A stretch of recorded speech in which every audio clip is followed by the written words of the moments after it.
Welcome to Unit 4 of Developing Your Own Spirituality. This is Session 1, Moralism versus Mysticism. The title is carefully chosen to point to what may be some of the biggest practical issues facing us in spirituality today. Moralism is not the same as morality. I will be condemning moralism in order to cut through to what I believe is authentic morality. Too often moralism is passed off as if it were genuine moral teaching. Moralism, together with a whole family of other attitudes such as legalism, institutionalism, dogmatism, authoritarianism, and their cousins, sectarianism and bigotry, are the death of authentic religion. Hence, I use the word versus, moralism versus mysticism. And mysticism, for me, is the very heart of our faith. It is a mystical heart that beats within the mystical body of Christ. If we mistake that vision, if we emphasize the moral and move into moralism, we will in fact defeat the very message that Jesus came to give. Moralism is not good news. Let's begin with some references. The first one is from Peter Berger, a sociologist in the United States, who wrote a lot in the 1970s. Peter Berger wrote particularly about the sociology of religion. Here he writes in his book, The Heretical Imperative, many Christians and Jews in contemporary America will say they have little use for the properly religious contents of their respective traditions, but that they greatly value the ethical teachings, which is why they send their children to be instructed in churches and synagogues. I've heard it said of our own Catholic school systems, for example, that people like them because they teach values and they teach discipline. Both of which I happen to agree with. We need values, we need discipline. The question I would ask is this: are the values and the discipline the primary focus of Catholicism and its attempts to pass on the faith, or is it rather a consequence of the faith? Peter Berger suggests that there are many out there, he's making a sociological claim, there are many out there that give primary focus to the ethical. I have a difficulty with that. Not with Peter Berger's observation, but if his observation is true, it's that true fact that I have difficulty with. Peter Berger also reminds us of a particular phenomenon that has emerged within organized Christianity, or within the Western world more properly, in the last 10 years or so, where people say, religion no, spirituality yes. Or, I'm not a religious person, but I am spiritual. I choose to believe that this is a disguised form of privatization. People moving away from religion indicates both a move away from the commitment to community with all the messy consequences of that, into a privatized world where we can protect ourselves from the messiness of human relationships and the obligations and the responsibilities that go with it. I also suggest that it indicates something that's problematic for Western culture, not just religious culture, and it is the interface between the individual and the institution. We are not coping well at that point. Recall one of the key ideas with which we began this course in Unit 1. We offered a definition of spirituality as living relationships. This suggests that authentic spirituality will always move us towards people, towards community, in fact.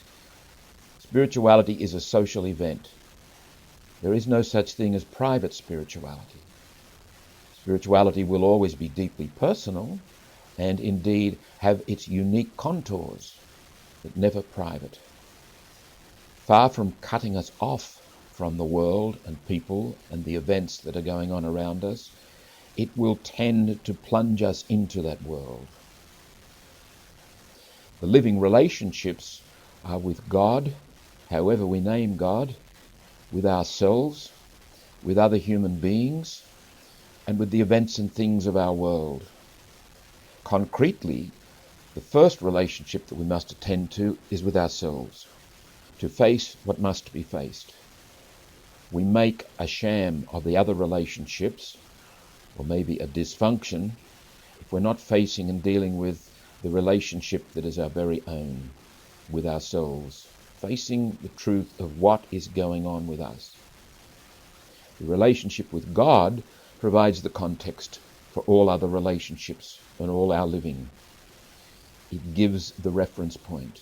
In the face of the transcendent, all else becomes relative. Religion is spirituality expressed in the world. Is spirituality concretized? Is spirituality incarnated? If we are caught up in living relationships, if living relationships are actively important for us and they actually guide our lives, they will lead us into, or at least towards, forming community. Human communities are expressed through symbols and rituals and lifestyle, etc., etc. Our relationships together with God, our communal relationship with God, becomes the center of religion. Religion without spirituality is soulless, maybe even quite destructive. Spirituality without religion is truncated. It never matures. Mysticism, about which we will speak much in this session, is the experience of being one with the one, the awareness of what is, in fact. Philosophers might say, to be is to participate in being, with a capital B. That is, my being is an expression of the one being. Spirituality and religion necessarily find their fulfillment in that experience of oneness. All human beings, in this sense, are called to be mystics, believers and unbelievers alike. Christian mysticism is our being one with the one in Christ and through Christ by the power of God's Holy Spirit. This, I believe, is the nub of our human existence. It is the nub, it is the boiler room of our Christian existence. That's where we find our grounding. That's where we find our life, our vitality. A second quotation is taken from Nicholas Peter Harvey, an English writer, from his book Morals and the Meaning of Jesus, Reflections on the Hard Sayings. And let me comment in passing that this is a magnificent little book, one that has had a profound impact on me personally, and probably more than any other has set me to realize the implications, the destructive implications of moralism. Nicholas Harvey writes, "Our faith invites living in hope rather than by any ethical doctrine. For any such doctrine would involve some notion of the good life, whether for myself, for others, or for all. All such notions live only by a systematic repression of awareness of personal and cosmic death. The way of Jesus is the way of life through death." It's life through death. Is there a moral vision implicit in that? Of course there is. Are there moral claims made of us? Of course there are. Is it necessary, or at least very valuable, to have moral philosophers developing philosophical insights into morality? Yes, most definitely. They must be part of the conversation. But is the ethical, is the moral, and I use those words interchangeably here, are they the essence? Are they the nub? Are they the primary fact of our Christian existence? Definitely not.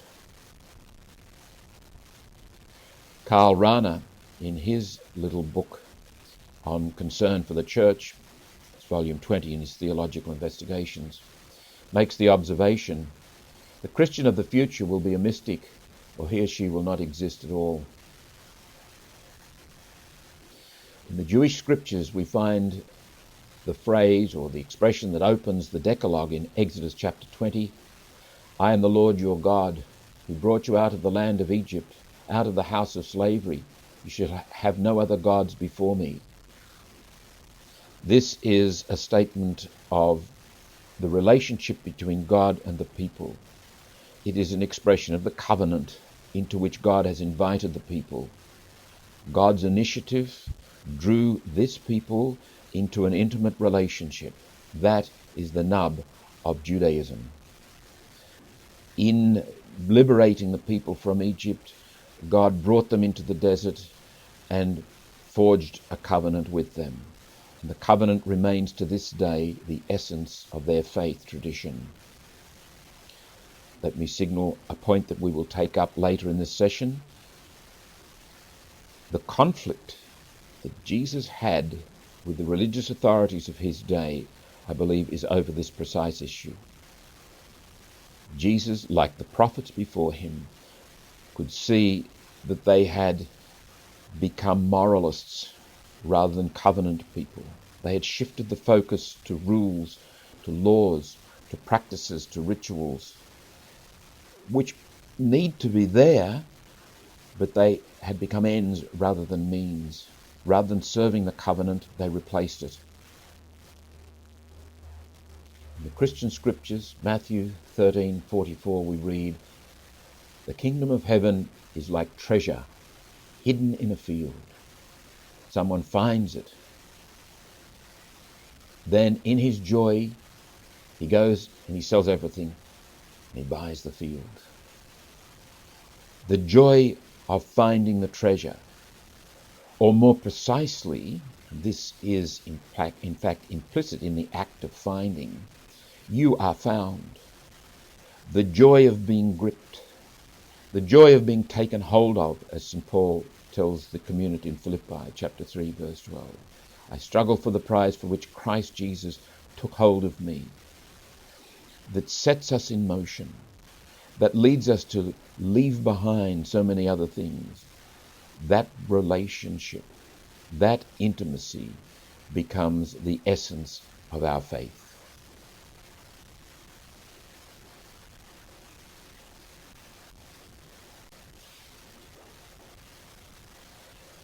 There are three guiding principles we will develop in this session.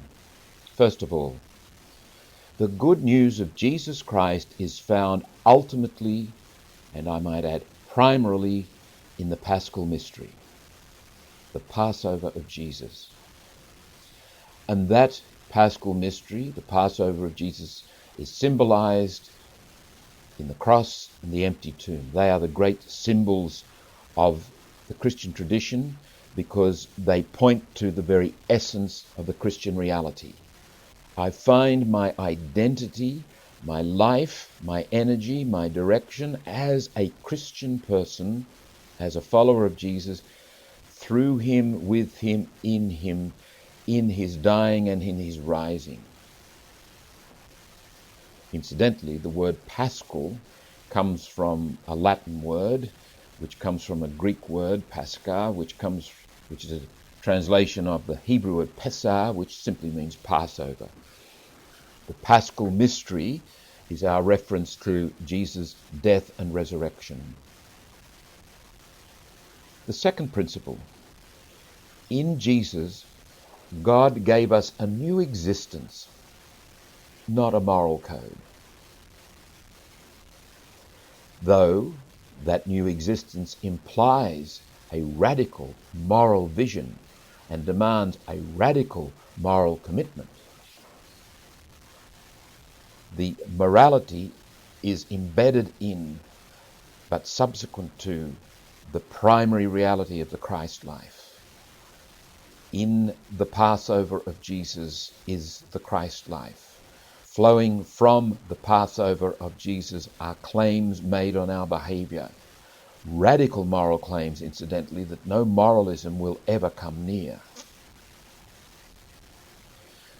The reality of the Passover is a changed existence. The emphasis is on being before it becomes a matter of doing anything, though being and doing obviously are interactive. The third principle. As we live more and more in and through the Paschal mystery, the Passover of Jesus, our behavior will be increasingly free, transformed, and transforming.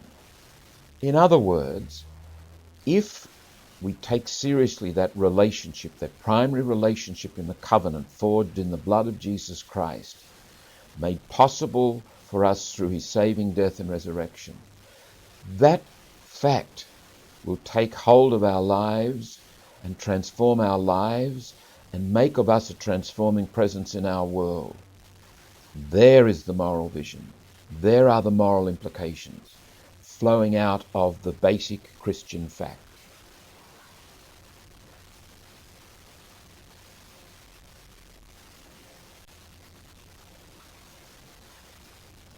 We begin by referring to an American short story writer, a lady by the name of Flannery O'Connor, who lived and wrote mostly in the 1950s. She died in 1964 of lupus, at the age of 39, I think. Flannery O'Connor had a very particular way of writing. She was a keen observer of human behaviour. She got to the heart of the matter, in a similar way that Graham Greene did. Flannery O'Connor's writings sometimes presented us with some brutal facts of existence, a certain primitivity of human behaviour. Occasionally, brilliant light shone out of the cracks of the human person and human behaviour. Sometimes we were left holding the terrible reality of what human beings are capable of doing. One of the themes that runs through her writings is her observations of religion as she found it in the South. She lived in Georgia. And she exposed the fact that a lot of what is passed off as religious behaviour is pretty superficial, actually masks a lot of nasty humanness. In the story entitled Revelation, she describes a particular character, a woman, Mrs. Turpin. She's a simple lady. She and her husband Claude own a hog farm. She's brought Claude into the doctor's surgery because Claude needs some attention. While she sits in the doctor's surgery, she conducts this highly judgmental inner conversation about everybody else in the room. And she, of course, sees herself as superior to them. She's a white person to begin with. She's a practicing Christian lady, very dutiful lady. And a long way into this particular inner conversation, there is a rather truculent adolescent girl sitting in the surgery, seems to actually read her mind, and eventually launches an attack on this woman, physically attacks her, and shouts at her, "Go back to hell, you warthog, where you belong." Mrs. Turpin is absolutely devastated, more bruised in her psyche than in her body. And that later that day, when she takes Claude home, she goes out to the hog pen and she's standing on the rails, and the hogs are quietly grunting around in the mud and nestling into one another. And she has a vision, a revelation. She sees people marching into heaven. There were whole companies of white trash, clean for the first time in their lives, and bands of black niggers in white robes, and battalions of freaks and lunatics shouting and clapping and leaping like frogs. And bringing up the end of the procession was a tribe of people whom she recognized at once as those who, like herself and Claude, had always had a little of everything and the God-given wit to use it right. She leaned forward to observe them closer. They were marching behind the others with great dignity, accountable as they had always been for good order and common sense and respectable behaviour. They alone were on key. Yet she could see by their shocked and altered faces that even their virtues were being burned away. She lowered her hands and gripped the rail of the hog pen, her eyes small but fixed unblinkingly on what lay ahead. In a moment the vision faded, but she remained where she was, immobile. Even their virtues are being burned away in order to enjoy the intimacy of the beatific vision, the kingdom. We need to get rid of some of those virtues that aren't obviously virtues at all. They're hypocrisy. They come more as part of a human fabrication, a human fiction that might make us feel good, that might make us feel in control. And that is a key to this whole business. That might assuage our anxiety, and that's a fundamental key to this whole business too. That might give us a feeling of belonging and respectability, and might have other people saying, "My, how wonderful." But what's it got to do with being a disciple of Jesus Christ?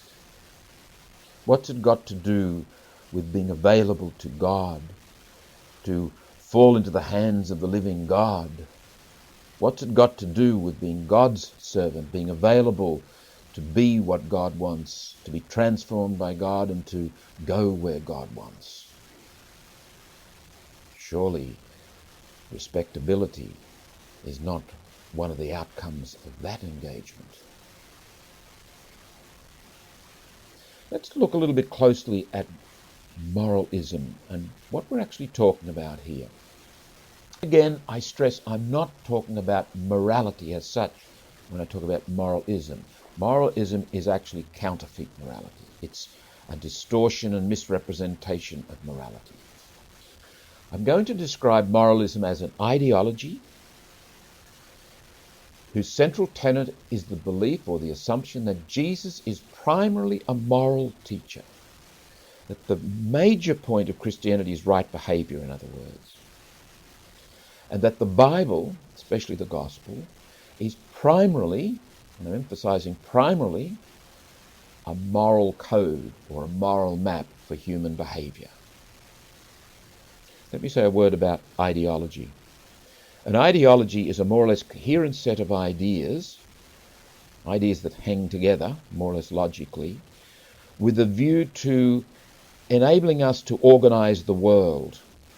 In its extreme form, an ideology becomes a way of actually controlling the world, force-fitting the world to a predefined way of being. The 20th century is renowned for its ideologies. For example, communism and fascism, and they were terrible ideologies. In their attempts to force-fit the world, they destroyed many people and many things. At the other, more benign end of ideologies, you've got the fact that you and I approach the world constantly with predefinitions and assumptions and expectations.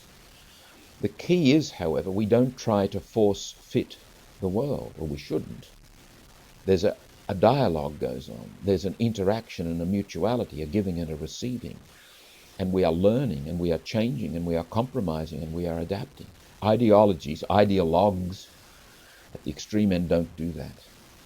Moralism is down that extreme end. Moralism doesn't compromise.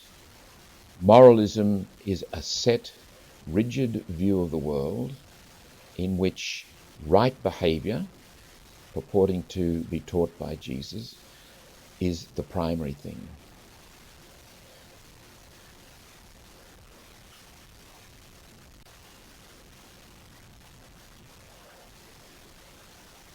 Let's look at some of the effects of this to tease out moralism. It is reductionistic. Moralism, like legalism and authoritarianism and dogmatism and institutionalism have as one of their, at least implicit, intentions to reduce life to manageable proportions. So, for example, moralism reduces the focus of the Christian life to doing. There's a job to be done. So Jesus is reduced to someone who's told us what to do. We forget about who Jesus is and what God has accomplished in him and through him. We simply see him as an instructor and eventually as an exemplar. The ultimate thrust of moralism is towards a program of behaviour, considered to be ideal or at least appropriate, with Jesus as the model. Moralism sees Jesus primarily as an example, someone to be imitated. Based on this ideology, the Christian life is reduced to the moral life. Christian teaching is reduced to moral teaching or inspirational teaching. The parables of Jesus are reduced to moral fables. The way Jesus treated people is reduced to a paradigm for the way we should treat people.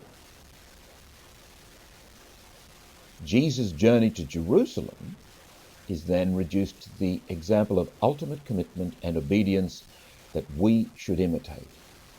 And Jesus is reduced primarily to an inspiration and guide for our behaviour, with the gospel reduced to nothing more than a code of behaviour. Now, there are grains of truth in all those points. The key word is reduced.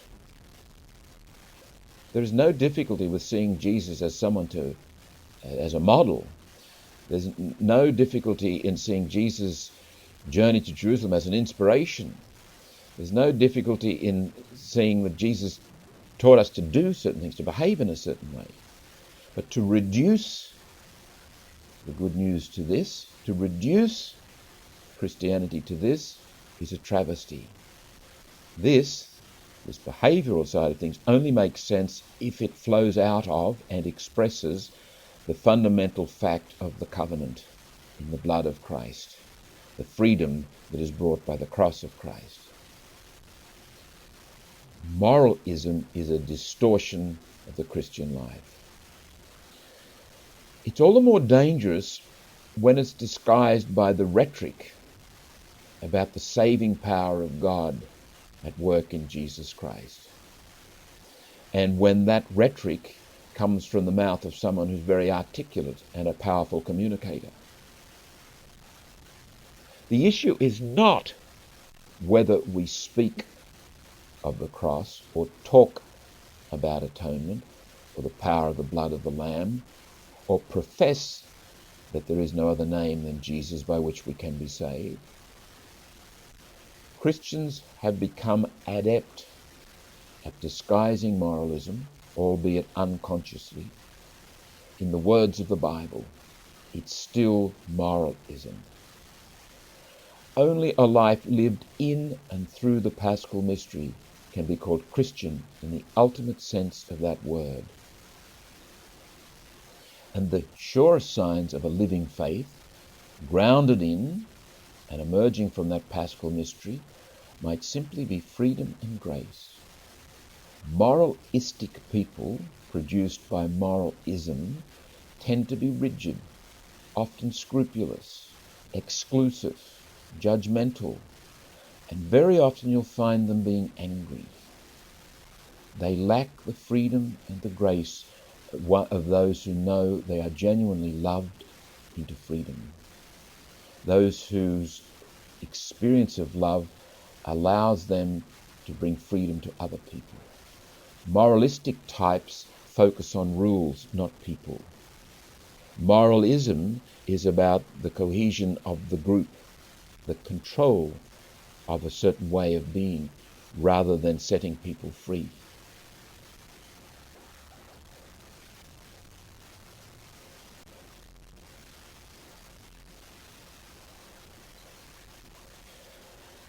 Apart from being reductionistic, moralism is egocentric. If we start in our pursuit of the Christian life, with ourselves and what we must do, that's precisely where we'll end up, with ourselves and what we must do. Even if we dress it up in the rhetoric, again, of the Bible, and the rhetoric of God's grace and God's love. If the matter of fact is that the primary emphasis is on me and what I must do, I have set in train an egocentric project. There is no escaping that. Psychologically, that is an inevitable outcome. If, however, I start with God and the infinite horizons of eternal love and compassion and mercy and unity, the communion of life that God is, and what God has on offer, I will simply be drawn more and more into those infinite horizons, into that eternal love affair that we call God. The focus will be on God, not me. The process of maturation, understood in the Christian life, and this reflects the process of maturation understood in human living as such, is a movement from egocentricity, typical of the infant, through to mystery centricity, typical of the mature adult. Someone whose life is centered in God and dominated by the reality of God and imbued with the life of God and the freedom that that brings. Moralism is egocentric. For all its talk about God and grace and the good news and Jesus and truth and goodness and virtue, the centerpiece of moralism is actually not God, but the human subject as a moral agent. What you must do, how you must behave yourself, the right thing, the wrong thing, the line in the sand that must not be crossed. In practice, moralism begins and ends there, with the human subject. Having lost its focus on God's action and on the centrality of the mystery, especially expressed in the Paschal mystery, moralism has no effective means for getting beyond merely human effort.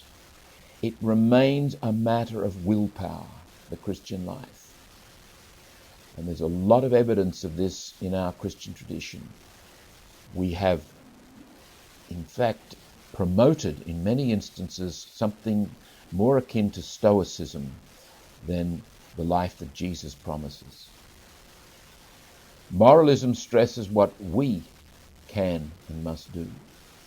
It emphasizes right behavior, projects, rules and injunctions, and discipline.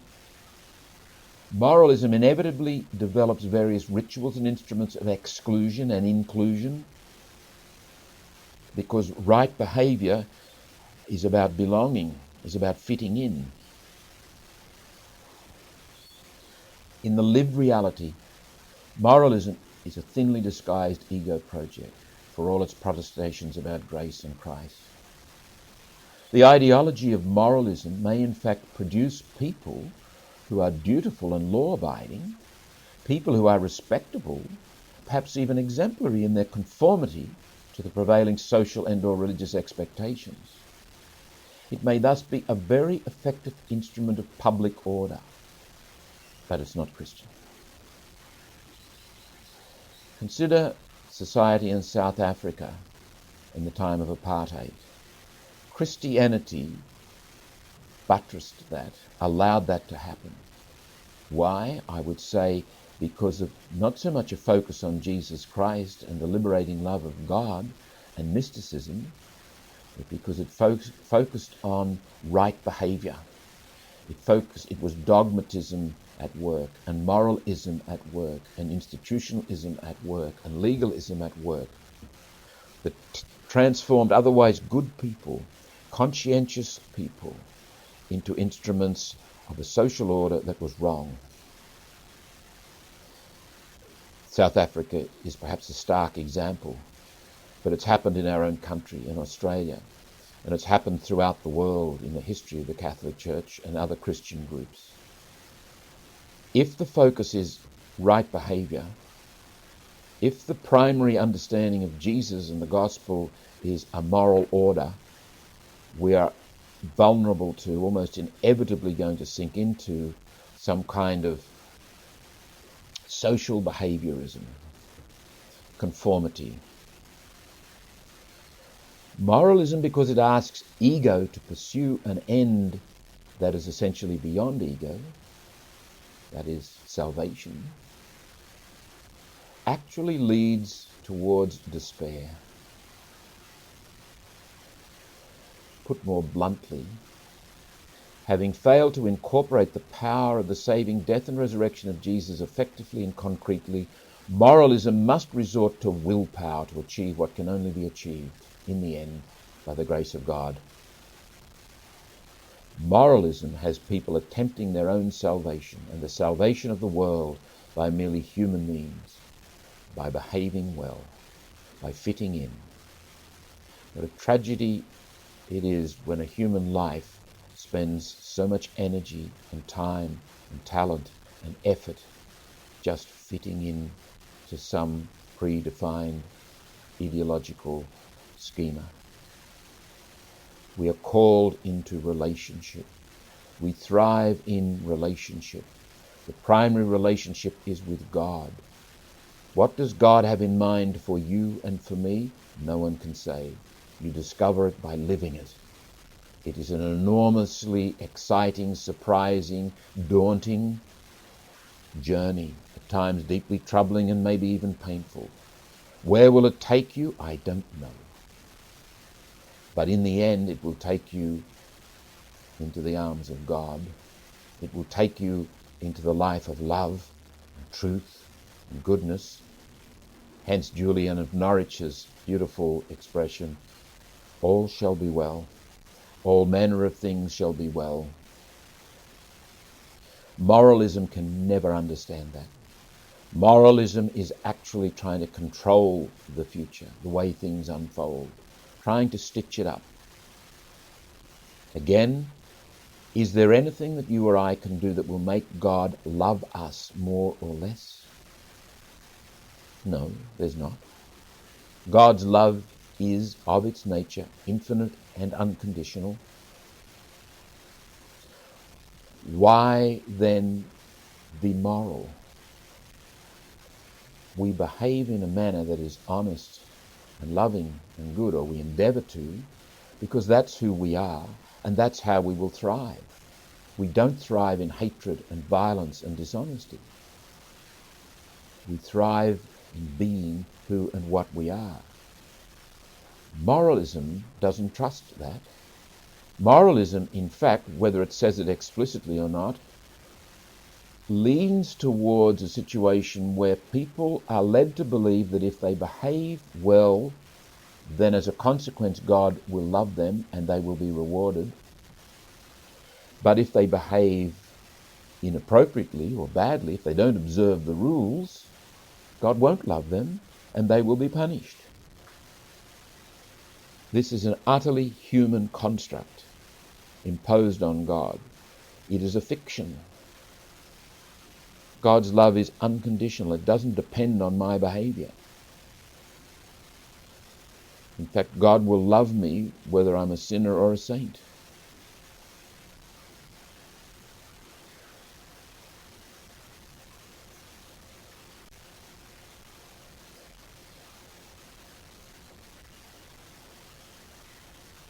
Moralism may be seen to go right back to the fall, the story of Genesis.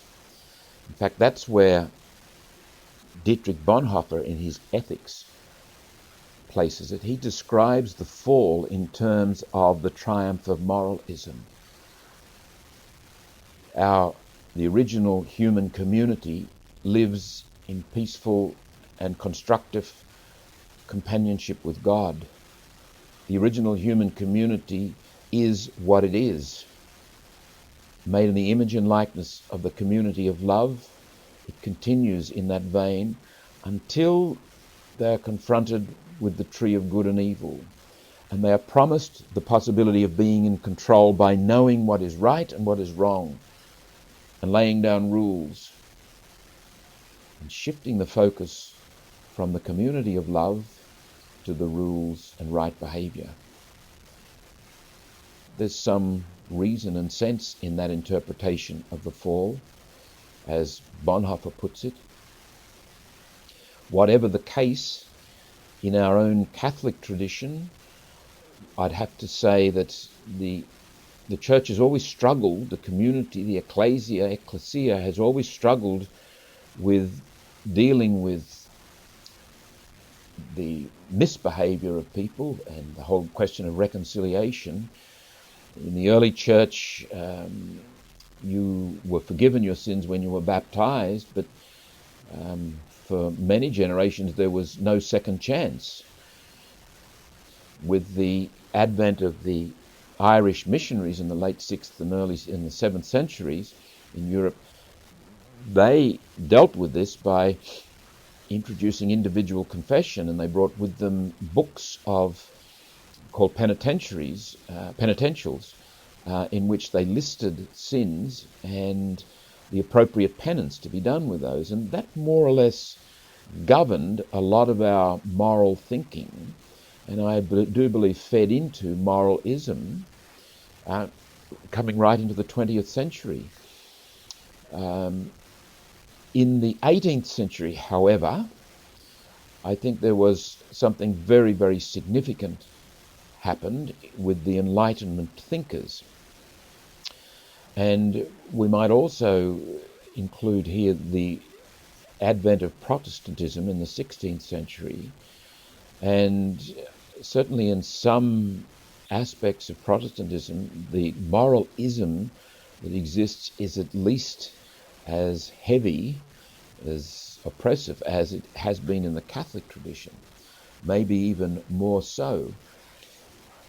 Let us take a look at the Enlightenment tradition and how it has tended to shape moralism in our own day. And I think it's probably fair to say that moralism lurks around, in some form or other, around any human system, be it secular or religious. It will always be knocking on the door of organised Christianity and even the individual's life. But there was a particularly virulent strain began when Christian thinkers moved into the territory of rationalism to deal with the arguments against Christianity in the 18th century. The Enlightenment thinkers, like Voltaire, for example, were not atheists so much as anti-revelationists. They didn't like the idea of human beings claiming to be the agents of God's authority revealing truth. Whilst many of these Enlightenment thinkers were at ease with the notion of a deity of some kind, their understanding of religion was very limited. And let me quote to you here from Voltaire, who died in 1778, just on the verge of the French Revolution.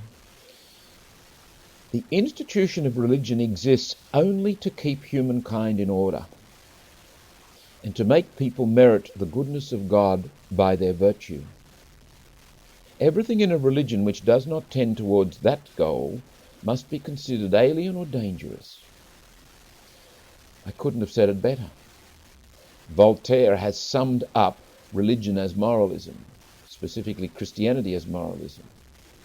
He has ripped the heart out of the Christian tradition. And tragically, the Christian apologists moved into Voltaire's territory of the rational to try to explain what in effect can only be explained by faith. How do you explain the Paschal mystery? How do you explain the covenant and our being gripped by the living God?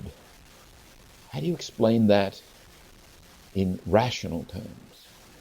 It's not unreasonable, but you can't explain it as you might explain some other fact of life rationally. Immanuel Kant, who died in 1804, just after the French Revolution, and is probably one of the great representatives of the Enlightenment thinking, put the whole thing more sharply and emphatically than anyone else when he said that morality was not the deepest level of religion, but religion was the deepest level of morality. In fact, for Kant, morality and religion were of the same substance. But religion really is the instrumentality of the moral life. Kant was one of these people who sought to explain religion in rational terms, other than faith terms. For Kant, all of religion was reduced to a question of ethical duty. One commentator sums up Kant's view well. He says, religion is not the basis of morality, but itself rests on it. The two differ only in their formal structure and terminology, not in substance. Kant, Voltaire, and those Enlightenment thinkers actually seduced Christian thinkers to think about Jesus and the gospel in ethical terms, I would suggest. That historically, that was a major influence. So that what we've developed is a very rationalistic approach to the gospel. Now, I'm talking about the mainline churches. I think in some of the other branches of Christianity, there was much less of the rational, and that wasn't entirely good either. But there was, in our mainline churches, and I'm talking specifically of Christianity here, but I think it applies to Protestantism, this emphasis on the rational, which carried with it an emphasis on the ethical and what is right behaviour. It gave rise to apologetics and the arguments in favour of Christianity, all of which have some value. But in the end, my Christian identity, my proclamation that I believe is a matter of faith. I can never give you an entirely satisfactory rational argument for that, or even a rational explanation. My being in Christ, as St. Paul speaks in chapter 12 of 1 Corinthians, the body of Christ. We are the members of that body. Paul says to the community in Galatia chapter 2, I live now, not I, but Christ lives in me. This is our identity. This is the Christ life. This is the heart of the Christian faith, which inevitably will give rise to ethical and moral implications. But those ethical and moral implications are subsequent to this. This is what is missed in the rational approach to Christianity.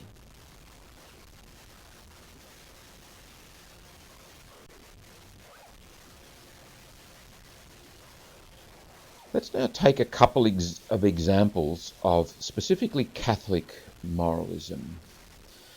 And anyone who was brought up within the Catholic Church prior to the Second Vatican Council, anyone who came to, say, teenagehood or certainly adulthood then, would remember the legalism and the moralism and how often enough Catholics agonized over this or that question pertaining to eating meat on Friday or the fast before communion. They were two common ones. But there were big ones too, such as family planning. The focus, I would suggest, was on the rules, on right behaviour. The focus was not on people and relationships. Now, I'm not saying that those two are necessarily at odds with one another, but in the moralism that prevailed in Catholic thinking, they were at odds. Terrible things were done in order to keep the rules. For example, people being married in the sacristy with nobody present, with no friends or family present. Why? What sort of a view of life is that? What sort of respecter of people and persons? What sort of an understanding of sacrament, of incarnation, of God at work in human affairs is evident in that? It is probably also true to say that the very abstract rational approach was mostly focused or put an emphasis on sexuality to such an extent that chastity actually replaced charity as the main thing. Now, the issue is not chastity. I'm all in favour of chastity. It's the approach, it's the process, it's the thinking about chastity that can be quite destructive and actually subversive of the ends that we protest that we are seeking. Let's take an example, and I'm using this as an example of moralism as focused on sexuality. There were lots of manuals of teaching, and moralism can reduce things to point 1, point 1a, point 1a Roman numeral 1, and when somebody asks a question, you simply go to page whatever it is and tell them the rule, and that's it. Well, the pastoral implications of this, I think, can be quite dire. For one thing, people today simply will not respect that. They're looking for some kind of human interaction. It is a form of violence to simply give them rules. Now, are rules important? Are rules necessary? Of course they are. And there are limits to our dealings with people. There are limits to tolerance, and sometimes tolerance can become irresponsibility. There's no doubt about that. But a rule-based approach to the pastoral life is not a healthy one. A relational, personal approach to the pastoral life which respects the law is a much healthier one. Father Gerald Kelly, S.J., in 1941 published a book called Modern Youth and Chastity. I just quote a couple of lines from it to indicate the kind of presentation that was quite common in those days. In chapter 10, Kelly speaks of practical moral principles. The first of these principles is, every directly venereal action is against the law of God and a serious sin of impurity.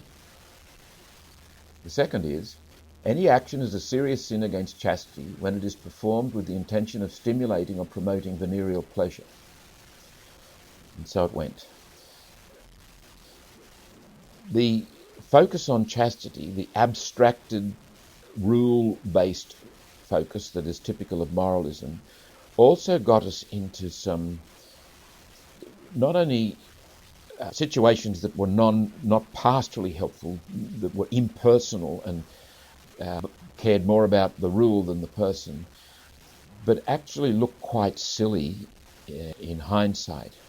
And I quote to you, for example, the hymn from Compline, which is still in the prayer of the church, which reads, "Before the ending of the day, Creator of the world, we pray, that with thy wonted favour thou wouldst be our guard and keeper now. From all your dreams defend our eyes, from nightly fears and fantasies, tread underfoot our ghostly foe, that no pollution we may know." Now, for the most part, that's a beautiful hymn, but the last lines are somewhat disturbing. In medieval times, and I'm citing specifically from a papal bull of the 15th century, it was thought that when a man had a nocturnal emission, it was the result of him having intercourse with fairies. That was the medical view. That wasn't the theological view, but it became, under the influence of this rule orientation, a matter of dealing with a sin. Because if a priest, for example, has had intercourse with a fairy during the night, well, he's in no fit moral state to celebrate the Eucharist the following day, so he needs to go to confession. Now, that does seem to me to be a little bit silly these days, and I'm rather sure that that hymn is said by many people who don't realise what they're saying. Pollution was the euphemism for nocturnal emission.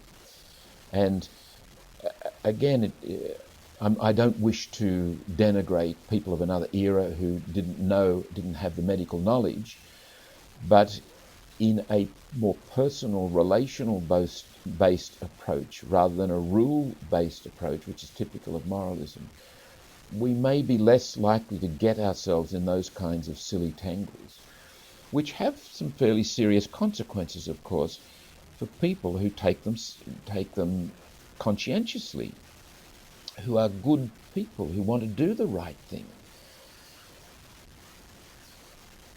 The mindset, this moralistic mindset, this mindset that promotes a rule-based approach to life, also generates a social world in which negative reinforcement predominates over positive affirmations. And beyond that, maintenance and control of the system, the institutional reality, is more important than care of people and relationships. Again, the human subject as moral agent is the focus, not God, nor the God who delights in our company. The mindset in which this moralism is born has forgotten the origins of the Christian moral life, and has also forgotten the ends, or the end. Under this kind of teaching, it would be hard not to believe that my salvation depended on my willingness and ability to obey these laws, that God's love is somehow tied to and measured in accordance with my behavioral conformity. The willful Christianity promoted by this moralism lacks the freedom and grace that are two of the outstanding signs that one has found the treasure. Again, a little rule of thumb to understand the true moral vision of the Bible: as you have been loved into freedom, go into the world in such a way that God may love others into freedom through you. Now, the first part of that says, as you have been loved into freedom. Do you know the reality of God's love? Do you know the reality of the freedom of the cross, the Passover of Jesus that is yours? Have you experienced the embrace of God's mercy and God's goodness and God's truth and God's desire to delight in your company? If you have not found the treasure, you will not go off with great joy and leave all the distractions and the game playing and the lies behind in order to be in the world so that God may be in the world. It's very tempting to take a moralistic line if you haven't been loved into freedom and you feel you must be religious all the same. It's there, it's black and white, it's controllable. And I think underpinning this is underpinning moralism is a very simple agenda. That is, human beings, all of us, are anxious animals. We therefore struggle for control. We struggle to name our world. We struggle to set up rituals and habits and routines, all kinds of structures and organizations which allay our anxiety. And to a certain extent, that is entirely necessary. It's tragic, however, when that takes over religion, when our commitment is not about yielding to, surrendering to the initiative of God, who simply wants to sweep us up in his arms and love us into freedom. We rather transform it into something we do for God, something that we control, and something that assuages our anxieties. That is not the purpose of the faith relationship. That is not the purpose of the covenant. There is, I believe, a new kind of moralism emerging within Catholicism. I believe it has emerged over the last, maybe 30 years or so, since the latter part of the 20th century. Whereas the old moralism tended to focus particularly on sexuality, the new moralism may be focusing on social justice. And the same dynamic is happening, though it's not so obvious yet with the newer form of moralism. There was a marvellous, life-giving, potentially very fruitful movement came out of South America in the latter part of the 20th century. It was called liberation theology. It was a very strong challenge to a theology that might be called air-conditioned theology or the theology of affluence. Liberation theology saw what is a key point in the Gospels, the necessity to go out to the poor and the marginalized and the oppressed and act from what is seen and experienced there, and which action might, in fact will at times, bring us into confrontation with structures of sin in government and social reality, as John Paul II pointed out.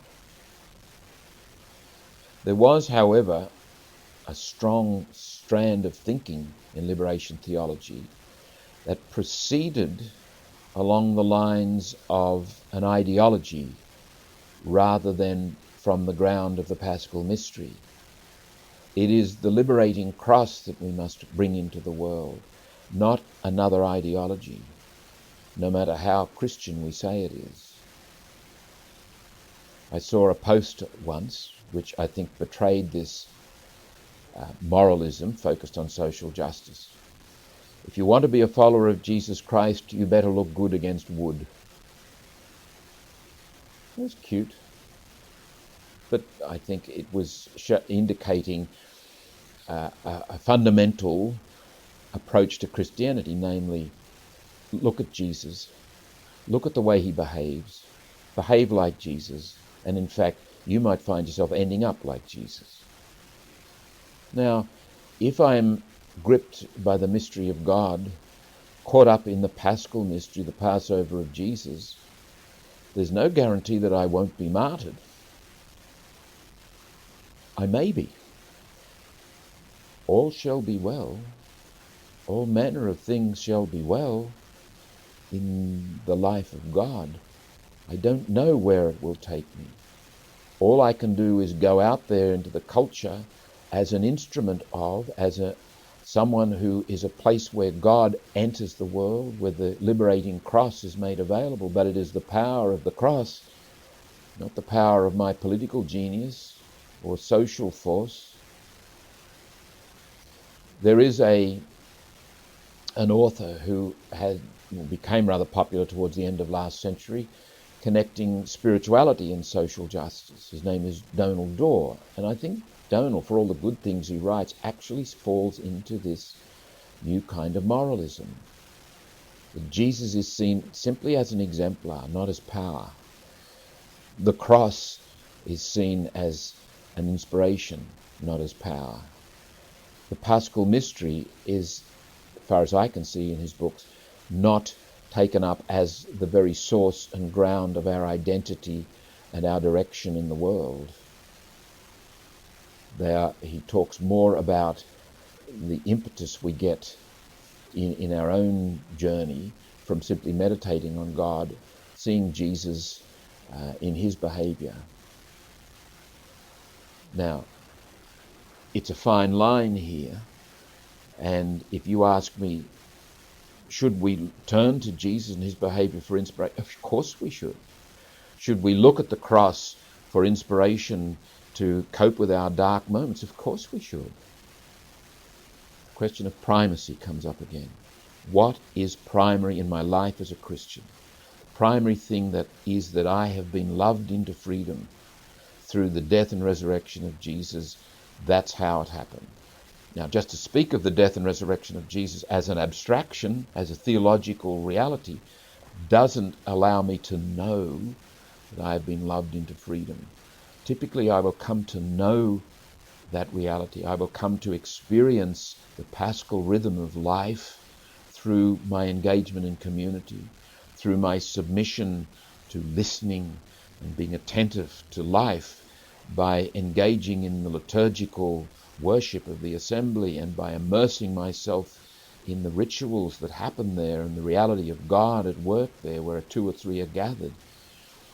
And so incrementally, over a lifetime, this happens to me. There's also the possibility that God's grace can overwhelm an individual quite inexplicably and in surprising ways and in spectacular ways. Well, that sometimes happens, but for most of us, it will be the ordinary business of catching the power of the mystery from other human beings. And the preeminent place where we catch it is in community, particularly the community of the ecclesia, which raises a practical question for us today. There's a lot of walking away, and I can understand it. A lot of people simply say, I don't get anything out of it, I'm not going. Well, I don't think that is a good approach to life. Simply say, I don't get anything out of it. What can I bring to it? How can I engage the world? Life is conversation, not simply taking. Life is giving and receiving, not simply producing, not simply receiving. We need to think very carefully about how we can contribute to creating the culture, the environment, the place in the world where God can be felt, can be touched in the lives of human beings. We can't manipulate that. We can't fabricate that. We certainly can't pretend that. But through the ordinary business of commitment, generous fidelity, and quiet service, and the continual turning up in goodness and truth, even at cost, we can contribute to an environment where surprising things may happen. If we do that in freedom and graciousness, it might take us completely by surprise just how much actually emerges from that.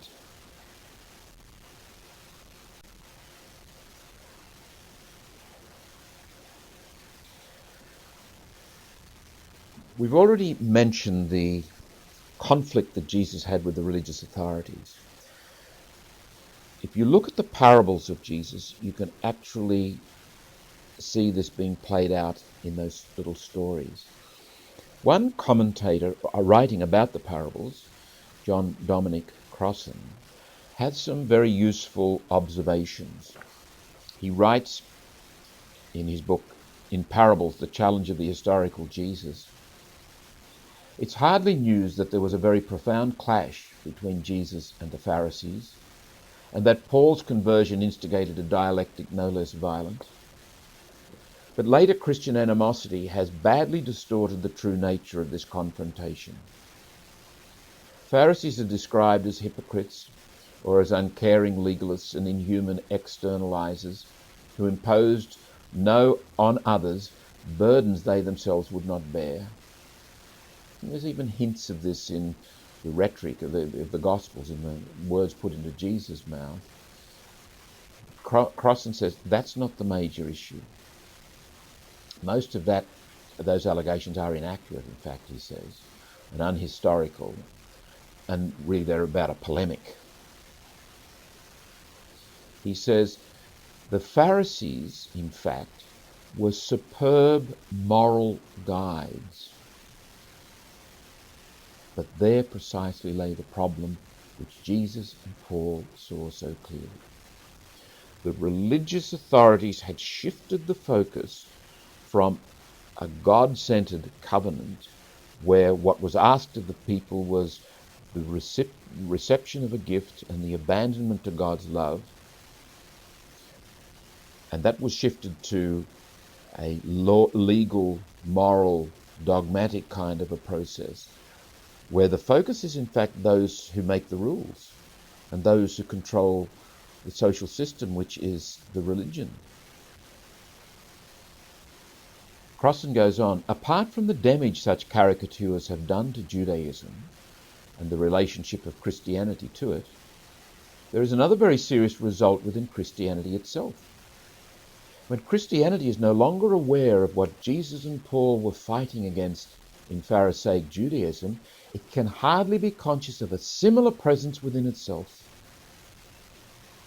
The debate didn't concern good law as over against bad law, or even internal and sincere law as over against external and hypocritical law.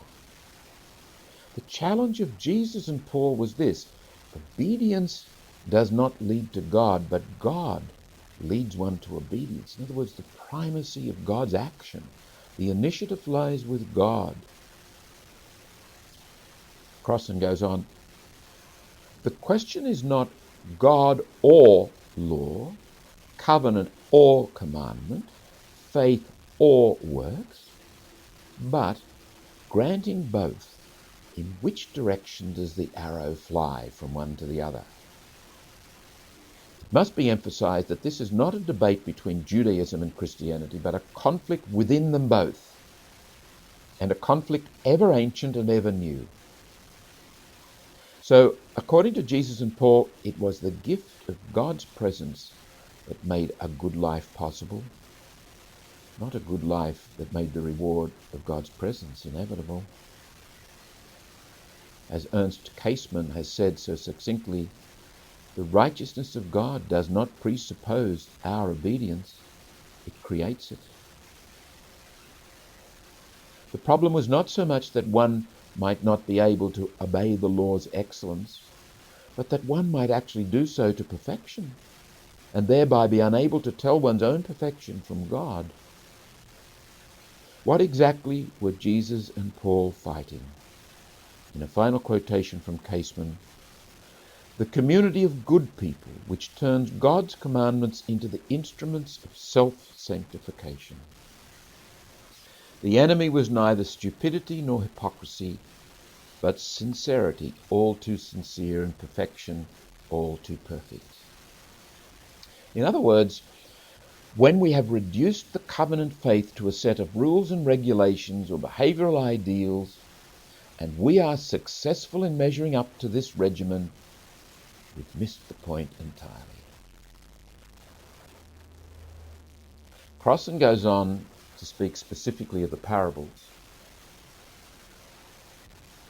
Parables of Jesus seek to draw one into the kingdom, and they challenge us to act and to live from the gift which is experienced therein. But we don't want parables. We want precepts, and we want programs. We want good precepts, and we want sensible programs. We are frightened by the lonely silences within the parables. Let me conclude with two scriptural references, one from the Jewish scriptures and one from the Christian scriptures. We've already referred to the one from the Christian scriptures in passing, but let us conclude by referring to those references in the Bible. The first one is Jeremiah 19:7-9. Jeremiah says, "You have seduced me, Yahweh, and I have let myself be seduced. You have overpowered me. You were the stronger. I am a daily laughing stock, everybody's butt. Each time I speak the word, I have to howl and proclaim violence and ruin. The word of Yahweh has meant for me insult, derision, all day long. I used to say, I will not think about him. I will not speak in his name anymore. Then there seemed to be a fire burning in my heart, imprisoned in my bones. The effort to restrain it wearied me. I couldn't bear it." The second quotation is from St. Paul's letter to the community in Philippi, chapter 3, verses 8-14. "Indeed, I count everything as loss because of the surpassing worth of knowing Christ Jesus my Lord. For his sake I have suffered the loss of all things and count them as refuse, in order that I may gain Christ and be found in him, not having a righteousness of my own based on law, but that which is through faith in Christ, the righteousness from God that depends on faith, that I may know him, the power of his resurrection, and may share his sufferings, becoming like him in his death, that if possible I may attain the resurrection from the dead.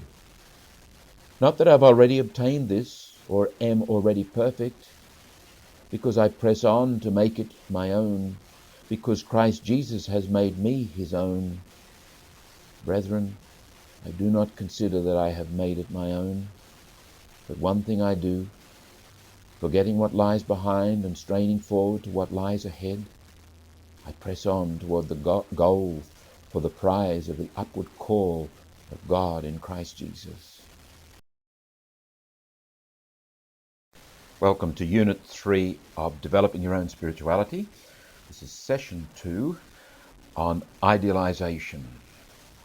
This is closely linked in with the material we discussed in the first session of this unit, Moralism versus Mysticism. There we spoke of moralism as an ideology. We're going to develop that notion of the ideology governing lives more in this session. All ideologies are idealizations in the end. Ideologues are idealizers. Now, let me say at the outset, in condemning idealization, as I shall, I'm not condemning the notion of ideals. We need ideals. Just as we need morality, we need to clear the moralism away so that morality can flourish. We need to clear idealization away so that ideals can flourish. I begin with a quotation here, or a reference to Hugh Mackay's column in the Sun Herald of the 1st of October 2006. He's referring to some research that's been done on the effects of professional counsellors moving in to help people who've experienced traumas. The question arises, what's the best thing to do when somebody has been traumatized? For example, people who've survived a bombing in a train or a bank hold-up or some kind of very serious confronting situation. Providing professional counselling, writes Mackay, for trauma victims seems both thoughtful and morally praiseworthy. But it would only be a good idea if it could be shown to be beneficial. Surprising as it might seem, that is generally not the case. The available scientific evidence, based on 16 randomly controlled trials, shows that psychological debriefing after a trauma definitely does not help. And here's the sting.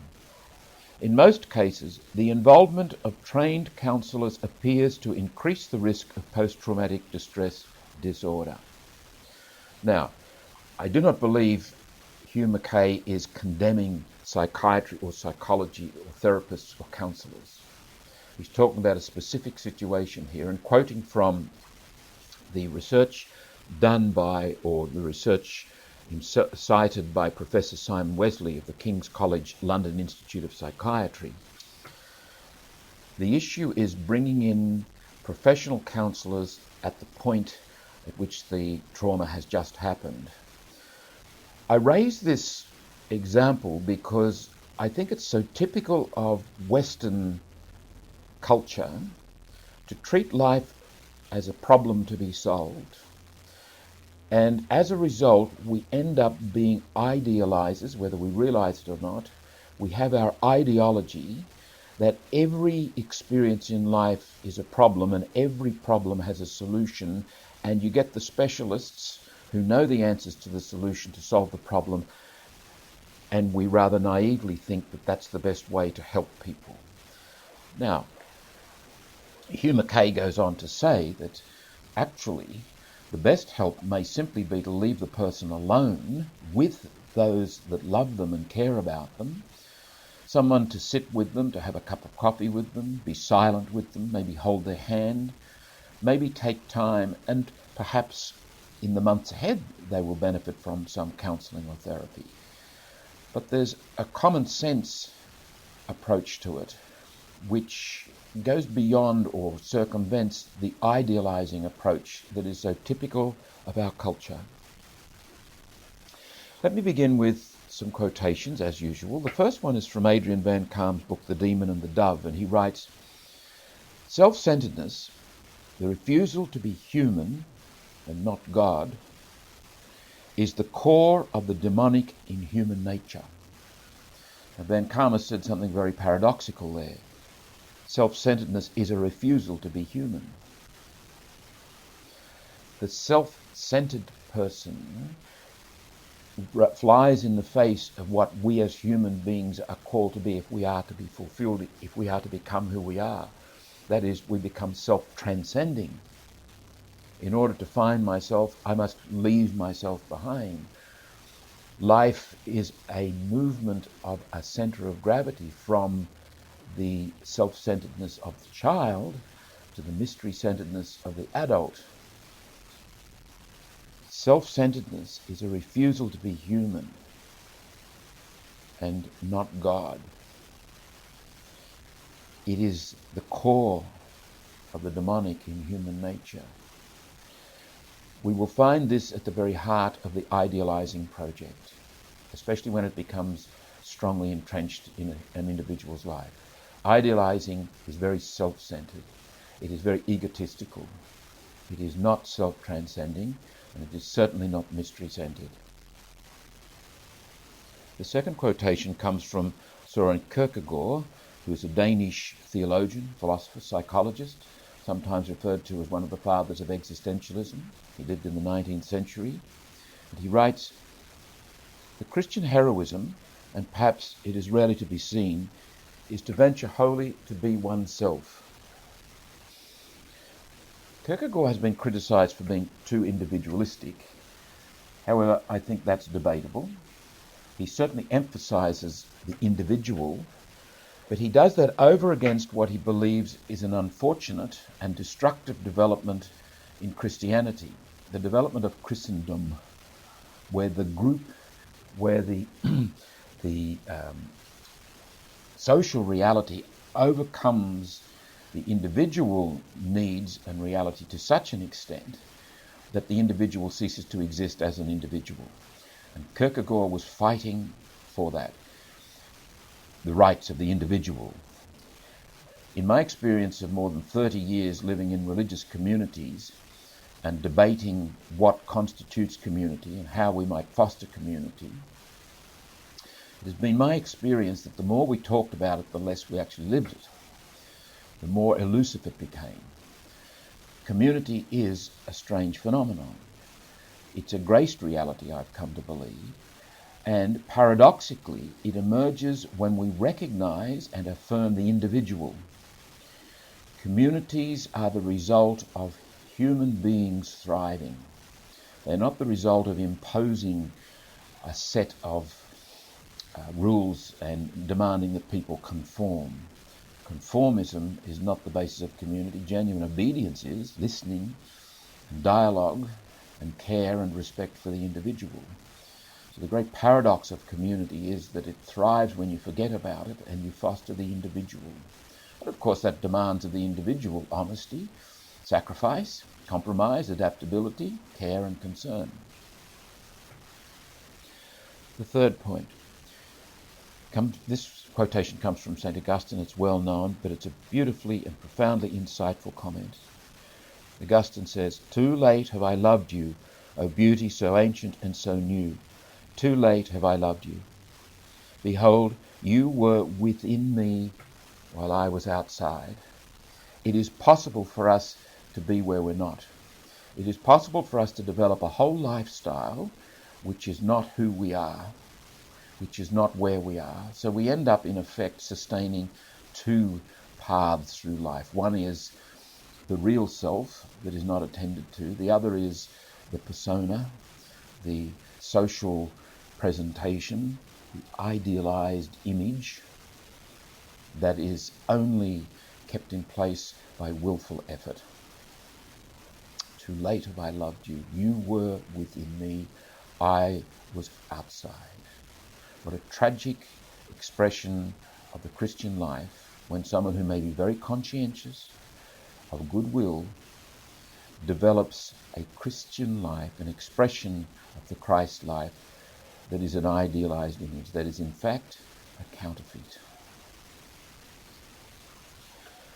Turning to the book of Genesis, we hear in the story of the fall, the snake, the evil one, appeals to Adam and Eve, "You will not die, for God knows that when you eat of it, this fruit, your eyes will be open and you will be like God."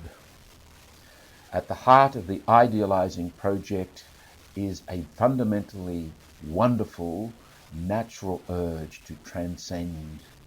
We desire to connect with God. We desire to be a companion of God. We're made that way. That's who and what I am. It gets distorted. It gets sidetracked. Adrian Van Kaam uses the expression existential transference.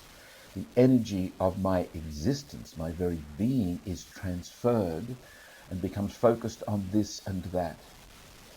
In the idealizing project, the focus becomes the image, what I should be, what we should be, what life should be. And even, ironically, God can become part of that idealizing.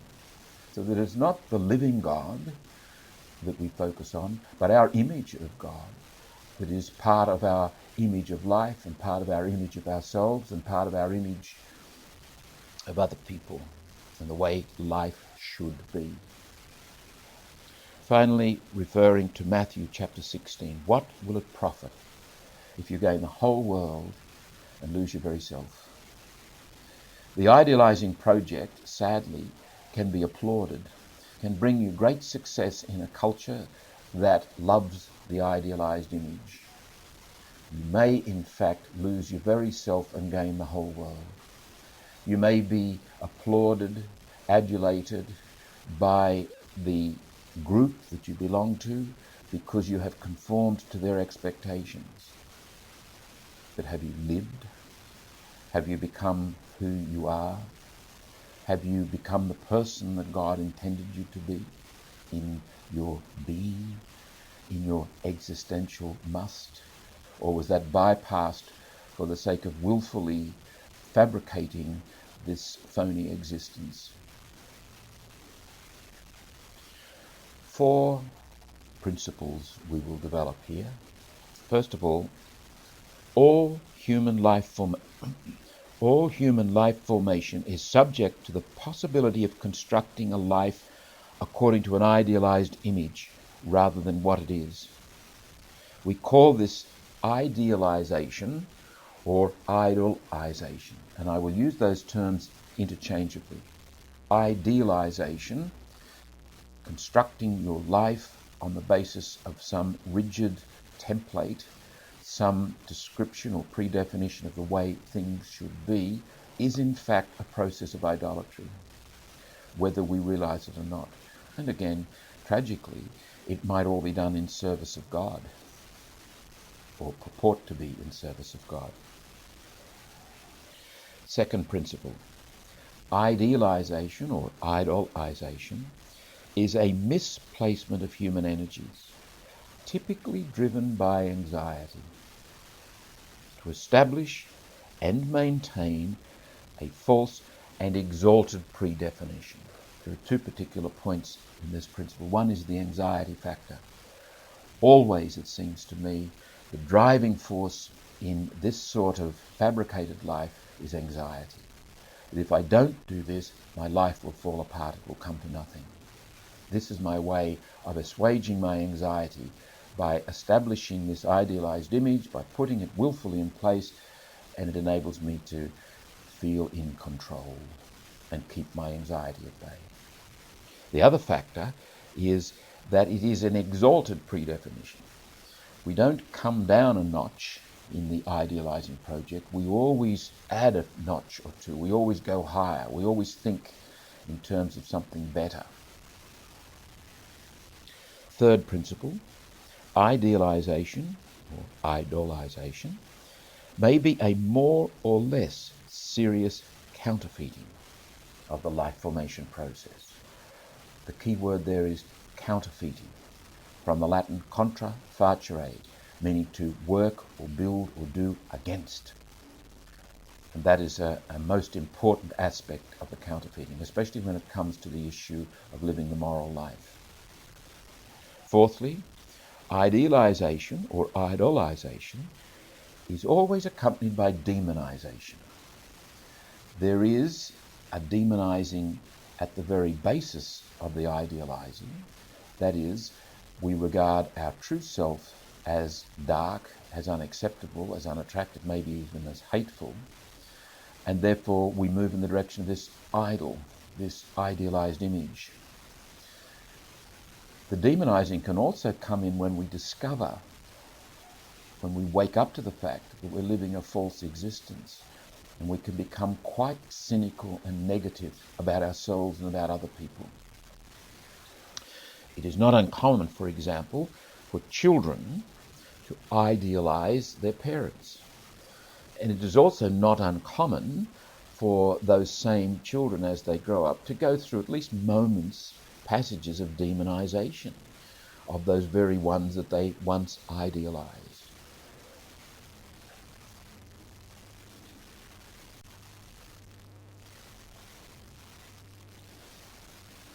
Consider some examples out of your own experience of pretending, of game playing, of moving in the direction of fabricating a false identity.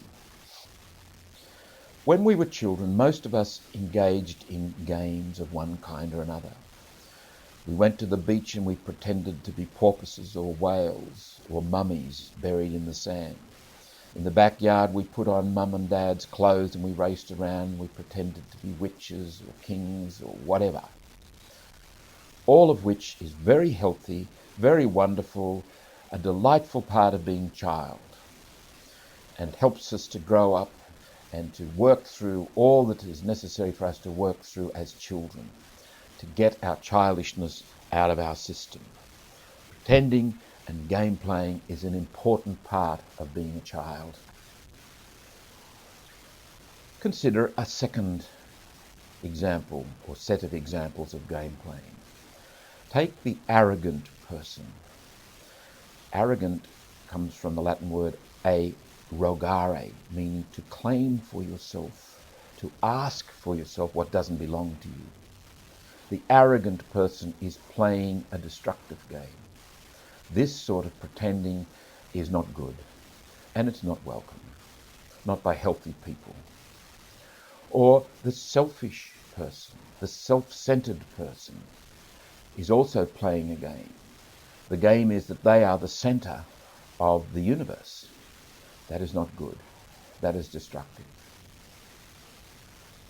Consider a third kind of possibility. Supposing a family, mother, father, 6-year-old boy. The father dies quite suddenly and tragically. The mother, maybe implicitly, maybe somewhat explicitly, turns to the 6-year-old son as the man about the house now. He will be the substitute. He will do the things that the father used to do, or many of them anyway. And maybe aunties and uncles and cousins confirm this new role for the 6-year-old. And maybe he's a competent young child, quite intelligent and of goodwill, and he takes it on. And he becomes, as it were, a very dutiful son, very mature for his age. At the funeral, he didn't cry. He was very strong. As an adolescent, when he goes to school, none of those silly adolescent rebellious things that plague other families. This boy is very dutiful, very reliable, most mature, several years ahead of his classmates. And so it goes. He grows up into a very mature, trustworthy adult. Is it possible that such a one has in fact force-fitted his life in some measure into an idealized image? Is it possible that out of circumstances for which no one is to blame, this is not a moral judgment, this is a statement of fact, is it possible that this person has in fact fabricated an identity that will in fact haunt him later or weigh heavily upon him? Maybe when he's 30 or 40, he will become depressed, severely, chronically depressed. Maybe he'll find it difficult to cope with change. Maybe he'll become rigid, too unbending, maybe authoritarian. Maybe he'll go on and be a priest or take on some role which will allow him to be very dutiful, maybe very authoritarian, and maybe very joyless, and maybe someone who has difficulty with relationships. Now, it may not, but it just might. You can see the potential there in our lives.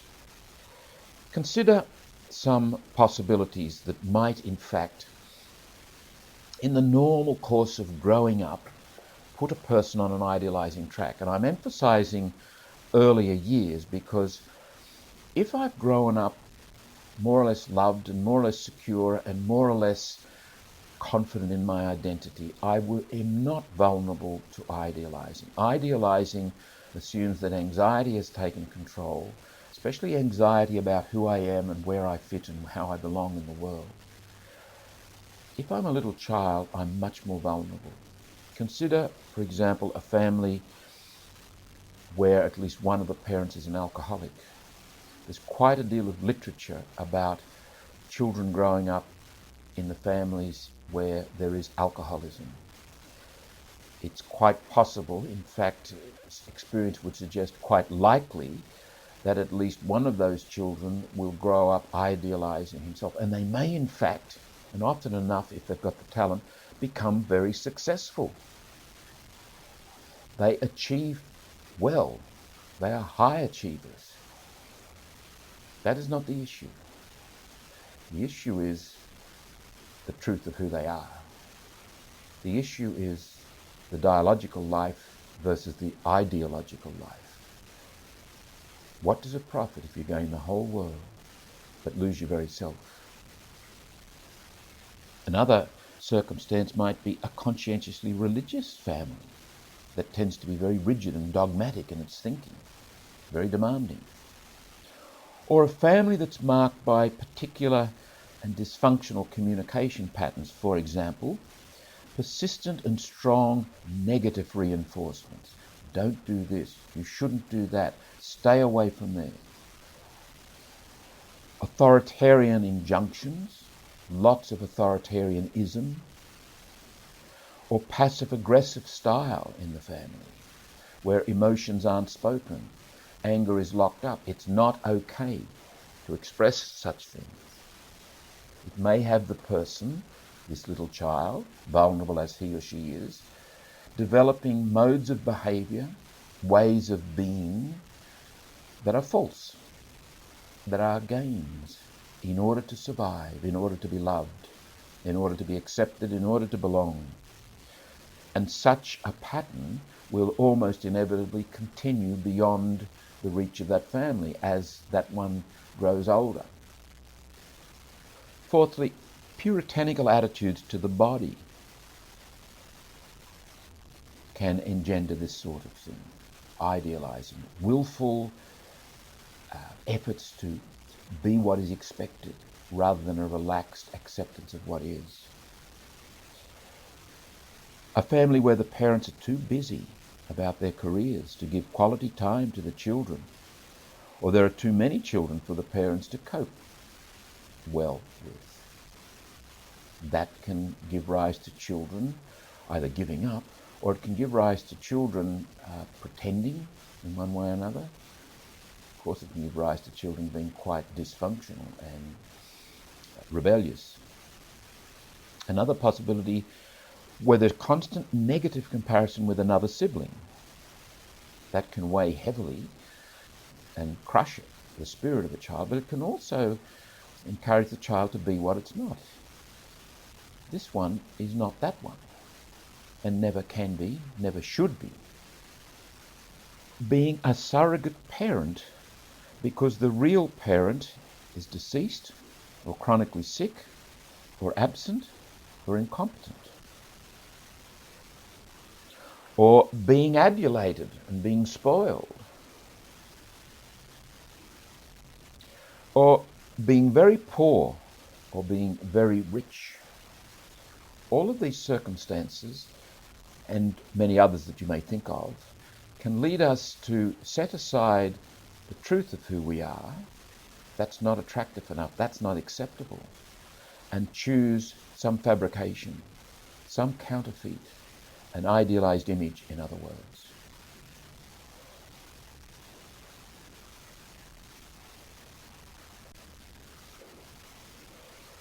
In 1929, the French writer André Malraux published a novel entitled The Conquerors. It purported to reflect his own experience of being in China during the Communist Revolution of 1925. In fact, that was a lie. He was never there. And I might also add that it's a terribly boring, badly written novel, this one. However, it does serve our purpose as well here, because although he did it badly, Malraux was trying to get into the psyche of revolutionaries. What drives these human beings to behave this way? There are three main characters in this book. Two Russian communists who've come over to help the Chinese develop their revolution, men by the name of Borodin and Gorin, and a local Chinese communist called Hong.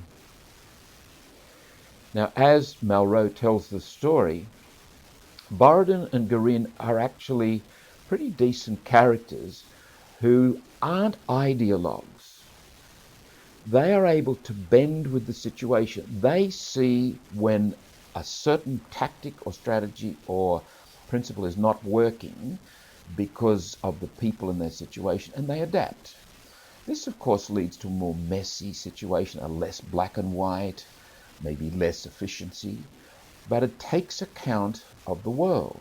It is dialogical, not ideological. On the other hand, and ironically, Hong, the local Chinese man, is a communist ideologue to the T. There's nothing dialogical about him. And the irony is in the fact that he's an anarchist. But he's so rigid and authoritarian and demanding that there is no bending, there is no compromise, and if the revolution begins to fail, revolt harder, make it work. That kind of ideological attitude leads to violence. It means people don't matter as much as principles or the ideas or the political game. What are the dynamics of idealization? Why would human beings engage in this sort of thing? André Malraux is exploring, if you like, somebody acting on the big political stage, and communism as an idealization was profoundly destructive, as was Pol Pot's Year Zero policy in Cambodia, as was fascism in Spain and Italy. Any time that we move away from the dialogical, any time we move into the imposition of an exalted predefinition of the way things are, in other words, any time we move on the basis of an idealizing project, we are bound to end up in conflict, in confrontation, and if we press on, we'll end up in violence. Think of it on the more local, the more intimate, the more personal scale, on the scale of your own life, because we all tend to do this in some way or another. Some of us do it more with greater fierceness, greater strength, greater urgency than others. What's going on in you and me when we engage in idealization? First of all, I suggest anxiety is the key. The idealizing project is driven by anxiety. Anxiety about the way things actually are with me and my world. I cannot see myself fitting in as I am. All right, what do I do about it? Because I need to fit in or die. So I, at least unconsciously, and it is unconscious with a 5-year-old or a 6-year-old or a small child. I unconsciously develop a false and exalted predefinition of myself that is going to be, hopefully, more attractive, that will be accepted. My true self being perceived as more or less unworthy, perhaps even hateful, certainly not accepted. Thirdly, I then, as part of this, develop a whole array of irrational and tyrannical shoulds as part of this predefinition. I should be this way. And again, these may be entirely unconscious, but they indicate a compulsion, a drivenness. And here again, the anxiety. The strength of the anxiety will be the measure of the strength of the idealizing image. If it's only mild anxiety, well, it won't be very entrenched. If it's profound anxiety, then it will be very entrenched. Those shoulds will be very strong. The rigidity will be powerful. And incidentally, make no mistake about this, if you are dealing with yourself and or others who are caught in an idealizing project, maybe about their religion or about politics or about society or about education or about anything, rational debate and rational argument don't work. This is an issue of emotion. More precisely, this is an issue of anxiety. The idealizing image, especially if it's deeply entrenched, only comes unstuck when it ceases to serve the person, when, or more particularly, when it becomes so dysfunctional for the person that there's some kind of breakdown. Maybe a breakdown of relationships, maybe the person becomes deeply depressed, maybe it just doesn't work in terms of the person's daily living. There is some chance that if they're given the right help at the right time, in the right way, by the right person, that they will begin to move away from the idealizing project. But even in breakdown, the irrationality of it all, driven as it is by anxiety, can have the idealizer taking on the martyr complex, for example, saying, well, this is the price I have to pay. Nobody will love me, nobody will understand me, but as a matter of principle, as a matter of integrity, I simply must continue to hold these views. The person may become sick and make the same kinds of rationalizations. The body will often be a place in which these conflicts are manifest. Bad back, bad headache, stiff neck. And the person again may say, especially if they're caught in a Christian idealizing project, this is the cross. I must carry this. This is my burden because I'm committed to Jesus Christ. It's the price I pay. I suggest it's not the cross. It's not the price you pay for following Christ. It's the cost of a dysfunctional life. It's the price you pay for neurotic behavior. It's got nothing to do with holiness whatsoever. It's got nothing to do with the Christian life at all. Continuing with the dynamics, driven by these tyrannical shoulds, these irrational compulsions, I will force fit the predefinition of this idealizing image by willful effort. The idealizer is a willful person. That's the only way they can keep the project going. Not by willingness, but by willful effort.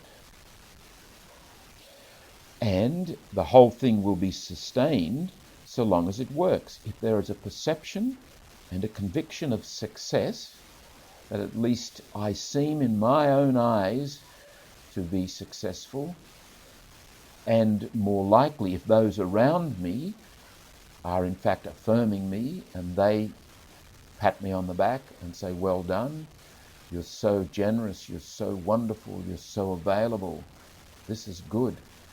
That will also tend to sustain this counterfeit life. And as I said a moment ago, it's only in the face of failure, when it's falling apart, when it doesn't work, that it's likely to prompt the individual to move beyond it.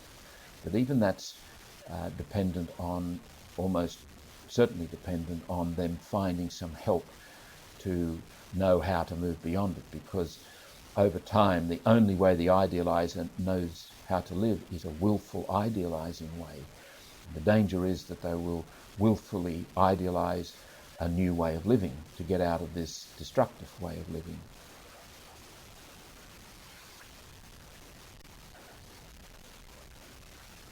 Let's return to the point of idealization as a counterfeit.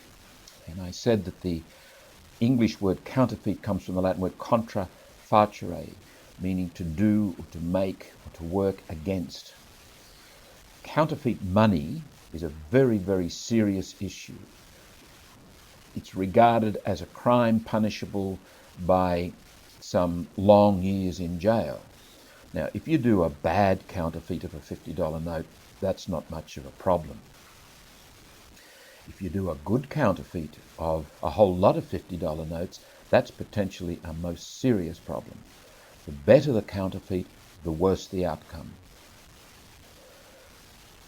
Idealization is a counterfeiting of the life formation process. The better the counterfeit, the worse the outcome. If it's a pathetic counterfeit, well, that's not so much of a difficulty. If a person, for example, is very talented, articulate, intelligent, and the counterfeit they take on has all the trimmings and trappings of the call to follow Christ, virtues, generosity, availability, fidelity, consistency, reliability, all these things, then I suggest the counterfeit is a very good counterfeit, but a bad life formation process. If it's simply driven by anxiety, what does it profit if you become, in the eyes of everyone, a Christ-like man and you lose your very self? What value all this virtue if it is phony, if it is simply willfully imposed? A question sometimes arises as to the lack of joy in some Christian communities. Where is the joy? Where is the energy? Where is the passion? I suggest that a lot of the joylessness and the passionlessness in organized Christianity is due to the fact that we've turned Christianity into an ideology and we've turned Christians into idealizers. That the Christian life has become an idealizing project. That what we pursue is an idealized image of ourselves as followers of Christ. Søren Kierkegaard, whom we quoted earlier, writes of this particular phenomenon. In spite of the fact that a man has become fantastic in this fashion, he may nevertheless, although most commonly it becomes manifest, be perfectly well able to live on, to be a man, as it seems, to occupy himself with temporal things, get married, beget children, win honour and esteem, and perhaps no one notices that in a deeper sense he lacks a self. About such a thing as that, not much a fuss is made in the world, for a self is a thing the world is least apt to inquire about, and the thing of all things the most dangerous for a man to let people know that he has it. The greatest danger, that of losing one's own self, may pass off as quietly as if it were nothing. Every other loss, that of an arm, a leg, $5, a wife, etc., is sure to be noticed. Kierkegaard was a master of irony. He has a remarkable image of wild geese.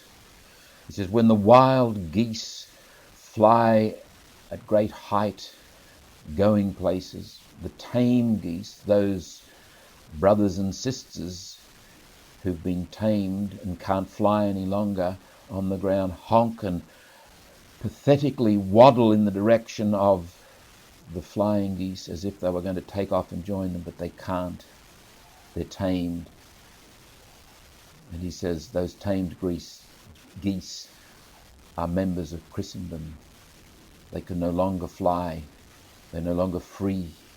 They no longer have the abandon of truth. They are conformists, not individuals. One of the terrible tragedies of this counterfeiting process is that the true and the real become despised and shunned. If the idealizing persists for long enough and perhaps becomes a deep-seated and chronic process for me, an implicit enmity is set in place about who I actually am. And there's a constant inner hostility about that. There's a constant conflict. There's a constant struggle. And this could undermine our joy. This could undermine our sense of real passion. I'm not talking about the useless passion that comes from simply sort of summoning energy in an emotive kind of a way. I'm talking about genuine passion that emerges when we connect with what is real. What is in us, deep within the spirit, is evoked by the true and the good and the beautiful.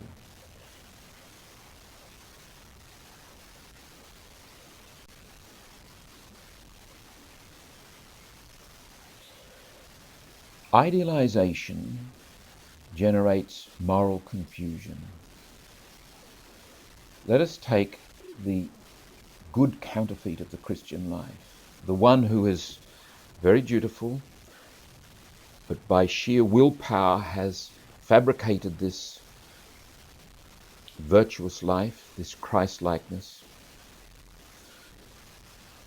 The freedom is not there which allows true morality.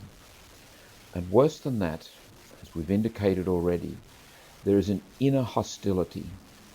In fact, a deep self-hatred lies at the heart of idealization.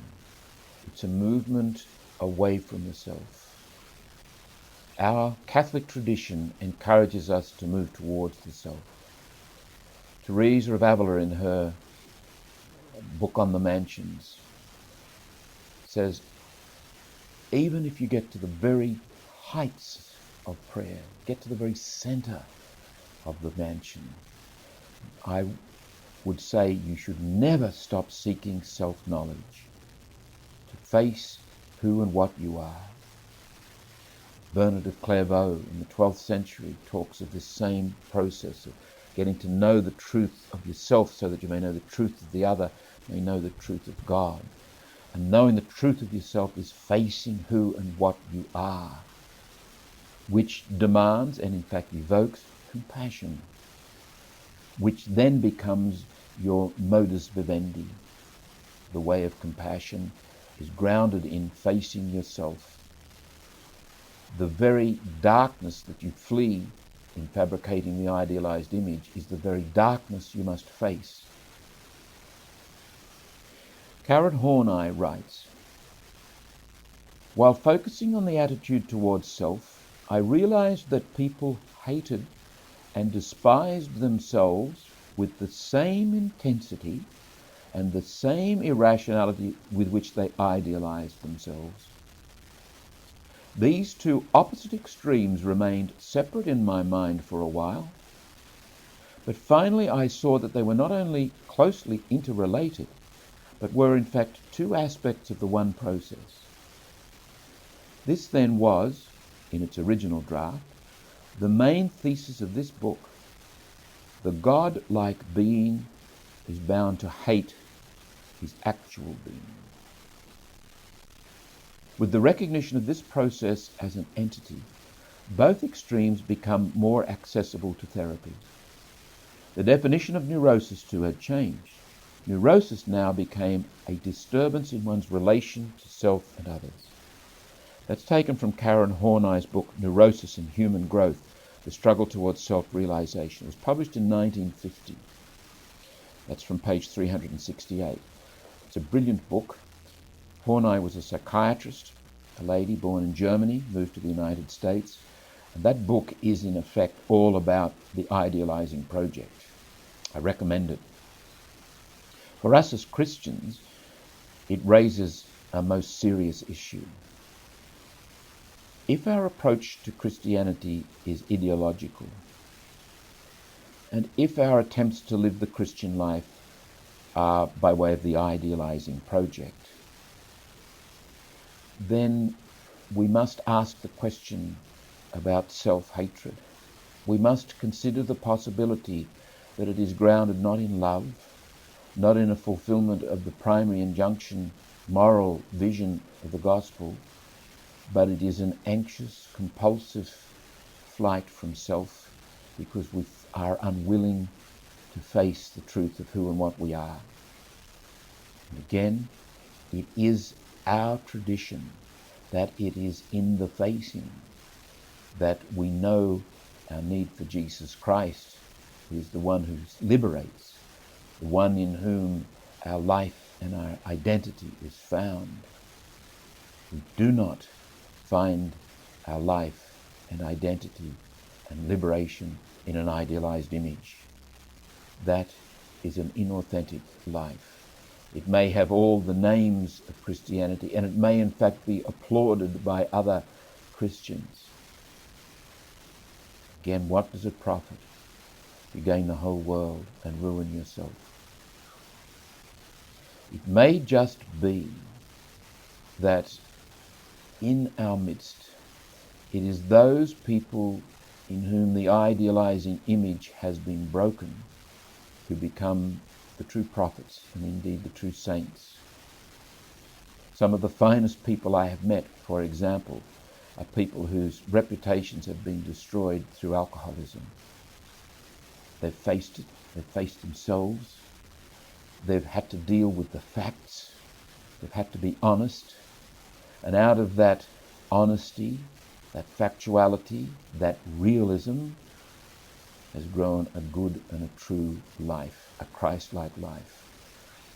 Much more attractive, much more Christ-like, I would say, much more like good news than many of us who fabricated an idealized image and called it the Christian life. Let me suggest that it is possible in our own day that some of those who have been found guilty of sexual abuse, who have ruined the lives of other people, let me say that first, whose victims have suffered dreadfully, and quite rightly, those who have perpetrated these crimes have been punished. So is it possible that in turn, out of this terrible situation may come a reminder that it is truth, that it is honesty, that it is in facing ourselves that we grow, that a community is not founded on the basis of idealizations and pretenses and game playing, but on the basis of facts, and truth, and realism.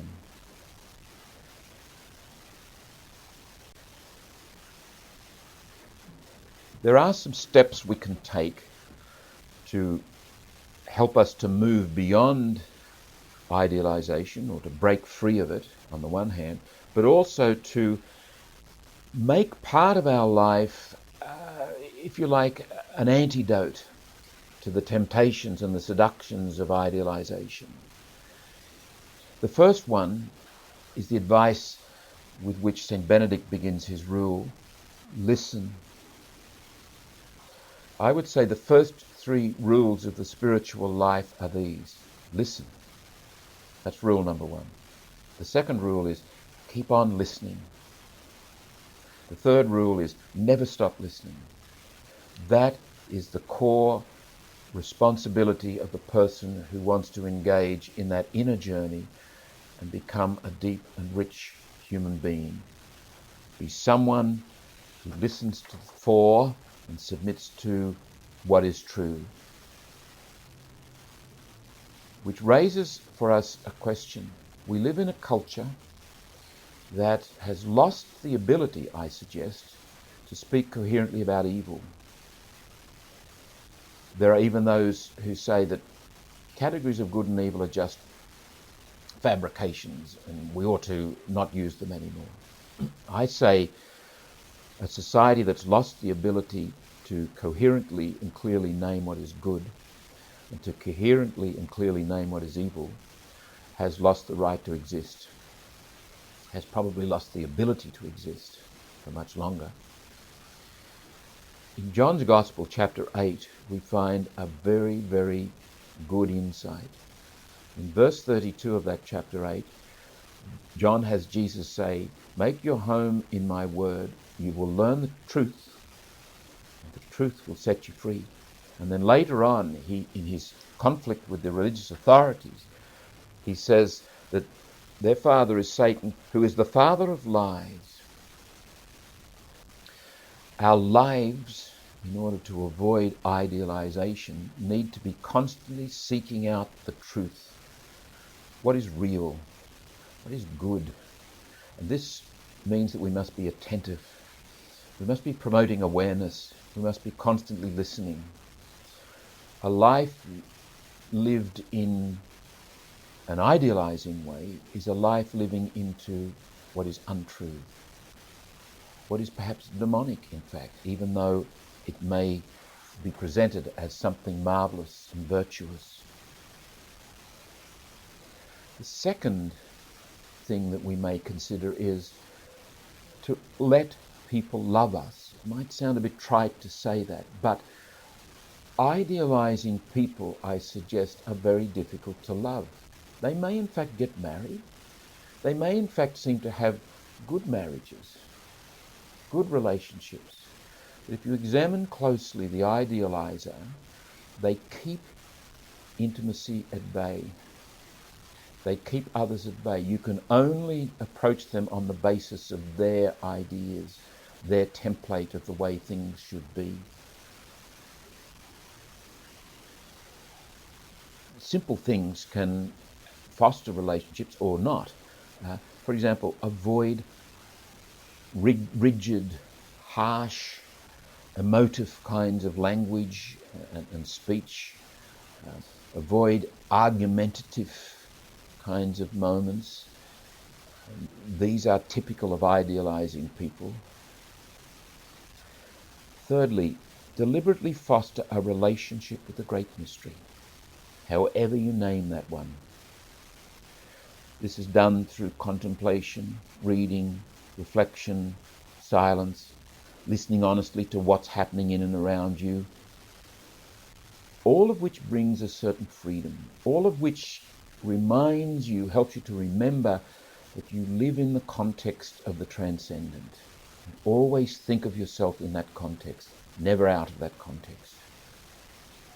Fourth point, be as honest as you possibly can. Be determined to face what comes up inside you and around you. Don't try and edit it. Don't try and evade the truth. Acknowledge what is true. Submit to the truth. Get into the habit of being honest. Fifthly, move in the way of facilitation rather than mastery. Remember that your life is a question of emergence rather than imposition. Life is about participation, not about competition in the end. To master is one of the traits and the characteristics of the idealizing project. He or she has to be about mastery in order to keep the thing going, in order to keep it together. You can only relax enough to allow emergence to happen if you know that you've got enough security without having to willfully fabricate it. The security is given in your very being, that the existential must that carries you gives you that security and that grounding. Sixthly, learn to laugh at the absurdity of life, your life. Don't take yourself and your idealized images too seriously. Life is, in fact, iconoclastic. Life breaks our images. I sometimes think one of the blessings of family life is children who remind the adults who have borne those children that their idealized images about what their progeny are going to be generally off the mark. Learn to laugh. Good humour is a sign of good faith.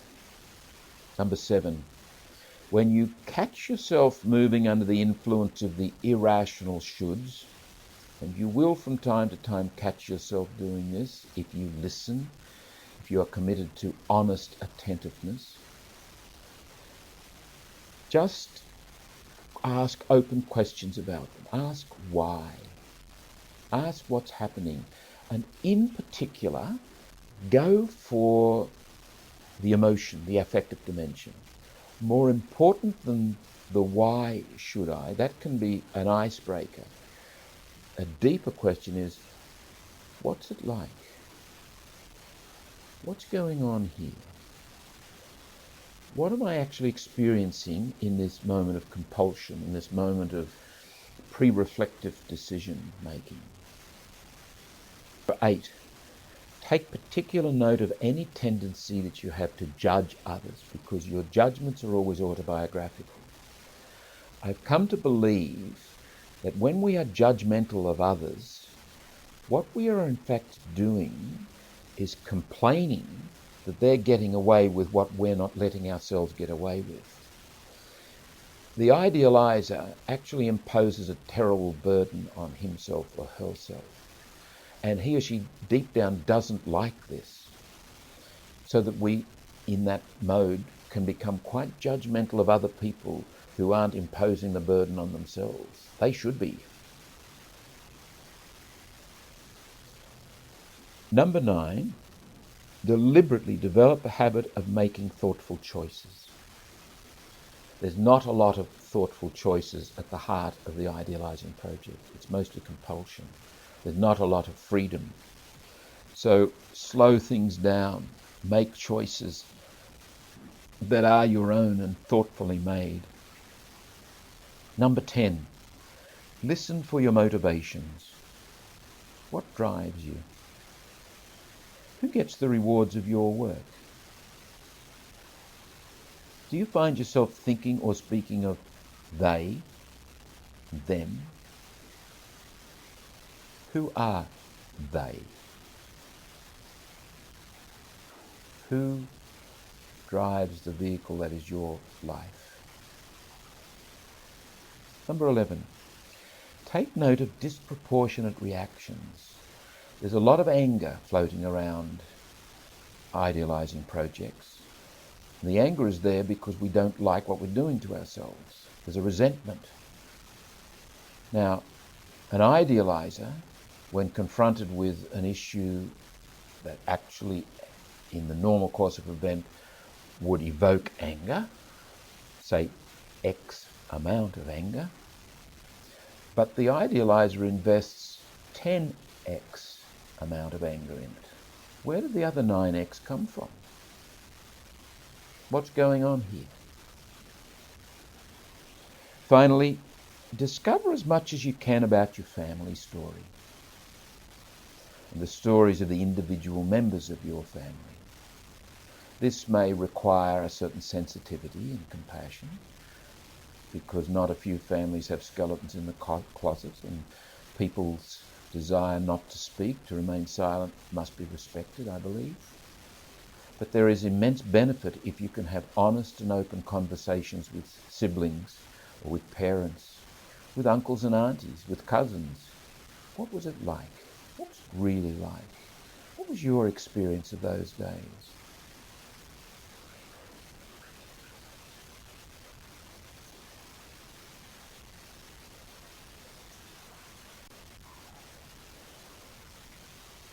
We have, in the course of our reflections, referred a number of times to the Christian reality as it may be affected by idealization. Let's consider that more particularly now. And there are 4 principles that apply, at least 4. First of all, of each person it can be said, you are your vocation. In other words, my primary task in life is to become the person that God made me to be. In our Catholic tradition, we speak, quite legitimately, of vocation as being vocation to religious life or vocation to priesthood. I would like to suggest a broader understanding of the word, however, that there is embedded in your very being, in your unique reality, a call. The fact that you have been created is itself a call, a calling.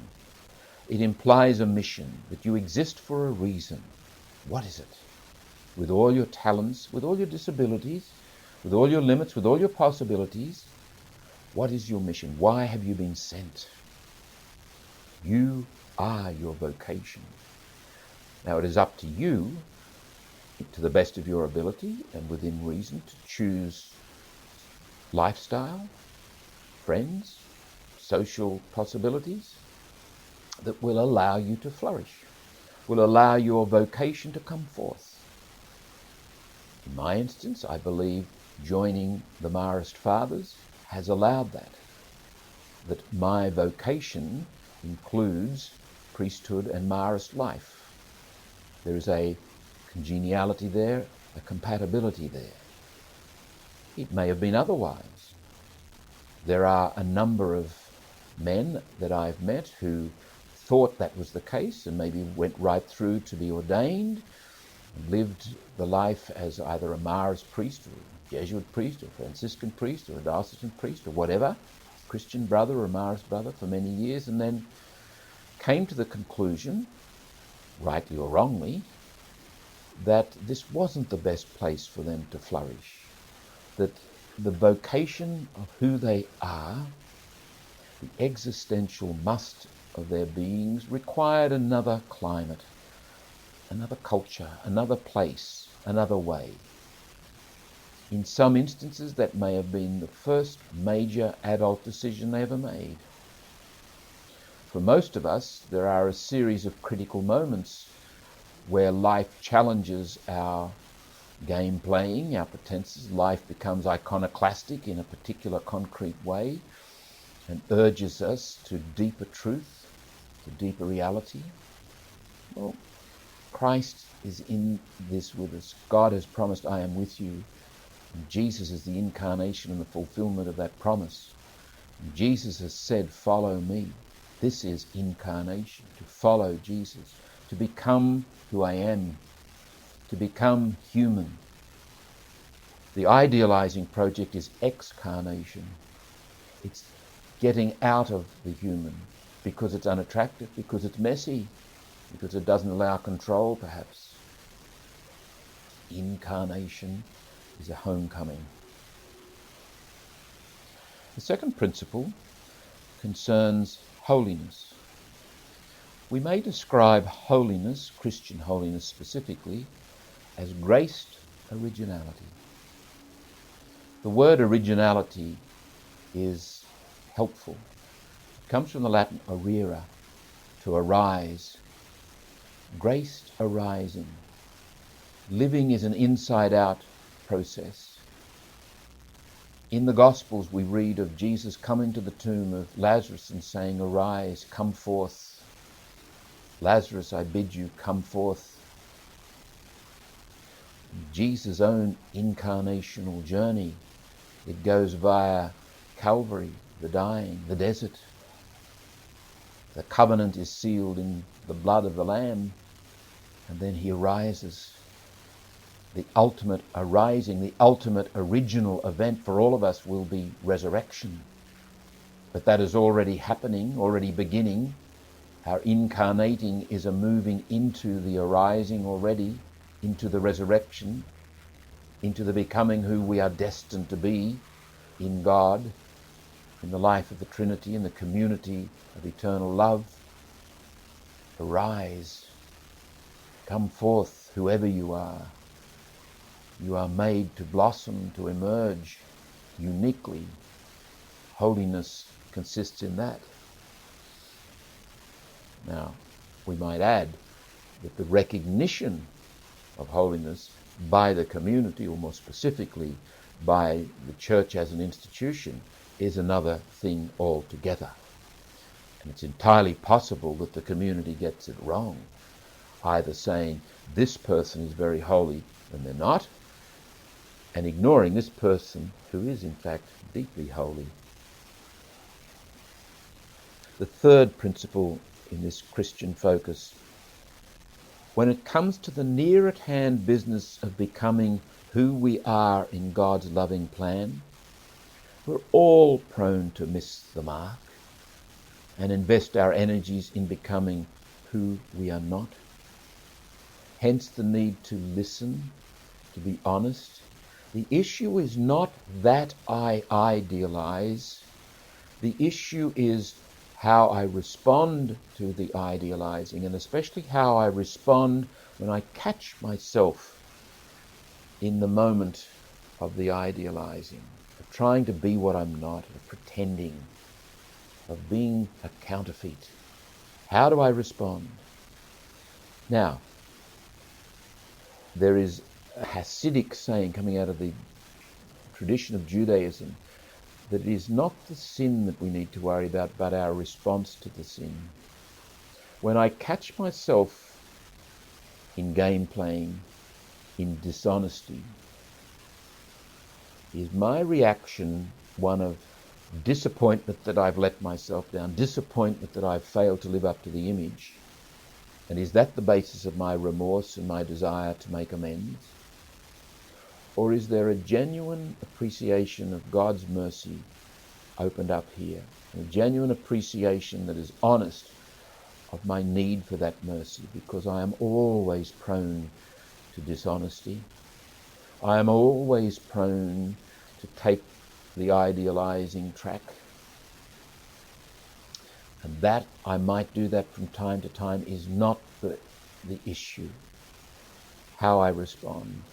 Do I surrender to God's mercy? Do I get a deeper appreciation of God's mercy? Do I become more imbued with God's mercy and go into the world so that others may know the mercy of God through me? That's the issue. That's what I'm called to. The fourth principle: religion itself can be an occasion and even a project of idealization or idolization.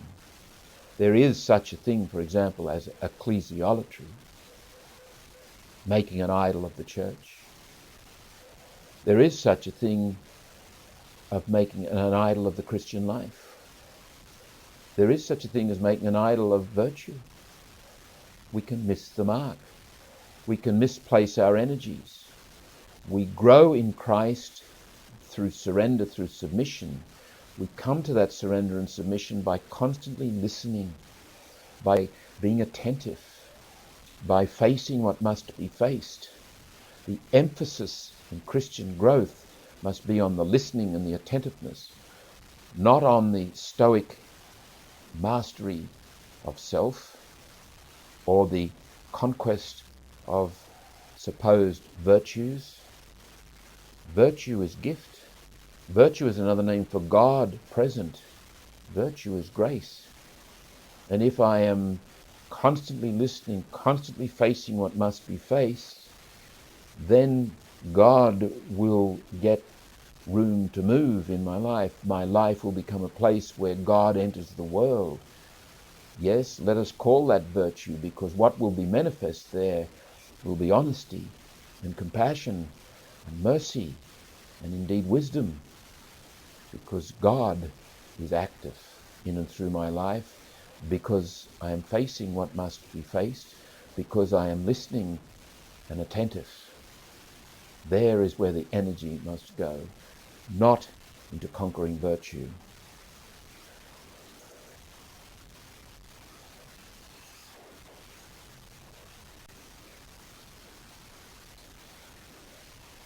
In the Christian tradition, which grows out of the tradition of Judaism, covenant is absolutely central. The covenant forged in the desert long ago is the covenant that is fulfilled in the new desert of the Christian scriptures, the desert of Calvary. It is in the dying of Jesus that the relationship between us and the eternal community of love is sealed. And because of that, because of Jesus' Passover, we will live. In that is our identity. In that is our grounding.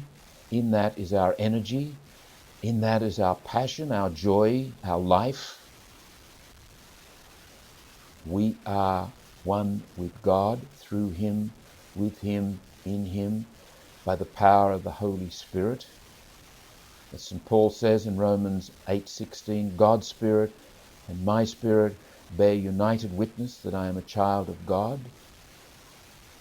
In that same letter to the Romans, chapter 6, verse 4, St. Paul says, you have been baptized into Christ. You were baptized into His death, into the covenant. That's what baptism is. And as he says to the Galatians, chapter 2, verse 20, I live now, not I, but Christ lives in me.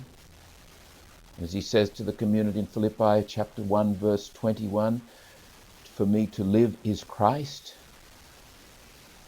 St. Paul was profoundly aware of the essential Christian reality.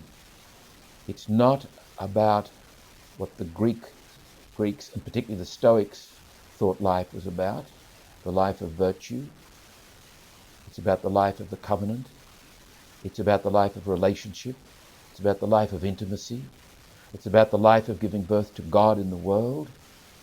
And in order to be part of that, all I have to do is receive the gift. How to receive the gift? Listen, pay attention, be honest, face what must be faced, avoid nothing, be real, submit, yield, take up the gospel, meditate, consider the great mysteries of God manifest in the incarnation. Let that become part of your heart, your guts, your mind, your imagination, your whole being. Go immerse yourself in the assembly, the ecclesia, the presence of Christ in the world, wherever 2 or 3 are gathered. Be there, painful as that is, frustrating as that is. We don't go to the liturgical assembly to get something out of it. We go there to be there because that's where we belong. That's who we are.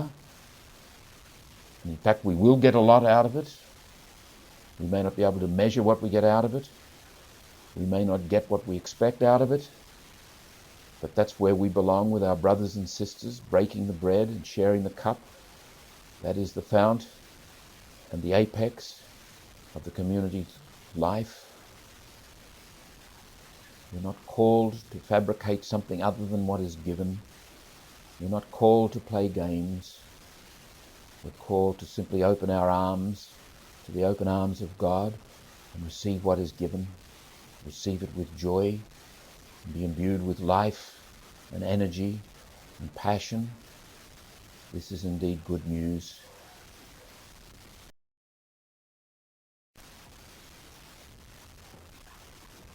Welcome to Unit 4, Session 3 of our course in Developing Your Own Spirituality. Our topic is detachment. Before we begin to reflect on the topic, let's recall a basic principle with which we began this course in Unit 1. We said that experience is the great teacher. Experience is the primary teacher. It is through experience that we have access to the best possibilities and indeed the worst possibilities of formation. Experience demands that we listen. Throughout this course we have emphasized the need to be a listening, attentive person. Listening begets awareness. Awareness puts us in a position whereby we can make choices, free choices as adults. We can choose to heed what we hear. This, in a nutshell, is the life of obedience. When we spoke specifically of obedience in Unit 3, we talked about the obedience pattern that is found in life itself, the living and learning process that is a normal and natural part of human formation. We listen to what is going on, we hear, and we heed. That is the essence of obedience. Not only believers, but all human beings everywhere at all times do well to submit to that obedience pattern. When we talk about detachment, we will talk about it in the same light, not as an abstract ideal, but as a pattern that is there in life, awaiting us, inviting us. The detachment pattern is part of a normal, healthy human life formation process for all human beings. It is something that we discover. If we submit to the obedience pattern, we will discover it very clearly, we will submit to it, and we will grow because of it. It is not so much a conquest as it is a gift. It is part of living. It is not a special attainment or conquest that is held up to Christians alone. Another comment needs to be made here. In our previous session, we spoke a lot about idealizing as a deformative way of living. I hope we were able to do a pretty good demolition job on idealization. But I also hope that we didn't thereby suggest that ideals were to be dismissed. It is important for us to have ideals. It is important for us even to go through times of idealism. It is important for us at times in our life to be idealistic. This is good. Idealizing, which develops an ideology or a template or a set of rules, ways of naming reality, which are then force-fitted. We force-fit ourselves, we try to force-fit other people's, we try to force-fit events and things. That's the idealizing project, and it is to be rejected out of hand. But we need ideals, and detachment is an ideal. To be free, to be available, to be able to move, to open up possibilities because we're not compulsive, because we're not trapped. How do we foster good ideals? Our reflection on detachment will endeavour to address that particular issue amongst others.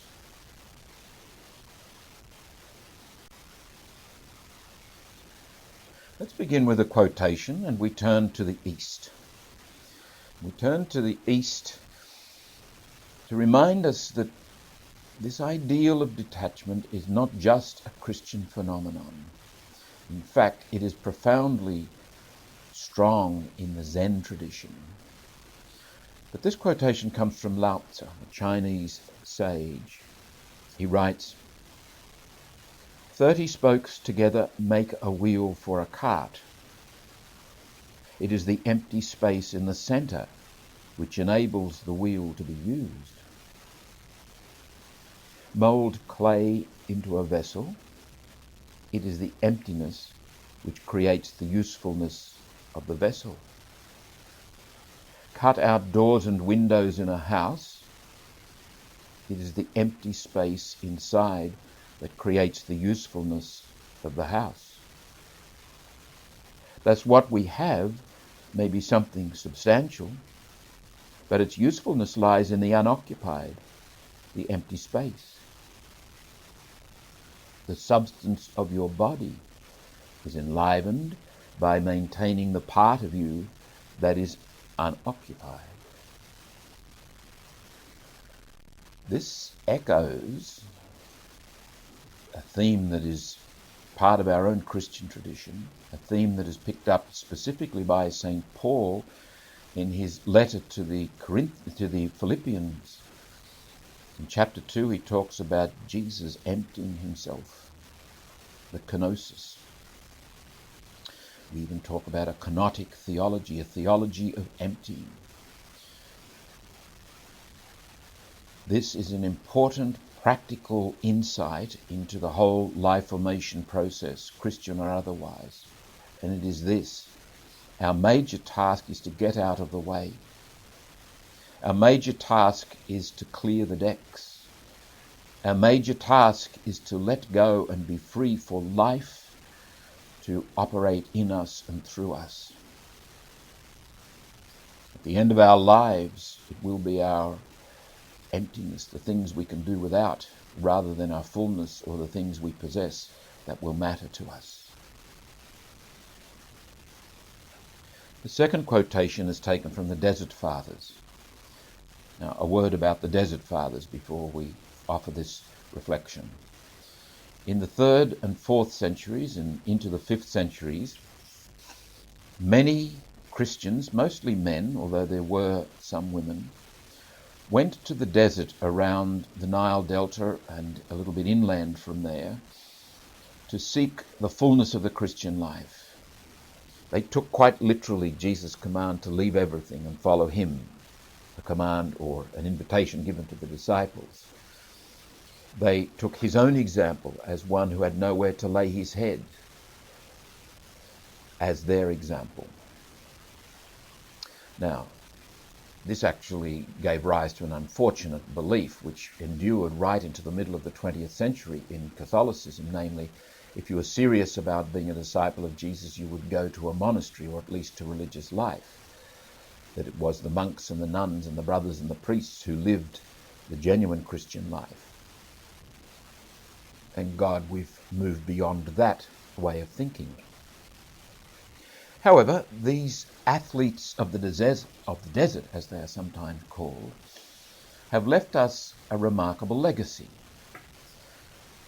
The sayings of the Desert Fathers were engendered by a practice that arose at that time, whereby young novices, people who had just gone to the desert and wanted to learn the ways of Christ, or people who lived in the towns and wanted to seek out some wisdom, would come to the elders, people who were very often called Abba, fathers, and ask them for advice. And these were gathered together in the sayings of the Desert Fathers. They are particular, they are concrete, they are sometimes witty, sometimes blunt, sometimes shocking. But typically they are addressed to a person, and we need to be careful about universalizing them. Like the occasion in the Gospels where the rich young man comes to Jesus and says, "What must I do?" And Jesus speaks to him in particular and says, "Well, keep the commandments." He says, "I've done that." And Jesus looked at him and loved him and says, "You need one more thing. Go and sell everything you have and give it to the poor and come follow me." And the man went away sad. Again, we misrepresent this occasion if we think that is Jesus' command to all those who wish to be his disciples. He was talking to that man. In this particular instance, we have one of the sayings of the Desert Fathers, a story really, very tiny story, and it goes like this. There was a man called Serapion, one of these desert fathers, one of these athletes of the desert. And legend has it that Serapion sold his book of the Gospels, and he gave the money to those who were hungry, saying as he did so, "I have sold the book which told me to sell all that I had and give to the poor."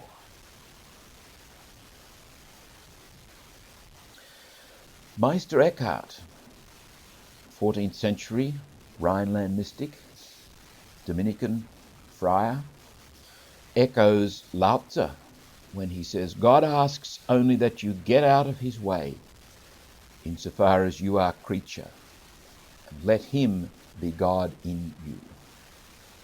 That's pretty good practical advice.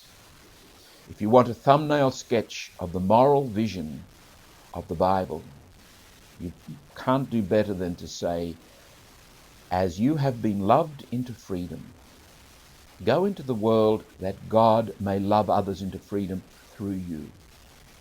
You have to be free. You have to be empty to do that, to be that kind of person. On another occasion, Meister Eckhart said, "God, rid me of God."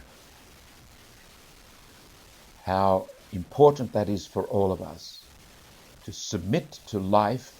Life is iconoclastic. Life is a great smasher of idols. Life is a great healer.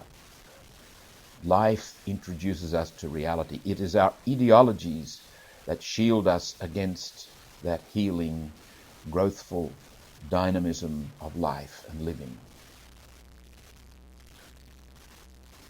In the Old Testament, in the book of Genesis, chapter 12, the beginning of the Abraham story, we read, God said to Abraham, "Go from your country and your kindred and your father's house to the land that I will show you." This is a profound act of letting go, of setting out into what? This, on Abraham's part, is a response of trust. In a sense, this is a model for all of us who would be believers, who would take God seriously. Let go of everything. Now, we will actually pick up a wonderful paradox that is at the beginning, at the very heart of this reality.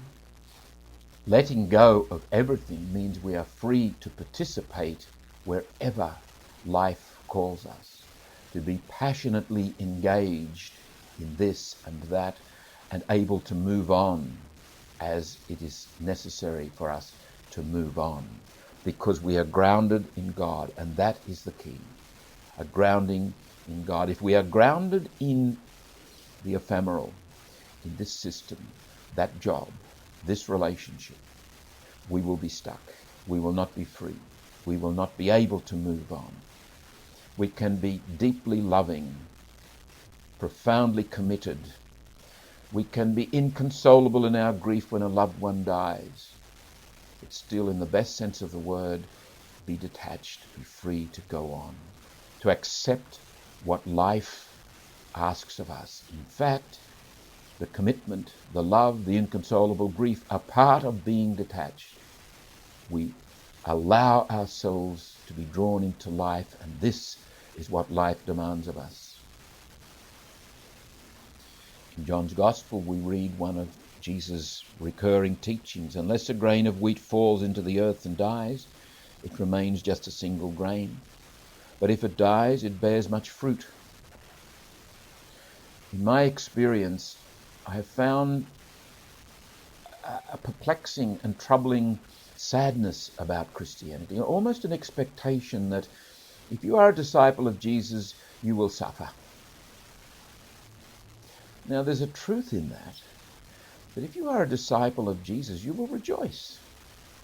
There's a profound truth in that which is missed too often by Christians, disciples. What might be at issue here? I can suggest two things.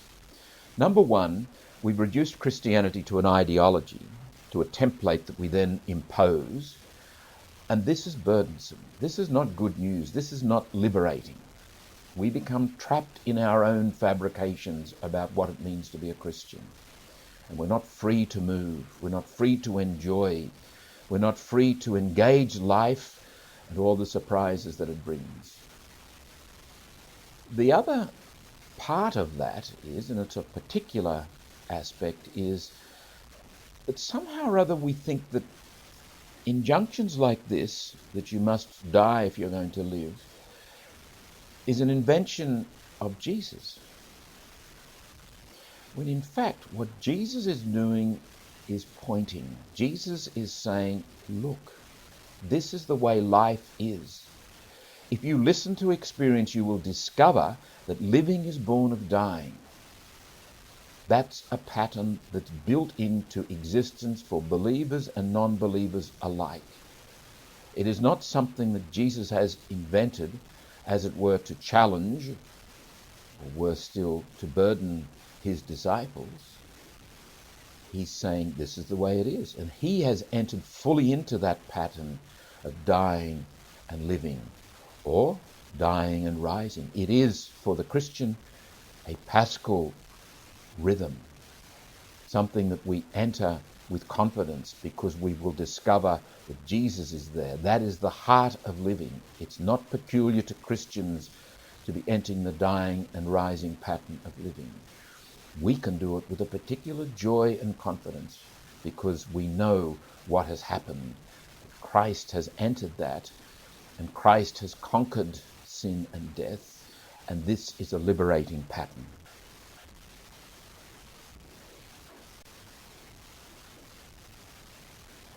Four universal human principles.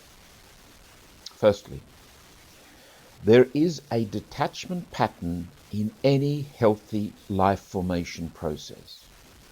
And we human beings are required to embrace that pattern as wisely and generously as we can.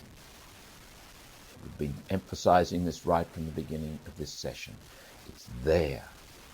If you engage life honestly and generously, life will graciously and wisely rid you of what you need to be rid of, set you free, bring healing to your life.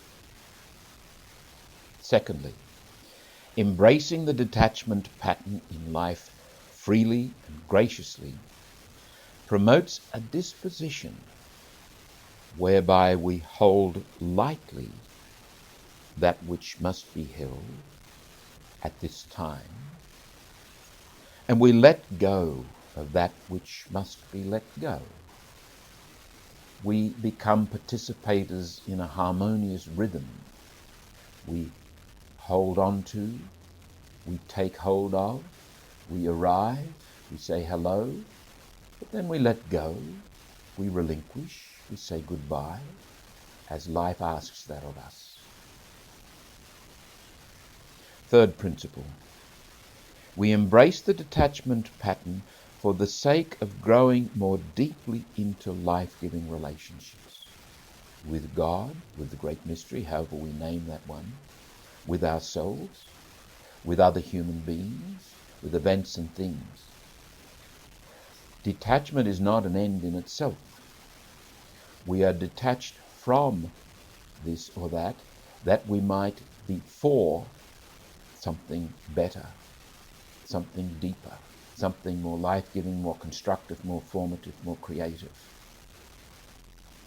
And ultimately, what life is about is relationships.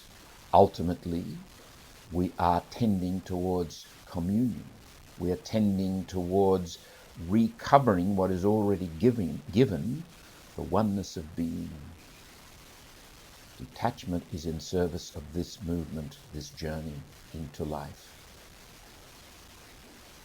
Fourthly, the detachment pattern is best served by a growing experiential sense of this connectedness.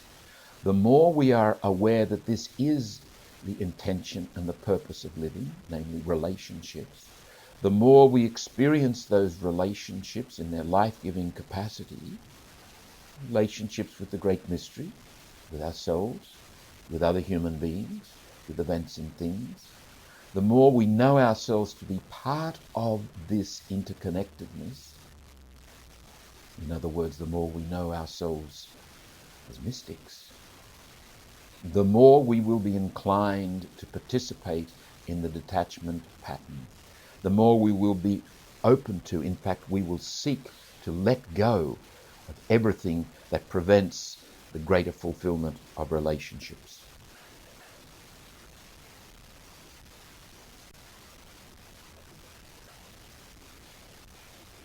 Let's look a little bit more closely at common experience and see if we can find this detachment pattern at work in our daily lives. And I'm going to suggest, if you like, 3 levels at which we do recognize the detachment pattern, even if we don't call it that. The first level is very obvious. Life is constantly asking us to let go of this and that, at times even wrenching it brutally from us. Our taken for granted worlds, remember, we articulated this principle right at the beginning of our course. Our taken for granted worlds, our worlds of habit and daily routine, always carry the rider until further notice. Nothing gloomy about that. That's the way it is, because we know what is here today won't be there tomorrow, not all of it. We all constantly experience the movement of life through meetings and partings, hellos and goodbyes, arrivals and departures, moments of great joy or comfort that inevitably give way to the more common moments of ordinariness and tedium. We say life goes on. In other words, living necessarily involves letting go, detachment. Whether we like it or not, we simply have to let go. Now, we need to qualify that because we'll give examples of this in a moment. Some people refuse to let go even though what they're hanging on to is already gone from them. This is a weird experience, but it happens. It would be reasonable to suggest that the acceptance, preferably the generous acceptance of this detachment process, this detachment pattern, is closely related to our happiness and our fulfillment as human beings. Now that's a fairly obvious, observable process in the movement of life. The detachment pattern is at work there, inviting us to let go, move on. Apart from this obvious letting go that is forced on us, if you like, there is a letting go that we should choose and we should promote for our own ordinary well-being. For example, what is the best or one of the best bits of advice you can give someone who's travelling overseas? Travel light. Don't carry more than you need to. And be careful of accumulating things as you go, because it will become a terribly burdensome journey if you're carrying more than you need to or can happily carry. That is, if you like, a metaphor for the journey of living as such. What about having a meal? It behoves us not to let our eyes be bigger than our tummy, not to try and eat more than we can comfortably accommodate. We need to leave aside some things. No matter how tasty, no matter how wonderful it is, we need to be able to say, no, I can't accommodate anything more.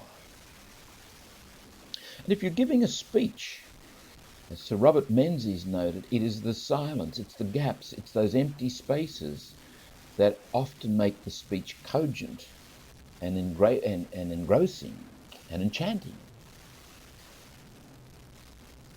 True love demands that we sometimes leave people alone. Let go. Let them have their head. Parents must do this with their children. So this is, if you like, a chosen detachment. And where we refuse to do that, we refuse to let go of our children, we refuse to let go of that nice tasty morsel, we refuse to relinquish the inclination to drink that little bit of extra alcohol, where we refuse to let go of this or that luggage, we end up burdening ourselves. We end up with a kind of insanity taking over. There are times when we must let go. And one of the obvious symbols of our generation is, and our generation is a generation of acquisition and possessions. We gather, we hoard. And one of the great signs is the garage sale. There comes a point when we say, my God, I can't go on with all this stuff. I've got to get rid of some of this stuff. I've got to let go. At a deeper level still, but still in this same level of a chosen detachment, one of the essential elements of growing to adulthood is that we let go of the attitudes and the expectations and the behaviours that were more appropriate to an earlier period of our lives. People who hang on to hurts, people who hang on to bad experiences and make a welter of it and find an identity in it are not good company. There's something wrong with this. Now, let me say, it's not always easy to let go of hurt, pain, trauma, tragedy, because you are not the only player. In some weird sort of a way, the pain can hang on to you. the tragedy, the bad memory can find a place in you. In which case, the freedom that you exercise is the freedom to choose an attitude to that. There are people who refuse to choose a creative attitude, refuse to live through the pain and get out of it and get on with life and let go. And it burdens them.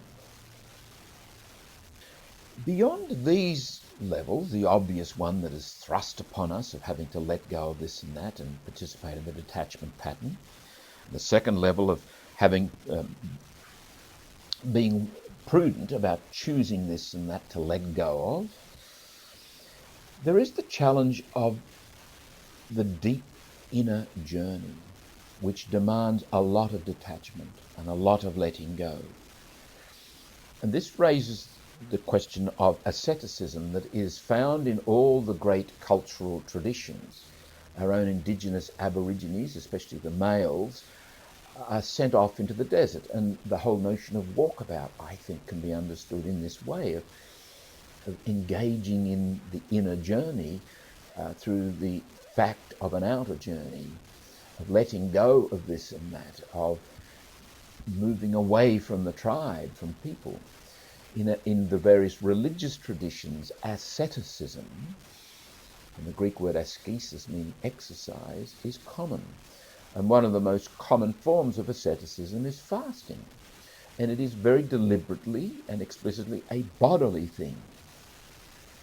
Today, we are aware in the Muslim tradition that they have Ramadan, those weeks of fasting, where they don't let anything pass their lips, water or food, between sunrise or sunup, unless there is an extreme circumstance prevailing. Asceticism, I think, can be justified and indeed promoted in terms of this deepening of life on two scores.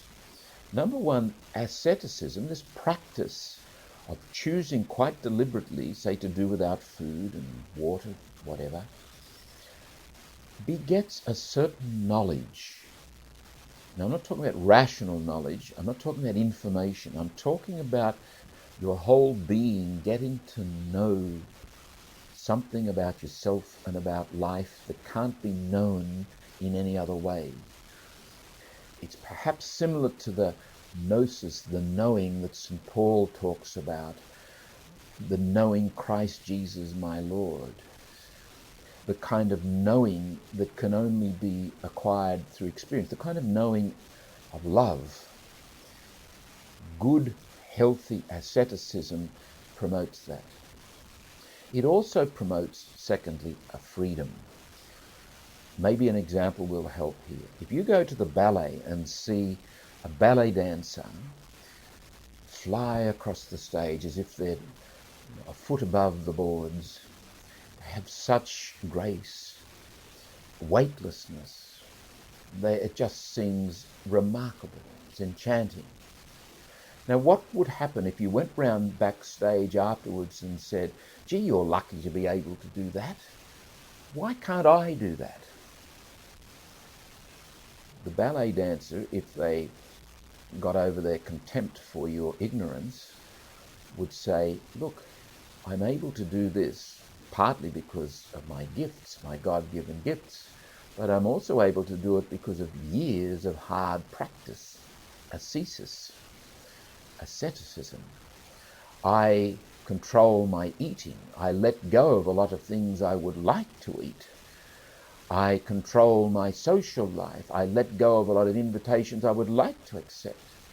And I have spent hours and hours and hours of painful practice so that my body will be free enough to fly across the stage that so enchanted you.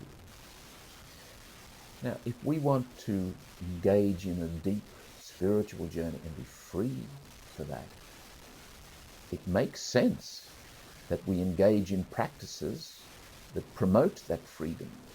And central to those practices will be detachment, letting go. And the bodily reality is the one where most of those practices have their initial focus, because it's the bodily desires and the bodily whims and the bodily inclinations that are most likely to entrap us initially.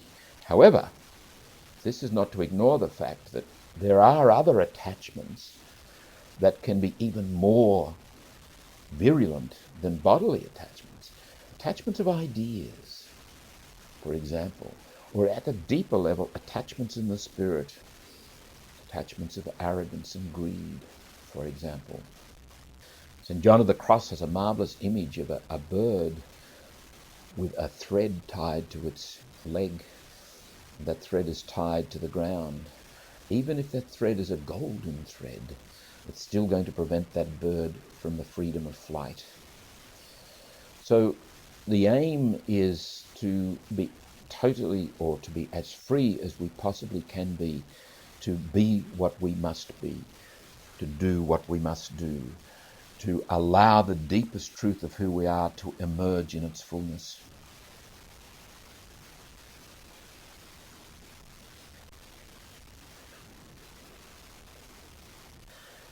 Let's reflect on the response, move a little bit more deeply into engaging this aspect of our experience, this detachment pattern.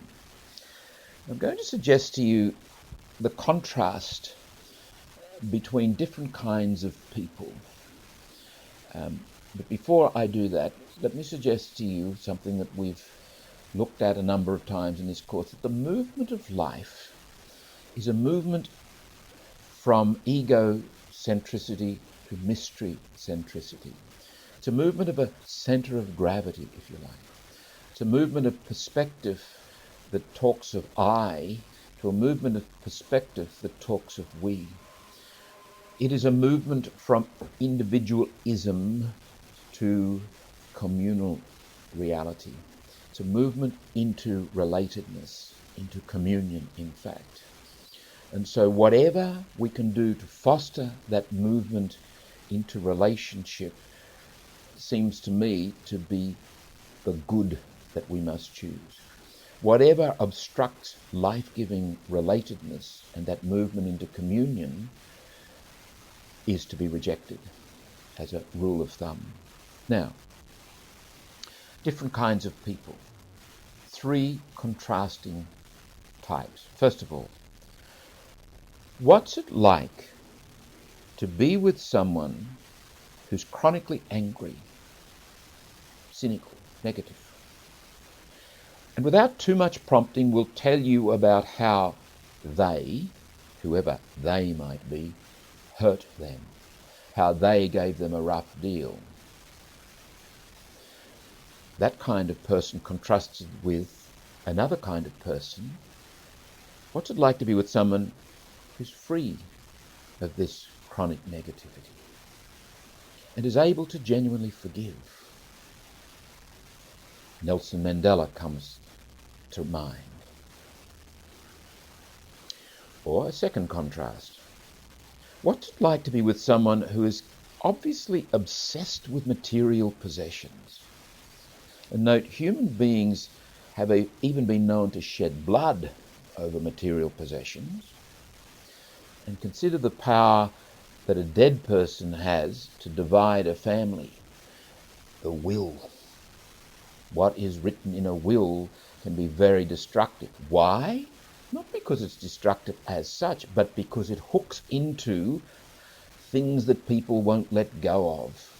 People expect this or that, and I didn't get it. She left all her money to so-and-so, and I should have gotten it. This is operating out of an ideology. This is operating out of a tyrannical set of shoulds. This is not operating out of a communal, relational, personal approach to life. Compare that kind of person who's obsessed with material possessions to a person, someone who is generous. He's got an easy generosity, not a flamboyant generosity, but an easy willingness to give, share what they possess, and they're quite able to live simply. They're much better to be with, much more attractive, much more human.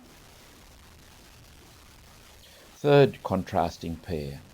What's it like to be with someone who has the answer for everything and seems to have no doubts and is closed to others' opinions and ways of doing things?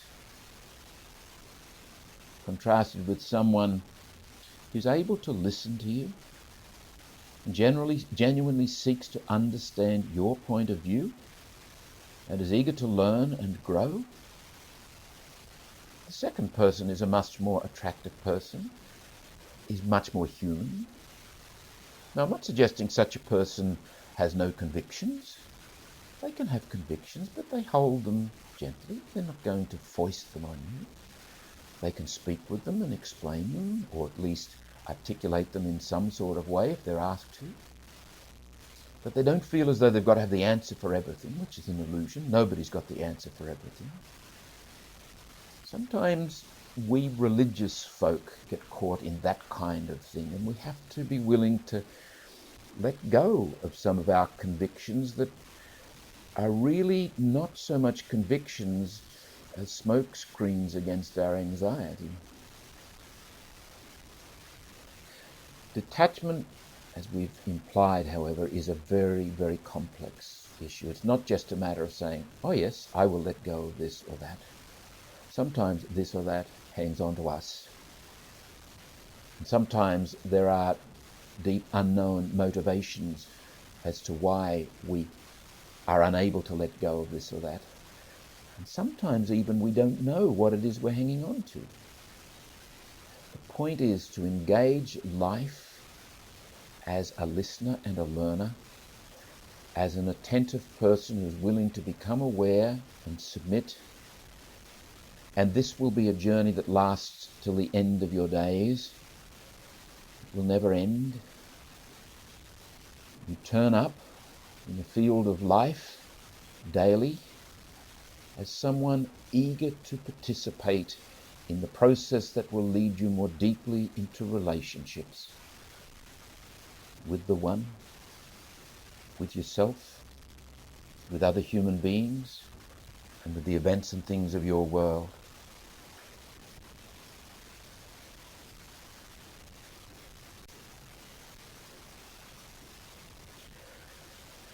One of the paradoxes, and in dealing with life formation, we are constantly coming up against paradox, which, if nothing else, should remind us that we do not have clear-cut definitions and answers for the great issues of life. We are constantly thrown up against mystery, that is, the inexhaustible intelligibility of it all. But one manifestation of this paradoxical theme in life is that detachment assumes attachment. Take, for example, the little infant. A baby is bound to be attached to the mother or the father or some surrogate mother or father. The baby cannot survive without this kind of attachment. And the more healthy that attachment, that connection, is, the better. Consider the metaphor of the face, the human face, as a metaphor of a process that must happen with that infant. The mother, the father, hold the child so the child can see their face, and that face radiates, communicates care, love. It communicates faith in the baby, hope for the baby, love for the baby, more or less, so that as that human being that is now an infant grows, the facing will both reassure and ground the child, the human being, and also release the child. One day, that child will grow into being a man or a woman and turn their back, precisely because they've been faced well enough for them now to face the world. They will have begun this facing of the world even as a child. But the day will come when the primary facing is their facing of the world, and eventually their facing of their children, of enabling other human beings to find their place in the world. There's a whole detachment pattern in that, one that's very, very poignant, one that's full of absolutely predictable natural humanity. There's a lovely poem that's written by Cecil Day Lewis, and it's called Walking Away. It's 18 years ago, almost to the day, a sunny day with the leaves just turning, the touchlines new ruled, since I watched you play your first game of football. Then, like a satellite wrenched from its orbit, go drifting away. Behind a scatter of boys, I can see you walking away from me towards the school with the pathos of a half-fledged thing set free into a wilderness. The gait of one who finds no path where the path should be. That hesitant figure, eddying away, like a winged seed loosened from its parent stem, has something that I never quite grasped to convey about nature's give and take. The small, the scorching ordeals which fire one's irresolute clay.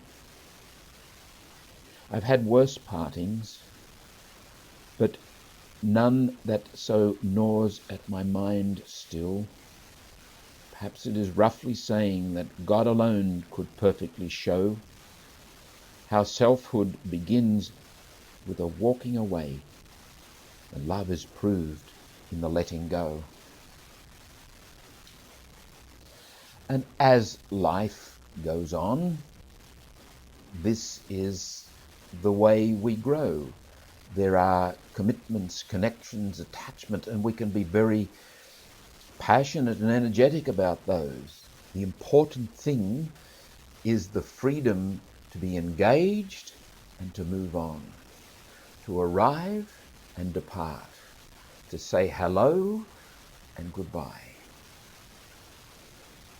The issue is not being tentative, being frightened about engaging, because sooner or later we've got to let go. The truly detached person is able to go in boots and all with energy and love, and able to enter grief with energy and love, and able to enter the joy and the pleasure and the sheer movement of life towards greater communion,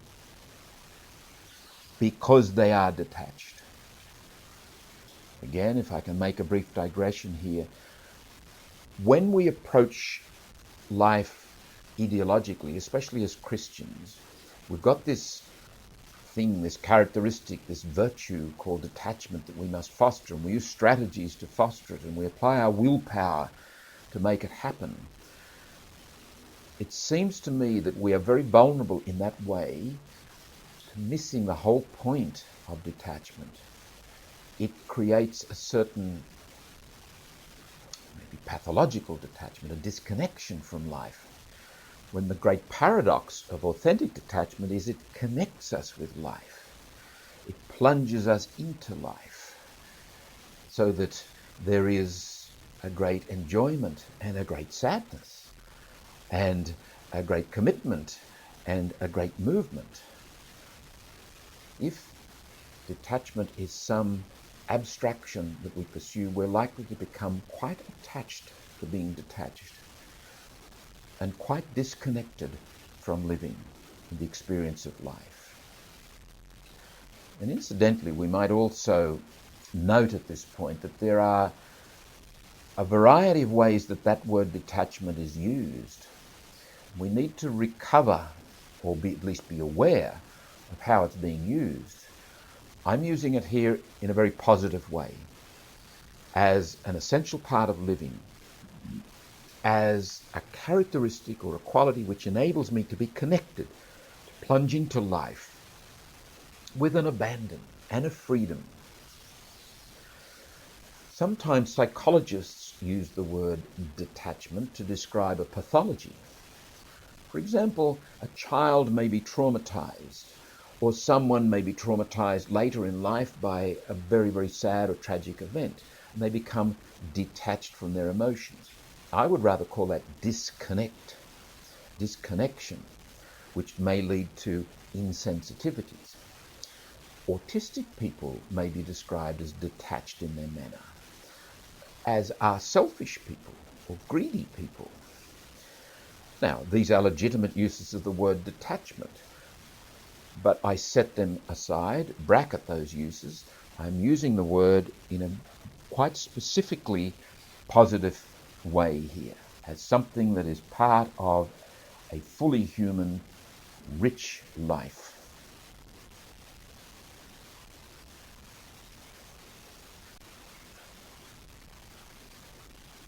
Let's consider some ways in which we may foster this ideal of detachment so that it does become something that allows us to engage life, to connect with life, rather than part of an ideology, an idealizing program where it becomes almost a tyrannical thing that we willfully pursue.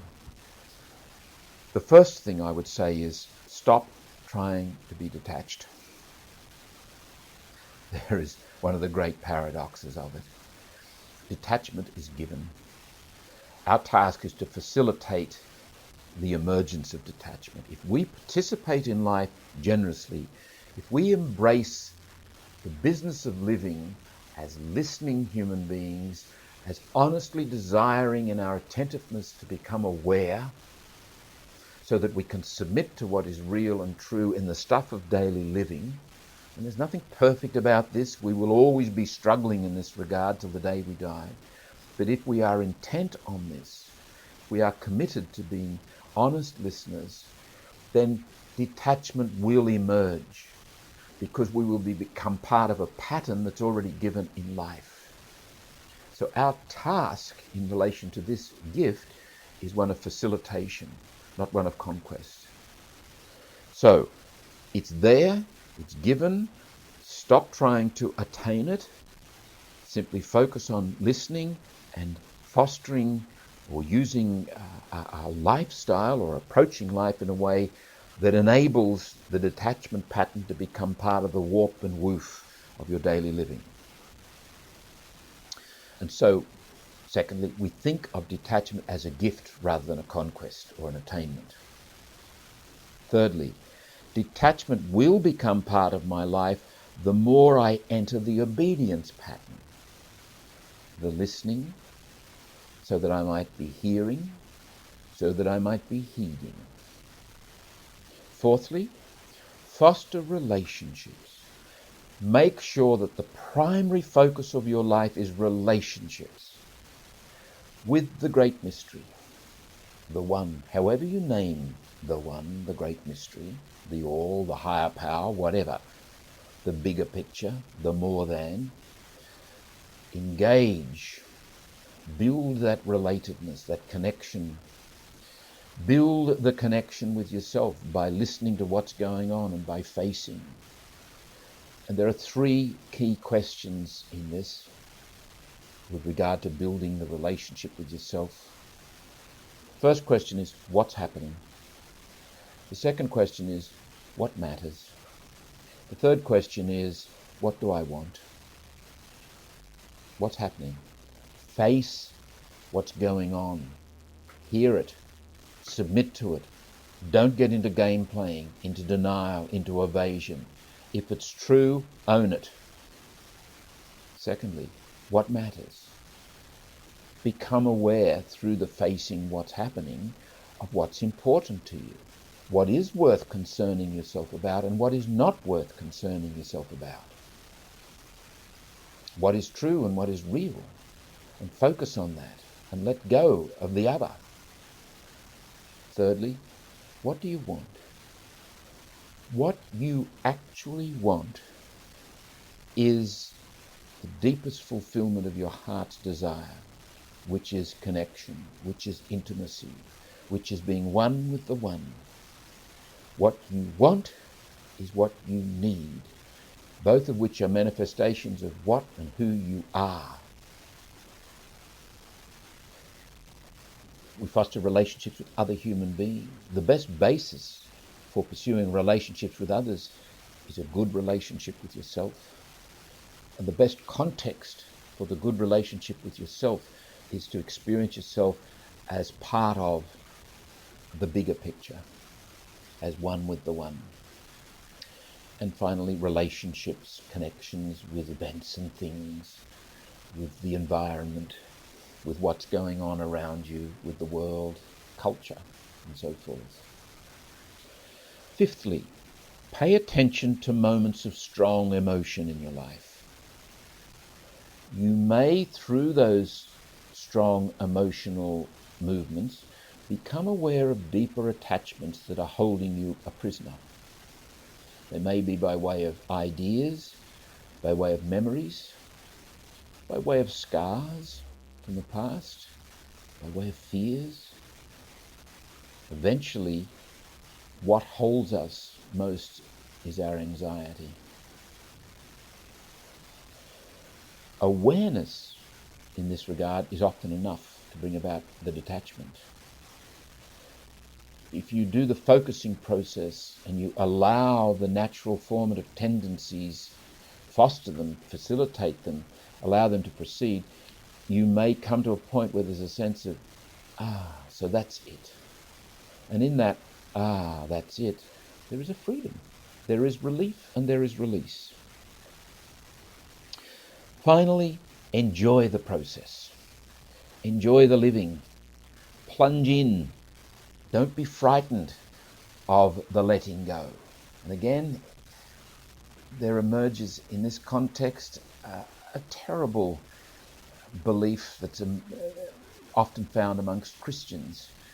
And I think it comes out of this ideological approach to Christianity. Namely, if I allow myself to become part of this detachment, God's going to ask me to, He's going to take away my wife, my husband, my children, my house. God's going to ask me to let go of things I really like. Rubbish. Rubbish. Forget about it.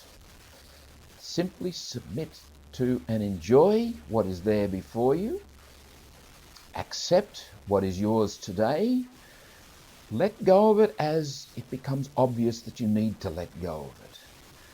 Enjoy your wife, your husband, your children. Enjoy the movement on. Enjoy your motor vehicle, your work, your job, your holidays, your moments of pleasure with food and what have you. This is all part of the detachment pattern, the movement into life. The hellos and the goodbyes, the arrivings and the letting go. It's the movement. It's the freedom with which we plunge in and enjoy and participate and engage and encounter.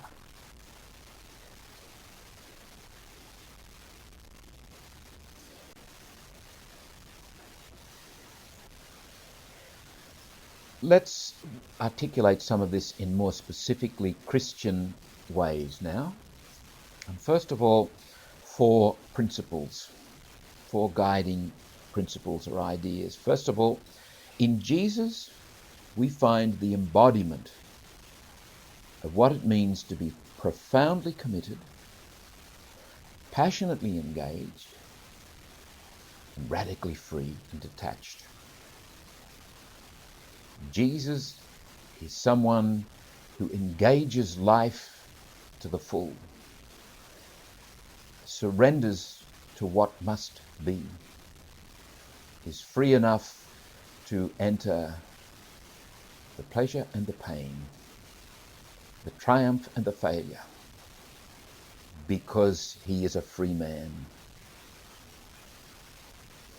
In this context, let us recall something else too that we've mentioned before, the difference between a life drawn by delight and a life driven by duty.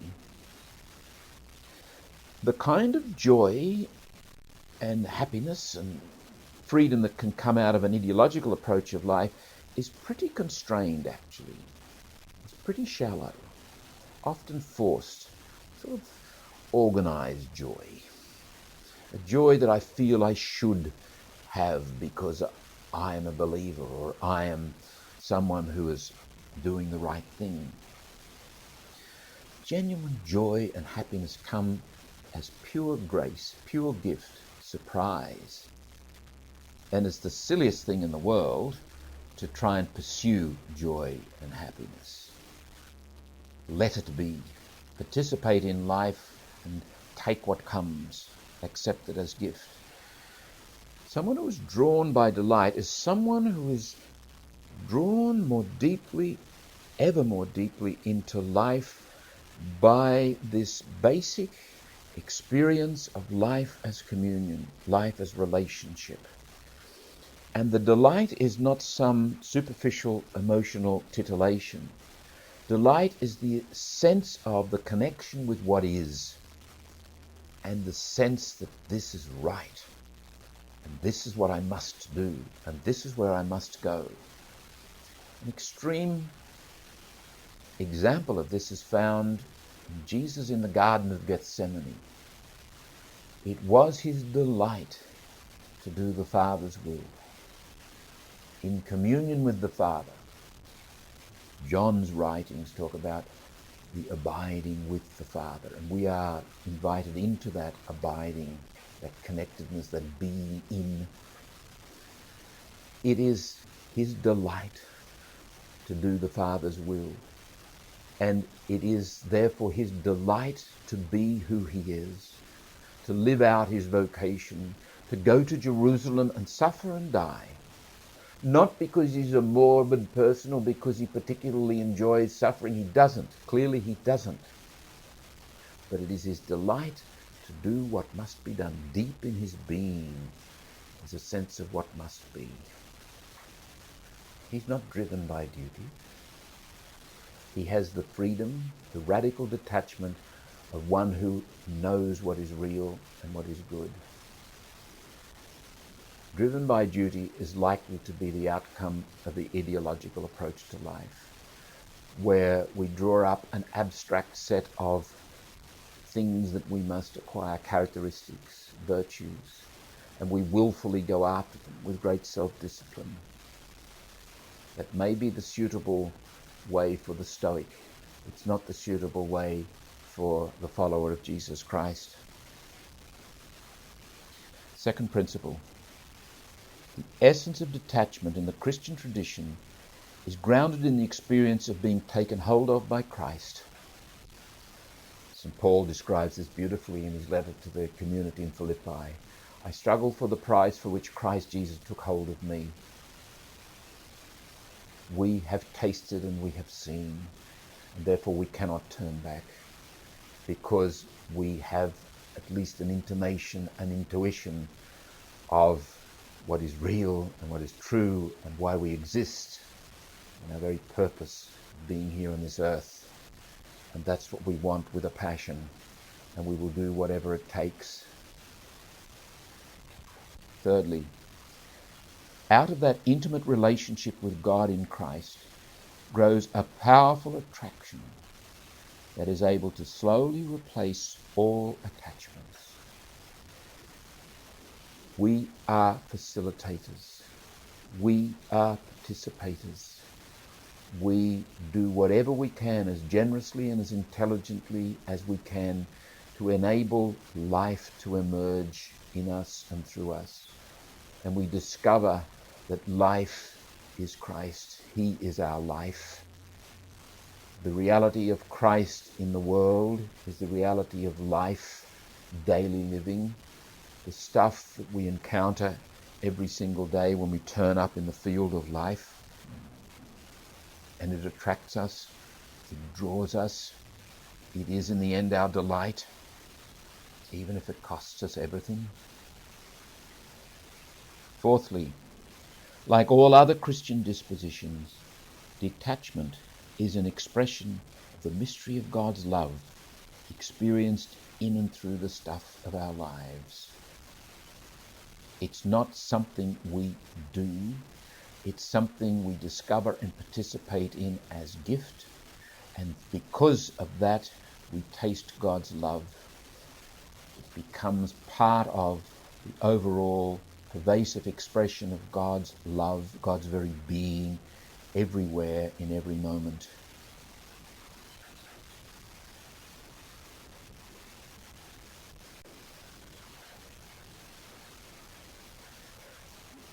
Consider the parable of the treasure in the field. You'll find it in Matthew chapter 13, verse 44. It's one of the briefest of all the parables. Jesus talks of the kingdom as being like a man going through a field. He finds a treasure. With great joy, having found the treasure, he sells everything and buys the field. French philosopher Paul Ricoeur, back in the late 60s, gave a little homily on this particular parable to students at the Sorbonne. And he began with the question, do the parables still have the power to set us in motion? Or are we in fact dealing with anachronistic stories here where in the 21st century, the 20th century, we can no longer connect with such things as shepherds and kings and so forth? Are we to abandon these parables, therefore, as no longer of value to our generation?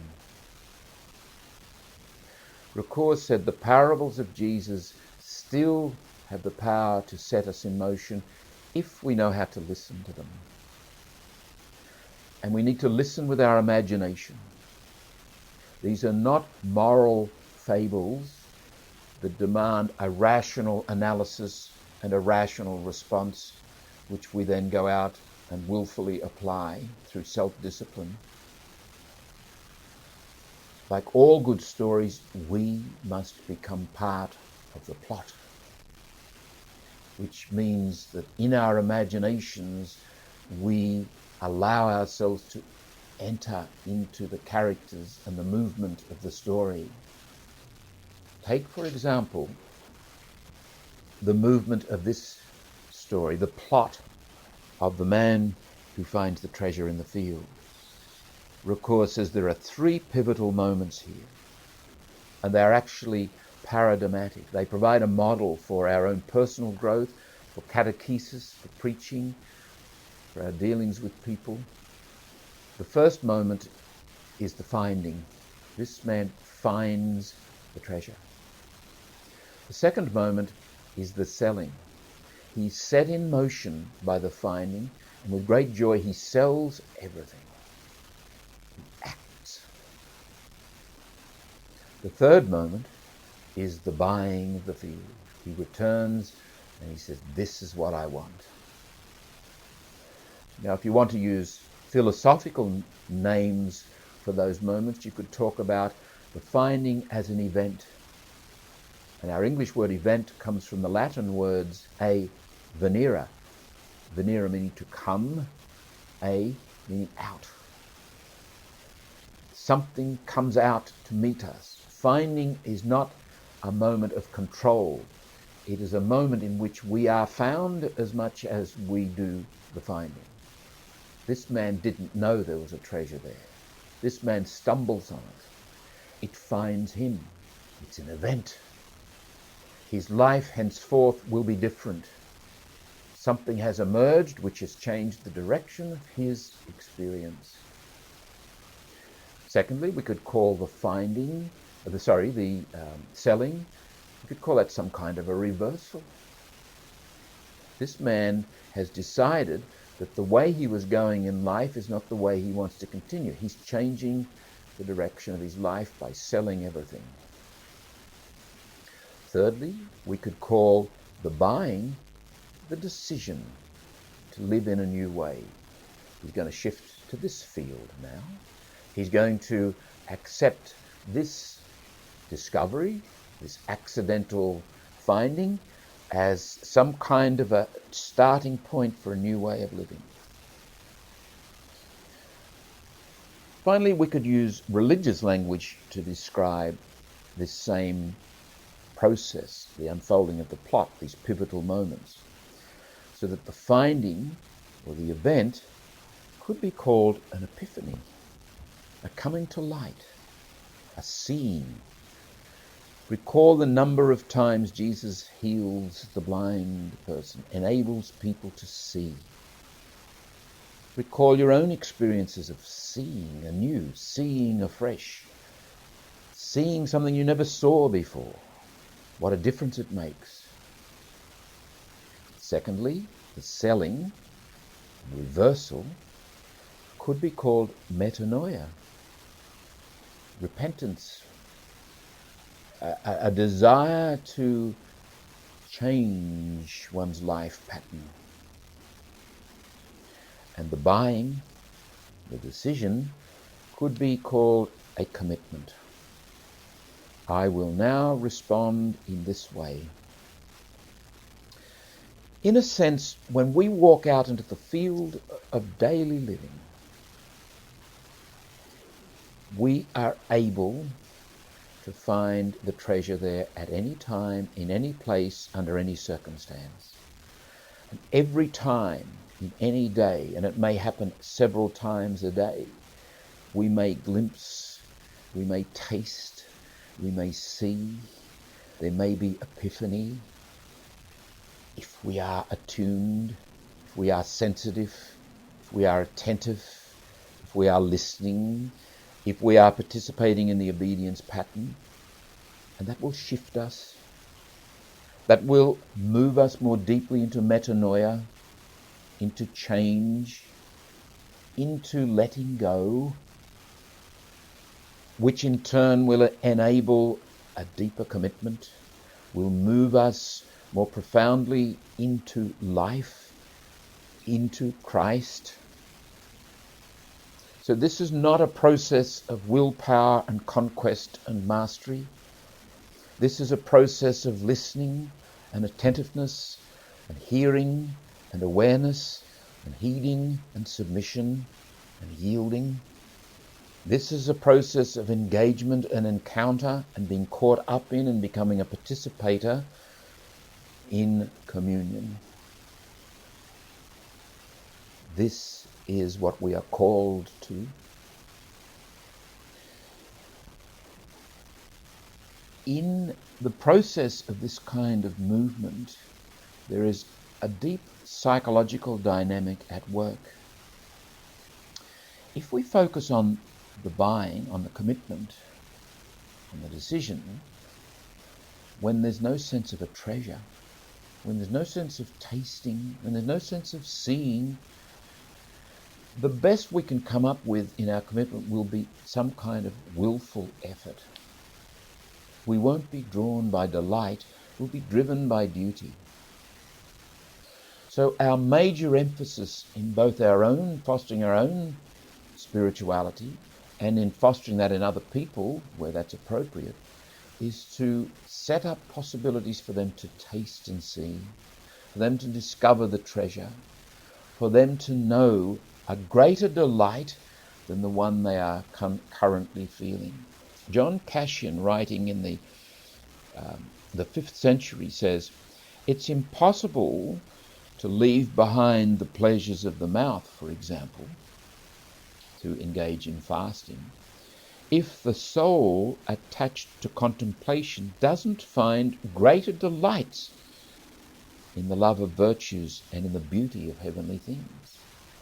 In other words, a religion, a commitment to Jesus Christ that is fired by the experience of the treasure, is more likely to be vital and attractive and appealing, both for you and other people, and liberating, than a Christianity that is driven by willpower and a stark sense of duty and a doer commitment.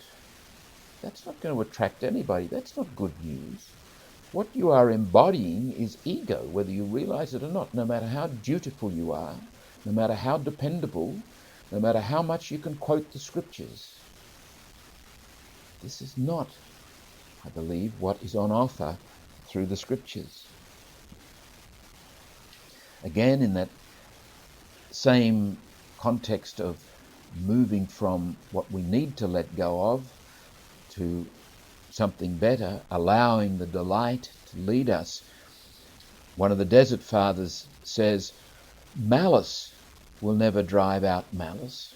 We're stuck in this business of keeping evil in circulation, of tit for tat, of revenge and grudges, and finding an identity in our hurts. Malice will never drive out malice. But if someone does evil to you, you should do good to him, so that by your good work you may destroy his malice. Now, this kind of movement in life, from being malicious to being generous or good, is not going to happen unless there's motivation there, unless there's energy for it. And to simply try to engage that in a willful sort of a way, I suggest, doesn't work.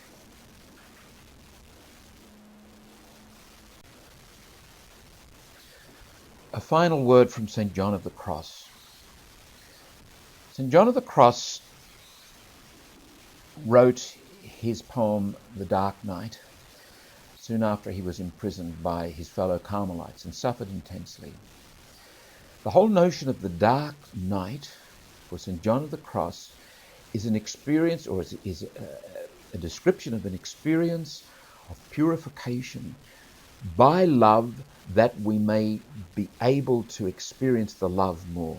It is an expanding of our being, of our capacity to be loved and to love. That is the essence of the dark night for John of the Cross. It is a purification. It is taking us beyond our pettiness, beyond our pathetic little mean images of God and God's love and God's goodness and ourselves and what we are capable of and what we're made for. It's drawing us more deeply into the unfathomable, incomprehensible, unexpected, unnameable terrain of God's very life. And so John of the Cross writes, and this is the first stanza of that poem, "One dark night, filled with love's urgent longings, the sheer grace, I went out unseen, my house being now all still, in darkness and secure, by the secret ladder disguised, the sheer grace, in darkness and concealment, my house being now all still." And so John of the Cross goes on. And John of the Cross has written very powerfully about the whole issue of detachment and letting go. And if you don't situate it in this context of the purification by love, for love, it will sound perhaps even horrifying, certainly off-putting. But it's good to look at it. In The Ascent of Mount Carmel, Book 1, Chapter 13, he writes, "To reach satisfaction in all, desire its possession in nothing. To come to possess all, desire the possession of nothing. To arrive at being all, desire to be nothing. To come to the knowledge of all, desire the knowledge of nothing. To come to the pleasure you have not, you must go by a way in which you enjoy not. To come to the knowledge you have not, you must go by a way in which you know not. To come to the possession you have not, you must go by a way in which you possess not.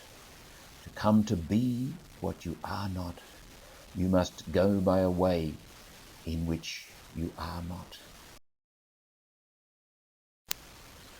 Welcome to Developing Your Own Spirituality, Unit 4, Session 4. Our topic is appraisal. It's a fairly simple concept, but in practice, it's highly complex. So let's begin with a little bit of a digression here, reflection by way of a preamble. Think of two contrasting metaphors for reflecting on life formation. One metaphor is the metaphor of life as arriving. The other metaphor is the metaphor of life as journeying. If I think of life as arriving, I will use language like wait until, when they, or when I. We look forward to points of arrival. We look forward to getting there. We look forward, in fact, we examine this a bit more closely, to organising our life and establishing some kind of control. I think it's a fairly common metaphor implicit in our culture, and it's expressed in the expression getting it together.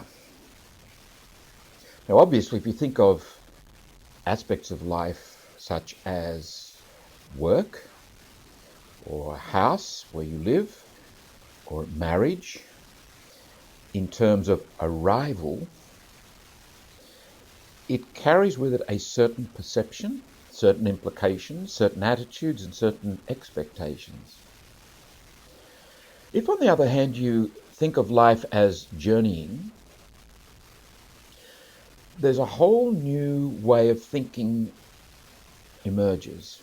You don't think of getting here or getting there, or if you do, it's with a view to moving on. We focus on the present moment as a doorway, as a way of entering the next moment. Life is process, life is movement. We're very conscious that the taken for granted world carries the rider until further notice. This contrasts with the more static view of life as arrival. St. Augustine was a man, I would say, who shifted from thinking of life as arriving to thinking of life as journeying. St. Augustine is generally believed to have experienced a significant conversion experience around about 387. He'd heard the preaching of Ambrose, Bishop Ambrose of Milan. He'd read the so-called Platonic books, writers writing in the tradition of Plato. He'd read St. Paul, and his whole understanding of the message of Jesus Christ became very clear to him. He moved on to an estate called Cassiciacum in Italy, where he clearly intended to settle down. Peter Brown, in his marvellous biography of Augustine, talks about that time as a time of arriving, as a time of intended peace and quiet, as Augustine debated, discoursed on the great issues of the day with his disciples gathered around him. In fact, Augustine's concubine, a woman whose name we do not know, is sent away by Monica about this time. This really hurt Augustine. He had been with this woman for 15 years, and together they had a son, a Deodatus, who is to die a few years later. Monica herself dies shortly after, when Augustine is returning to Africa. She died at Ostia not long before they went home. Augustine lost a best friend. He moves to Hippo, and the local bishop there says, "I want to ordain you." Augustine allows it, and then he's ordained a bishop. And incidentally, at this time in northern Africa, along that strip of coastline from, say, Algeria, which is Augustine's home territory, through Tunisia and Egypt, maybe taking in Morocco at the western end, there are about 700 bishops. Bishops were a fairly common commodity at this time. And the idea was that the community was formed around the bishop.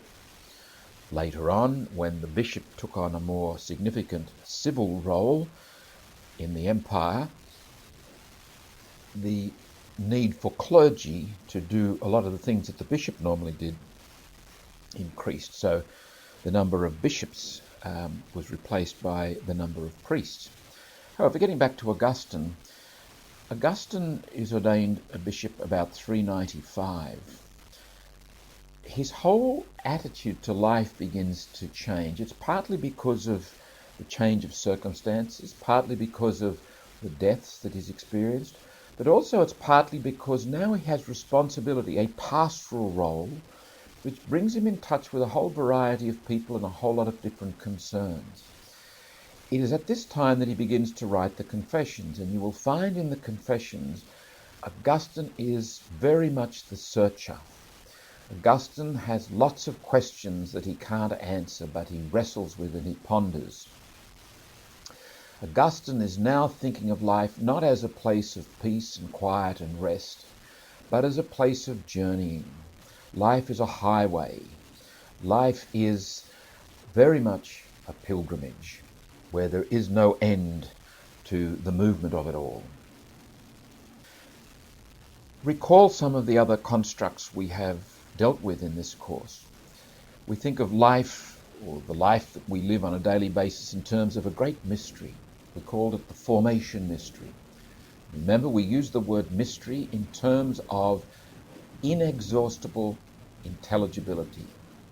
That is, for as long as we pursue the questions and seek to understand, we will never fully understand life. It will always remain an inexhaustible intelligibility, a mystery to us. We've said that beyond that mystery is the great mystery, the source of all mystery. In our Christian tradition, we name that one the God of our ancestors, of Abraham, Isaac, and Jacob, the God of our Lord Jesus Christ. There are the constructs of obedience. Remember the obedience pattern. We said that we should be all the time listening, that we become aware, that we submit to what is actually going on. Life is a constant conversation and engagement and interaction. Out of that, we become more and more engaged in the mystery of living. We also become more and more aware of the depths of our own being and our place in life. We become aware of what we have called the existential must. This is not a rational, abstract awareness. This is a deep sense of who we are and how we must proceed through life. Out of that must, we discover our deepest want. And Augustine himself has named that want right at the beginning of the Confessions. He said, our hearts are restless until they rest in God. That is what we want, communion, intimacy. We want to be home with the infinite mystery. We want to be one with the one. Out of that existential must, that deep sense of who we are, also comes our deepest needs, our actual needs, beyond all the fanciful needs that culture fabricates for us and we take on uncritically. The needs that we've acquired through our experience, good and bad, the needs that we've developed in our family situation, our education and so forth. Those kinds of influences may have pointed us in the direction of our deepest actual needs, needs that are an expression of who we are, this existential must. But those influences may in fact have pointed us away from those deepest needs. This existential must also is the source of what we experience as our vocation. By submitting to what is real, by engaging in that obedience pattern, we gradually get this sense of mission. You are your vocation. Your very existence is an expression of your vocation. You are called into being for a purpose. Also, at the same depth level is what we call conscience.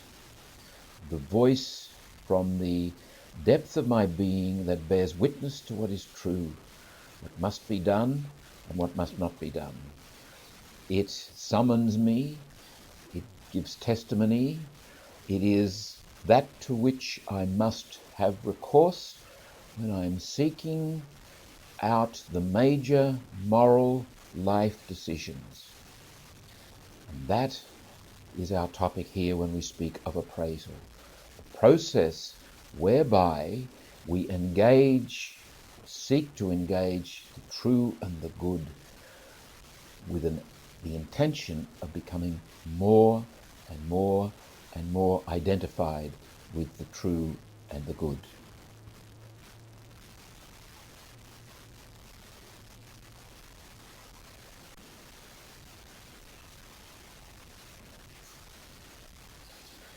Some quotations to begin with. First of all, the words of Plato, which he puts into the mouth of Socrates.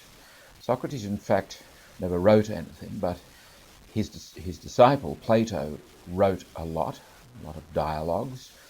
One of them is this Apology, which is about Socrates' last days. Socrates was executed for, among other things, atheism, and more particularly for misleading, as it was alleged, the young people of Athens.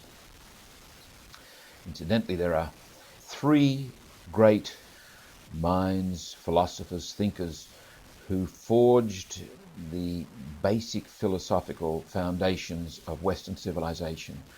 One was Socrates, the other was Plato, and the third was Aristotle. Back to Plato's Apology here and the words he's put into the mouth of Socrates. Socrates says, "I do nothing but go about persuading you all, old and young alike, not to take thought for your persons or your property, but first and chiefly to care about the greatest improvement of the soul, and daily to discourse about virtue, and of those other things about which you hear me examining myself and others, is the greatest good of man, and that the examined life is not worth living." We're perhaps familiar with that last aphorism. The unexamined life, rather, is not worth living. Socrates was focused on the depth dimension. He believed, if we can trust Plato's account, that we need to be critical, thoughtful. We would say we need to enter that obedience pattern of life as best we can for the good of our souls. Get beyond what others might think. Get beyond cultural trends. And indeed, our lives must be culturally situated. We must dialogue with the people and events of our world. That's how our lives graciously unfold. But there is a must, a truth in the being that each of us is. We must listen to that and submit to it. The second quotation comes from a movie review. The author is Paul Zimmerman. The review is of the movie Sunday, Bloody Sunday, appeared in Newsweek on September the 27th, 1971. He writes, "Life is not so much beginnings and endings as it is middles that don't measure up. And our happiness depends on how we come to terms with the pale reflections of our dreams.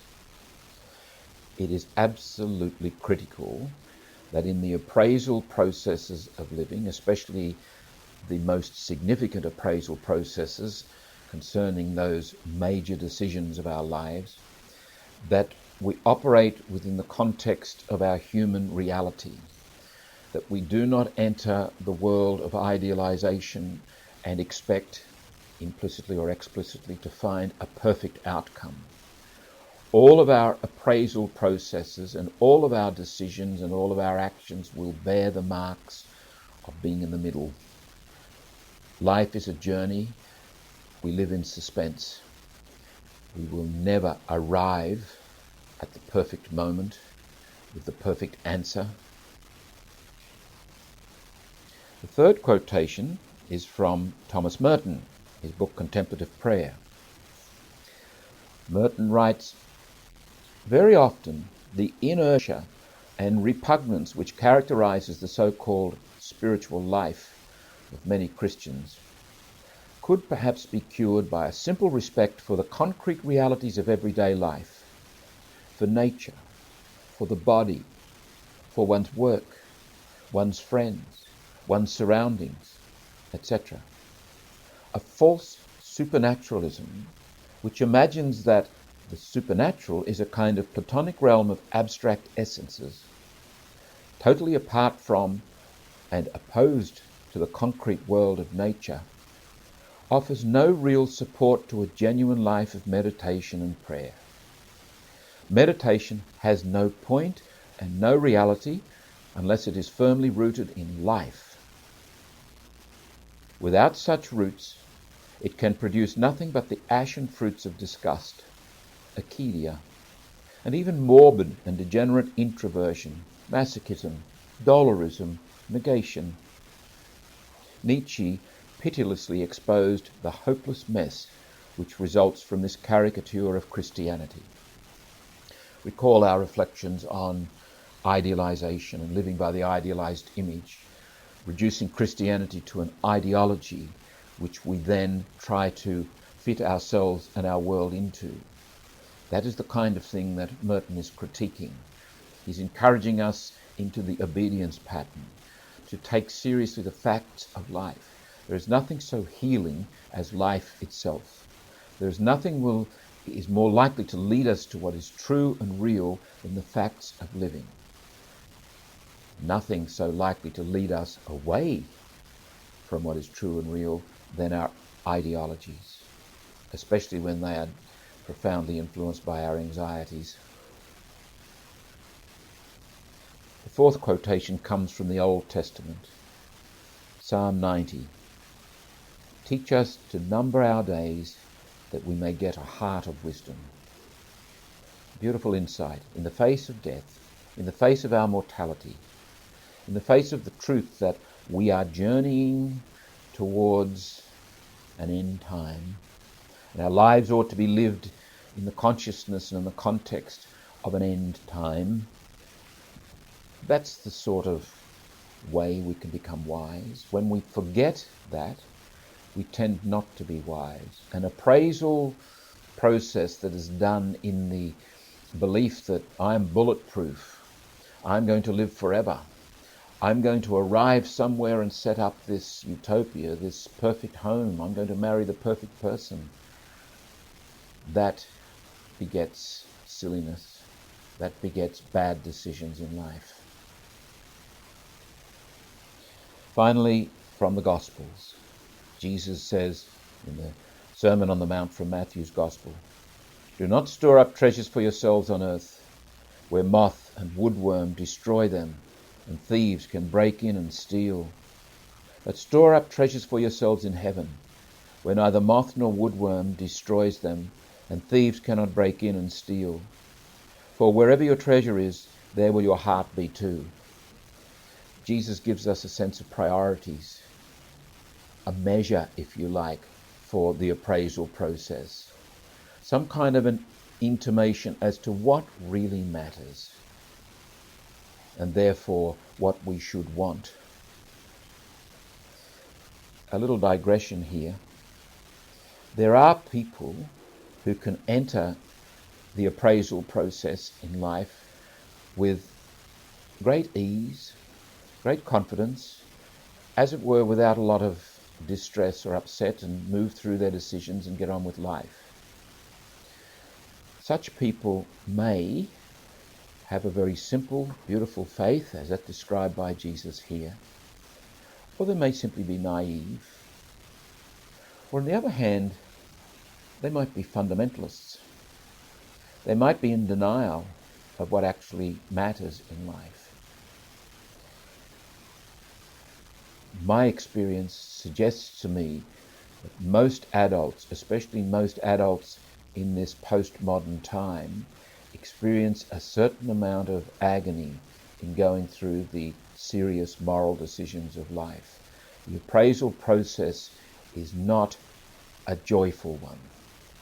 It may have joy as part of it, but it also has anxiety in there. It also has a measure of pain in it. This may, in fact, be one reason why we don't want to engage it. One reason why we would ignore Socrates' encouragement that the unexamined life is not worth living. Because if you start asking questions, if you start admitting your doubts, if you move into this whole area of appraisal, You actually leave behind the clear-cut world of abstract rationality. You don't leave behind reason, but you leave behind the pseudo-clarity of abstractness, of idealizations, and you enter an experience of being out of control, where you must wait. There is a timing. Grace has its pace, and it's nowhere more manifest than in this challenge for us to grow into the serious decisions, listening to the depth dimension. One other point about this process: often enough, I have personally experienced or seen it with other human beings, where they are agonizing over a serious decision,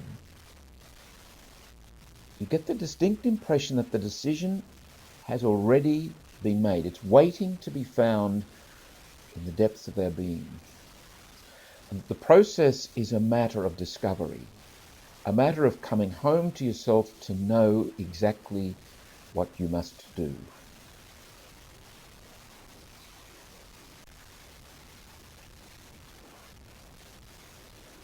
Four principles that apply to all human life formation. First of all human beings naturally, part of human nature, have at least a rudimentary ability and inclination to appraise themselves and their world and their involvement in that world. We're born with the capacity for and the inclination towards appraisal. We are not trees or snails or dogs or fish or clouds or wind. We are conscious and free beings. It is our privilege and our challenge to seek the true and the good. And we are inclined that way in the depths of our beings, and we have at least a rudimentary capacity to do that. Secondly, some form of effective appraisal is necessary if human life formation is to be healthy. That is, if it is to unfold in what we have called consonance, from the Latin word consonare, to sound together, to be in harmony. And that harmony is made up broadly of three harmonious dimensions. First of all, congeniality, being at home with myself, which assumes that I am facing and dealing with what must be faced and dealt with within myself. Compatibility, which means I am facing and dealing with the reality of relationships in my world, and I'm doing it as honestly and as intelligently as I possibly can. Thirdly, compassion. Life never measures up. Life is always imperfect, and it's something of a scandal to us. It is necessary that we be compassionate, that we be able to forgive, be patient, be merciful of ourselves and other human beings and of life in general. In order to move towards this kind of consonant life, we must engage in the appraisal process effectively. Which brings us to the third principle. Effective appraisal is not acquired by all, and it generally is the result of some kind of discipline and learning process. It would be entirely possible, for example, to be brought up in a house where you're absolutely spoiled, where you don't have to make critical appraisals and think about this or that, take care of other people's opinions. You are allowed to do exactly what you want. I would suggest that kind of upbringing may tend to smother the natural capacity for an inclination towards appraisal. You would possibly become quite presumptuous. You would possibly become the kind of person who just takes others for granted. On the other hand, you may grow up in a family where there's a certain thoughtfulness and a certain reflectiveness encouraged, where you are urged to think about things. and make choices and use your freedom and your consciousness wisely.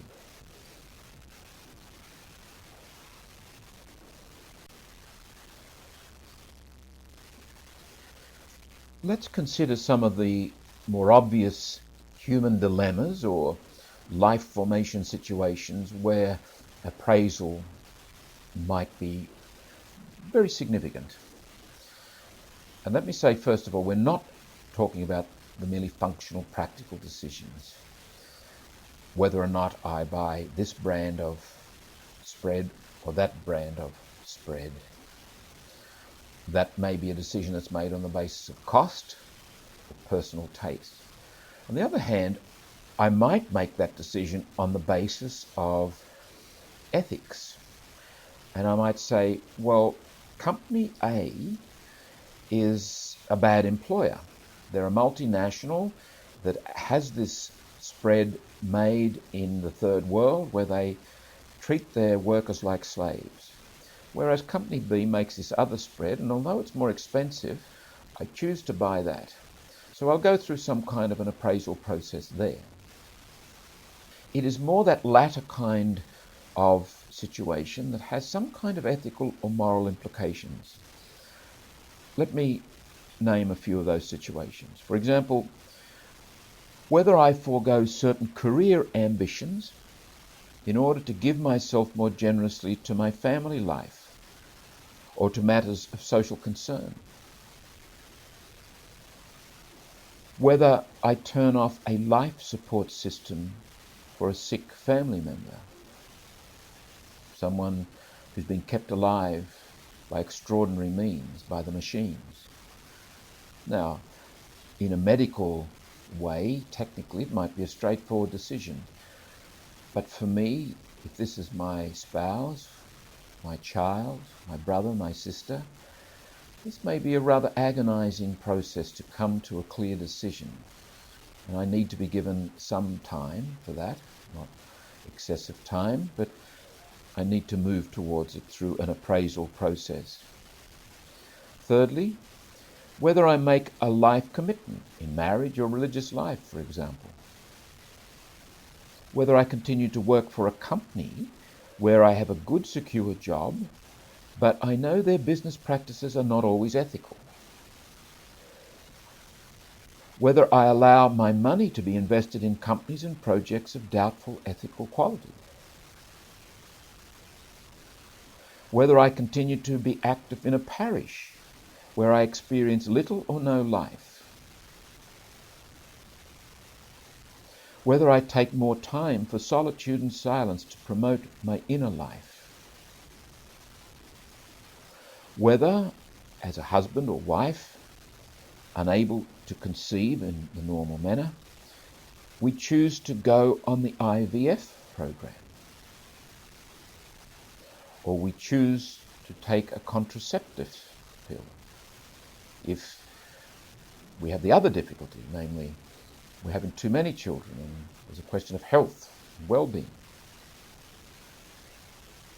Whether an adult child stays at home to look after an invalid parent or sibling, and thus places in jeopardy personal advancement or career opportunities of one kind or another. Whether we separate from a spouse when we find ourselves caught in a destructive relationship, or in turn whether we seek to get an annulment or seek to remarry after the divorce. Finally, whether we ask one of our children to leave home because he or she is behaving in a way that is deleterious to the life of the family. Now, no doubt you could come up with a whole host of other life situations which require some kind of appraisal. Typically, these are not easy processes to go through. They take some time, some effort, some energy. When we are going through them, I suggest to you there are at least, or there may be at least 7 facets to our experience. We may feel, for example, for the time of the intense appraisal, that we're disconnected from the run-of-the-mill people. We might find ourselves in the supermarket looking at others and saying, I feel apart from them. They seem to be going about their ordinary daily living without any trouble. I am going through this experience and it's set me apart. Secondly, I may simply feel different. My affective life becomes quite transformed. I may experience emotions overtaking me. There's a sense of not being absolutely in control of these emotions. Thirdly, we think differently. We may become very preoccupied, very distracted. Fourthly, we experience it in our bodies typically. Anything from a rash to insomnia to maybe a backache or a headache, maybe to muscle tone, tension, and so forth. Fifthly, we expend energy, especially in that phase where the yes and the no are struggling with each other. A yes and a no with respect to the same outcome can be very wearing. Sixthly, there is a sense in which our lives, or at least in part, our lives are on hold. We stall. There's an impasse. There needs to be a breakthrough here. And finally, the breakthrough will come with a decision, which brings with it relief and release. We are made aware, because of this, of the importance of developing good appraisal processes. Now again, let me stress, people, whether it's through naivete or good simple faith, or through ignorance, or through suppression, can bypass all this distress and jump straight to the decision. They know exactly what they need to do and be very decisive, and we may even be tempted to envy them. But if that is not the case for you, you have to simply accept the distressing process. It may not be all that distressing, but it will be at least marginally upsetting. You won't be your normal self whilst you're going through a major appraisal process.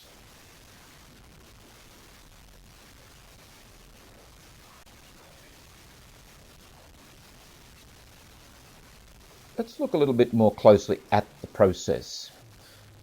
And I'd make a distinction between the sort of background work that we would do in our life that prepares us to be good at appraisal, and the more immediate process we must engage if a given appraisal process here and now is to move more or less effectively. First of all, with regard to the background preparation, we've already mentioned the obedience pattern. I can't emphasize that enough, that as a matter of course, on a daily basis, it is our intention to be a listening person, someone attentive to what is happening, willing to hear what is happening and submit to what is happening. That we live by life's facts, by reality, rather than by some ideology. For the Christian, this includes immersing myself in the life of the Christian community, submitting as best I can. Indeed, this might require a particular appraisal process of its own, but in the context of community, we are more likely to experience the obedience pattern effectively. We are more likely to prepare ourselves to engage in an appraisal process that works well for us. Now, a couple of comments here, specifically with regard to the Christian community. First of all, as we've already noted in an earlier session, Christianity has suffered from being reduced to an ideology. If I have been immersed in a Christian community where the ideological is more the order of the day rather than the personal and the relational, My appraisal process will be biased by that ideological ambience in which I live. It will tend to make me lean towards this or that outcome. For example, in South Africa, the Christian life of the community was tragically shaped by the ideology of apartheid. So it's entirely likely that a person growing up in that environment would make an appraisal about a black person, or respectively a white person, that was quite biased, quite unreal, quite out of touch with what is there as a fact of life. The second observation I'd make more specifically with regard to the Catholic history, we clergy have tended to double bind the Catholic population. And we did it this way. We said, you must follow your conscience, rule number 1. You must inform your conscience, rule number 2. If your conscience is informed, this is how it will be informed, and this is how you will behave. In other words, we gave with the left hand and took with the right. We said, follow your conscience, and then we said, this is how you should decide. That is wrong.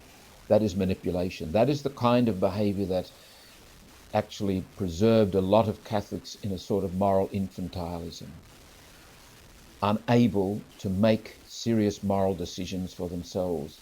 They looked uncritically, I believe, to teachers within the church, specifically the clergy, to tell them what to do. This bypassed the appraisal process that they should have been encouraged to take by their pastors.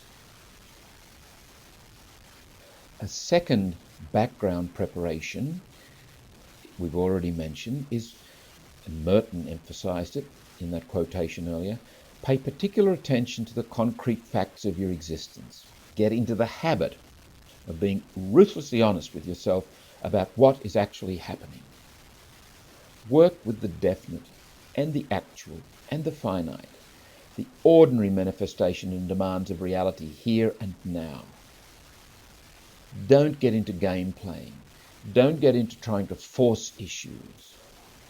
If the speed limit is 60, drive at 60. If the light is red, stop. If somebody is demanding your attention and they're driving you mad, submit in patience, and so on. Third background preparation, develop the custom of choosing and holding yourself accountable and responsible for every decision you make. In other words, learn by doing, discover the path by walking it, become an adult. And one of the most significant characteristics of the adult is that he or she takes the consequences of his or her decisions. Now, there are many instances in life where it's entirely appropriate to simply conform and do as you're told. If you're in an emergency operating room and the head of that process says do this, well, typically you would do it. And if you're on the road driving, typically you will conform to the rules of the road. Even so, implicit in those moments of conformity and doing as you're told, I believe we ought to be willing to take responsibility, to be accountable. But in those moments where we've been asked to do something, at work or wherever, and we do it, we shouldn't blame the person who asked us to do it if it goes wrong or people challenge us. If you do it as an adult, you choose it. You are accountable. You are responsible. And so the Nazis were held responsible in the Nuremberg trial, which trial, incidentally, did not proceed according to international law to convict those men. It proceeded on the basis of natural law. In effect, the judge said, This is not the sort of behaviour that we as a human family can tolerate. Human beings deserve better. The dignity of human nature demands that you don't treat people this way, and that if you do treat them this way, you must be held accountable and you must be punished. The excuse, the rationalization of at least some of these men, we were obeying orders, we were doing as we were told. If in the church I am asked by a bishop or some church official to do something and I do it, I should not blame the church official. If I do it, I choose it. I am responsible. I am accountable. Fourthly, remember that the aim of life is to live, not to get it right. And to live is to be in communion, to be growing into communion, to be journeying more and more deeply into that communion of relationships with God, however you name God, with yourself, with other human beings, and with the events and things of your world. Life is gracious and allows us a good margin of error and failure. Often enough, we learn much more from our failures than our successes, in fact. It is in those failures especially that we are likely to experience affinity and communion with our fellow mortals, and less likely to judge them. Life is middles and muddles.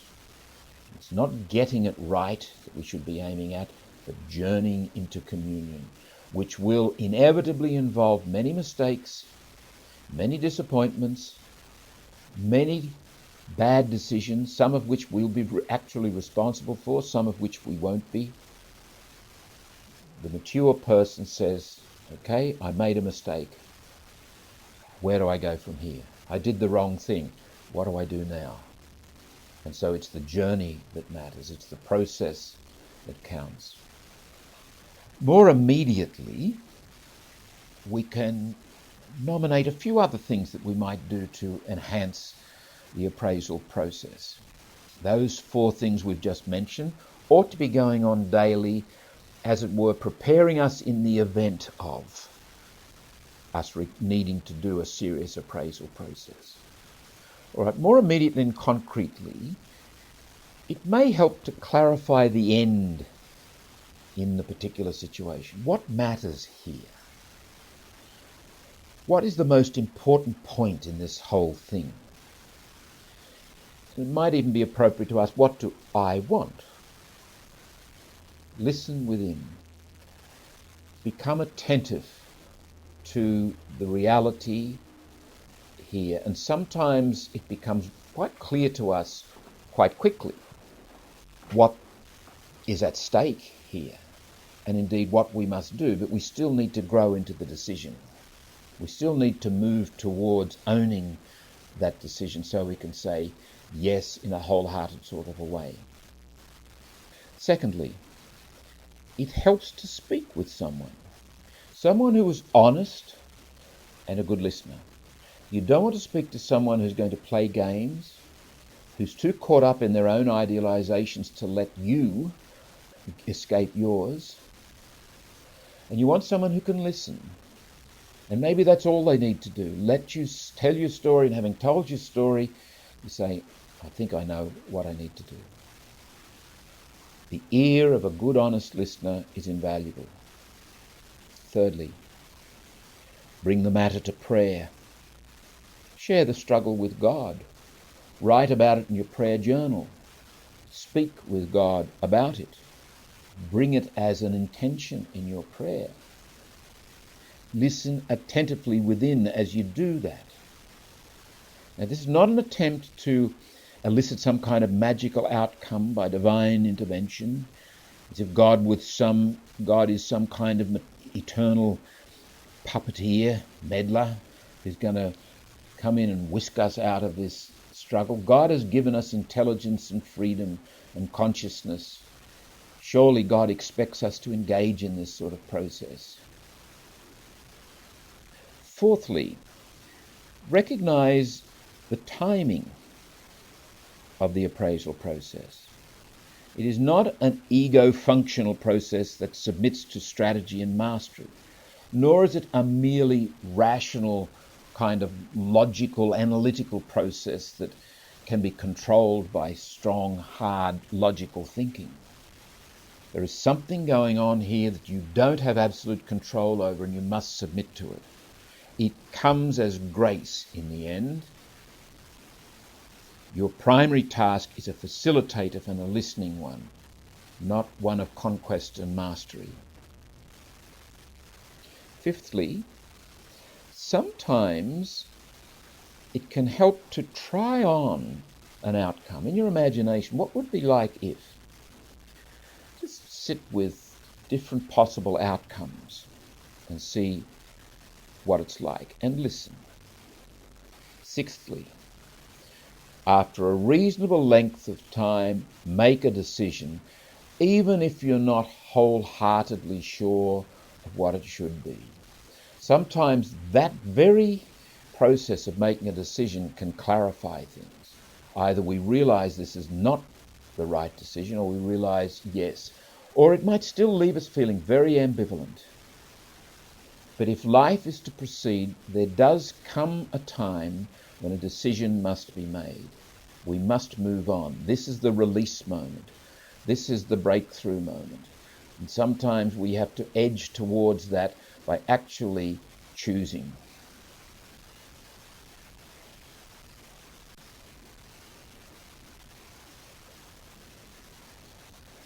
We turn now to the Christian articulation of appraisal, of this process.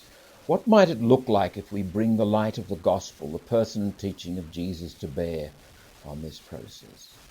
And actually, it's already implicit in everything we've said, but let's be explicit about it. 2 principles, first of all. For the Christian, the work of appraisal is a work of graced synergy. Our spirit and the Holy Spirit bear united witness to what is real, what is true, and what is good. This is not a lonely task of figuring out a rational conclusion. We're not Stoics, we are Christians. And that is not a criticism of Stoics and Stoicism. It's simply making a statement of fact. To be a disciple of Jesus Christ is not to be a Stoic. It is to be a disciple of Jesus Christ and to live in a certain kind of a way, to engage people, events and things in a particular way. Not by simply saying, well, Jesus did it this way, so I'll do it that way. That leads to the ideology we've been condemning. But Jesus, in his teaching and his person, suggests something, opens up something, makes available to us something. What is it? It is this graced synergy. The word synergy comes from the Greek word synergeia, meaning to work together. Often enough, the notion of the will of God is very confusing for Christians. And the way they speak about it would suggest that they think of it as something that's out there. And if I think hard enough or pray hard enough or do both those things, I will discover this thing out there called the will of God. The only way we can be absolutely sure of the will of God is after the event, after it's happened. God, surely, in making us the way he has made us, means us to trust his presence, to use our intelligence, our imaginations, our wills, our anticipation, our memories, our feelings, our whole sense and inclination for the good and the true, to make choices and be accountable. And God's promise is, I shall be there with you. I'll be there as who I am, as mystery presence, which you may experience as time as absence, but I shall be there. Do it with confidence. Step forward with trust.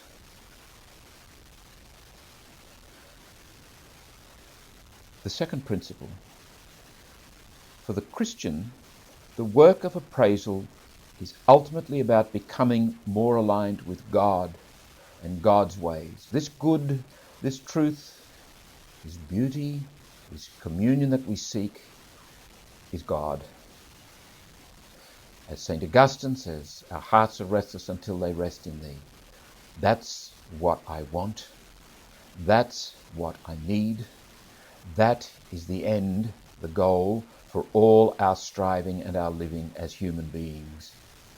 That has to be the end also of appraisal. It has to be the context for our appraisal. Let's reflect for a moment on Jesus' mission. And as a way of beginning that reflection, let us recall the Gospel of Matthew, chapter 16, verses 13 through 20. Jesus is going to Jerusalem. And he says to the disciples, "Who do the people say the Son of Man is?" Mark and Luke have their own particular versions of this same incident. Who do the people say the Son of Man is? And the disciples say, some say John the Baptist, some Elijah, others Jeremiah, or one of the prophets. There's a conversation happening here which looks on the surface of it as simply Jesus setting up a revelation that he already knows very, very clearly. I'm not sure that that is the best or the most reasonable interpretation.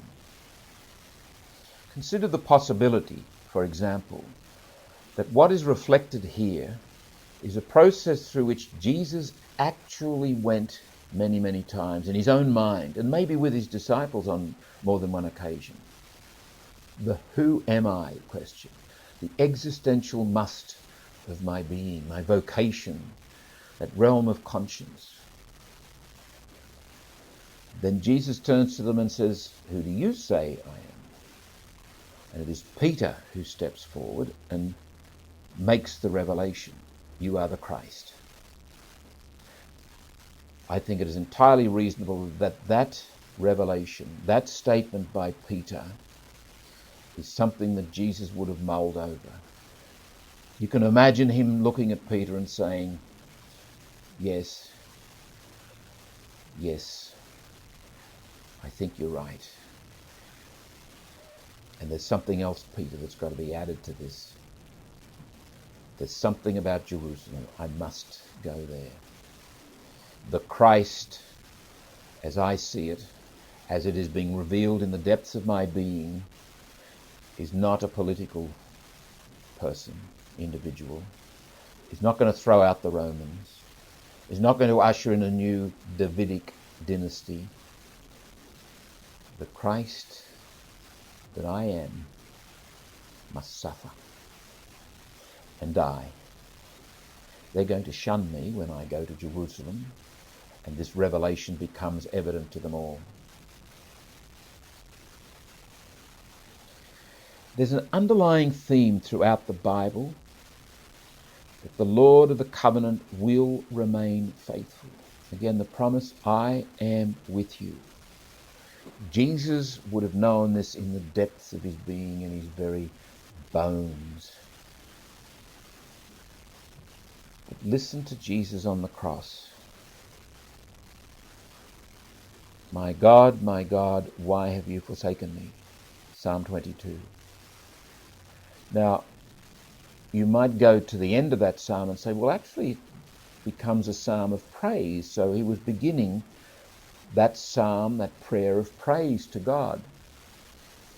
I think if Jesus in that extreme moment wanted to praise God, he would have praised God.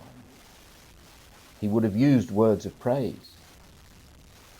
I choose to believe that in that prayer, yes, is embodied something that Jesus would have known in the depths of his consciousness, that this is about God. You can't rail against God. You can't trouble God. You can't argue with God unless you have a deep relationship with God, and clearly Jesus has that. But on the cross, Jesus, I think it is reasonable to say, is still not entirely clear about who he is, what his vocation has been all about. There is a moment of total dark trust there. Into your hands I commend my spirit. All of which makes the incarnation and the death of Jesus, his life and death and resurrection, all the more real. Jesus would have been constantly going through the appraisal process about his vocation, about his mission, about what mattered and what didn't matter, about what was going on and what wasn't going on, about those conflict moments with the religious authorities. It wasn't as if he was just a cantankerous character. Those conflict moments arose because Jesus was appraising the situation, himself, themselves, and his world differently from the religious authorities. It led him to take a stand. Appraisal, if it is engaged well, effectively, honestly, can lead us where we would rather not go. It may, because it takes us into that existential must, lead us to go to be martyred, to be killed. It may be a living martyrdom. It may leave us exiled from the community. It may leave us shunned by people who simply don't understand or who remain conformist. We should not underestimate the ultimate matters at stake in appraisal. In the end, it all comes back to being whom God has made you to be. And none of us can know for absolute certainty what that is, where that will take us. The covenantal relationship between God and humanity is, concretely, in the individual's case and in the community's case, a story of struggle and betrayal, a story of tender romance and anger, a story of rejection and forgiveness, long-suffering and jealousy, a daunting mixture of light and darkness, love and hatred. We find all of these in the Bible. And the Bible, remember, the Bible tells us much more about human beings and the human story than it actually tells us on paper about God and who God is. And there's so much in those stories of human beings projecting onto God what they want God to be, what they think God is. In the end, as revealed at the burning bush to Moses in Exodus chapter 3, I am who I am, Moses. God is the great mystery, the inexhaustible intelligibility, the nameless one, the incomprehensible one, the uncontrollable one. And our appraisal is going in that direction, into communion in that one. The ways of God are not always easily known, still less easily followed. If you go to the Old Testament, for example, in the second book of Samuel, chapter 7, verse 18 through 29, you'll find David had his moments. You'll find that the psalmist cries out from the depths. See Psalm 130, for example. Isaiah says Yahweh is a hidden God. See Isaiah chapter 45, verse 15. Jeremiah complains that Yahweh has seduced him, and Yahweh's presence seemed to be a fire burning in my heart, imprisoned in my bones. See Jeremiah chapter 20, verses 7 through 9. And consider the vocations of Hosea and Jonas. Mary, the mother of Jesus, struggles with her own part in the covenant story. See, for example, Luke chapter 1, verse 38. Implicit in all these stories is an appraisal going on, asking questions like, who is this God? What is asked of me? How shall I behave? What is demanded of all of us in this covenant relationship? One contemporary author, a Carmelite priest by the name of Noel Dermot O'Donoghue, in his book Heaven in Ordinary, rights of this sort of situation. And we're talking not the ordinary superficial stuff of the immature life, but the ultimate stuff of the very mature life in all of this. And Noel Dermot O'Donoghue writes, "Yes, but where is God in the silence and the darkness, in the laboured beatings of the heart? Where is the idea of God in this uttermost emptiness? Perhaps after all, the ultimate truth is not light and goodness, but darkness and horror? Surely this terrible happening, this extreme anguish of the poor, naked human spirit is proof that there is no God at all, or that if there is, he is without care for me. All thy billows and thy waves have passed over me. The water compassed me about, even to the soul. The bars of the earth have shut me up forever." So spoke Jonas, and Job too, under the silent heavens. It is indeed a note that is struck again and again in the Old Testament. But always the Lord comes to save, and is, as it were, thus by this extremity defined in the fullness of his saviourhood. Jesus comes as the one who saves, the God who saves, yet he is also Jonas, and he enters into the darkness of Gethsemane and the darkness of the tomb. The one who saves is the one we seek in our appraisal. The out-of-controlness of appraisal is an intimation of the call to abandonment to God. It is an affirmation, if we submit to it, of the fact that this is about grace. This is about surrendering to the mystery over whom we have no control. There is no magical formula in the Bible or the writings of the great guides. If there's one thing that is evident from the life of Jesus, it is the centrality of the covenant. And at the heart of that covenant echoes forever the promise, I shall be there. I shall be there as who I am, shall I be there. That relationship of intimacy with God, a relationship that is first and last God's initiative, is grace. It is to be fostered as the basis for the whole of our lives.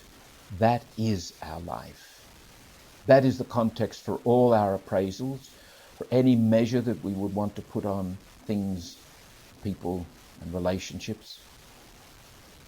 In the final analysis, we will seldom have the way ahead appear clearly before us. Part of our vocation, part of our human journeying is travelling blind, not knowing where we are going, but still going. And appraisal is part of that. We don't thereby give up the appraisal. Life is synergy, a graced cooperation between us and God.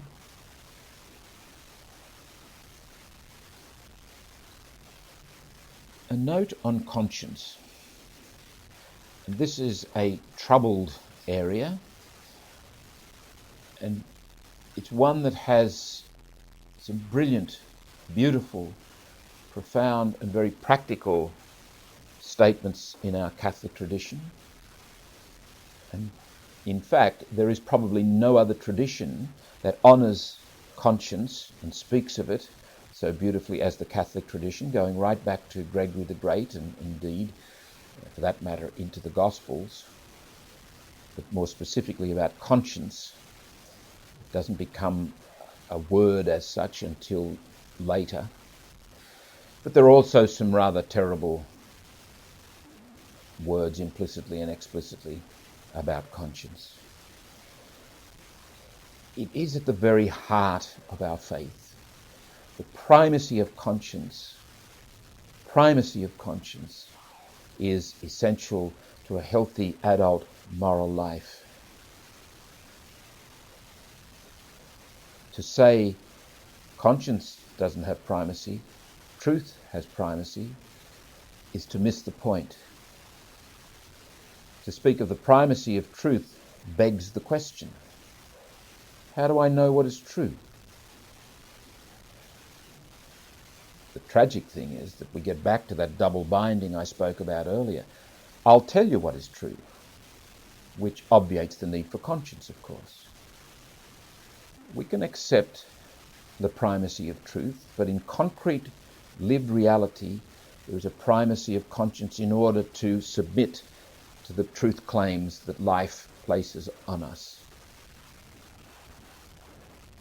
The English word conscience comes from the Latin word conscientia, literally meaning knowledge or consciousness with. With what? With whom? Consciousness with self. Getting back to this notion of the existential must.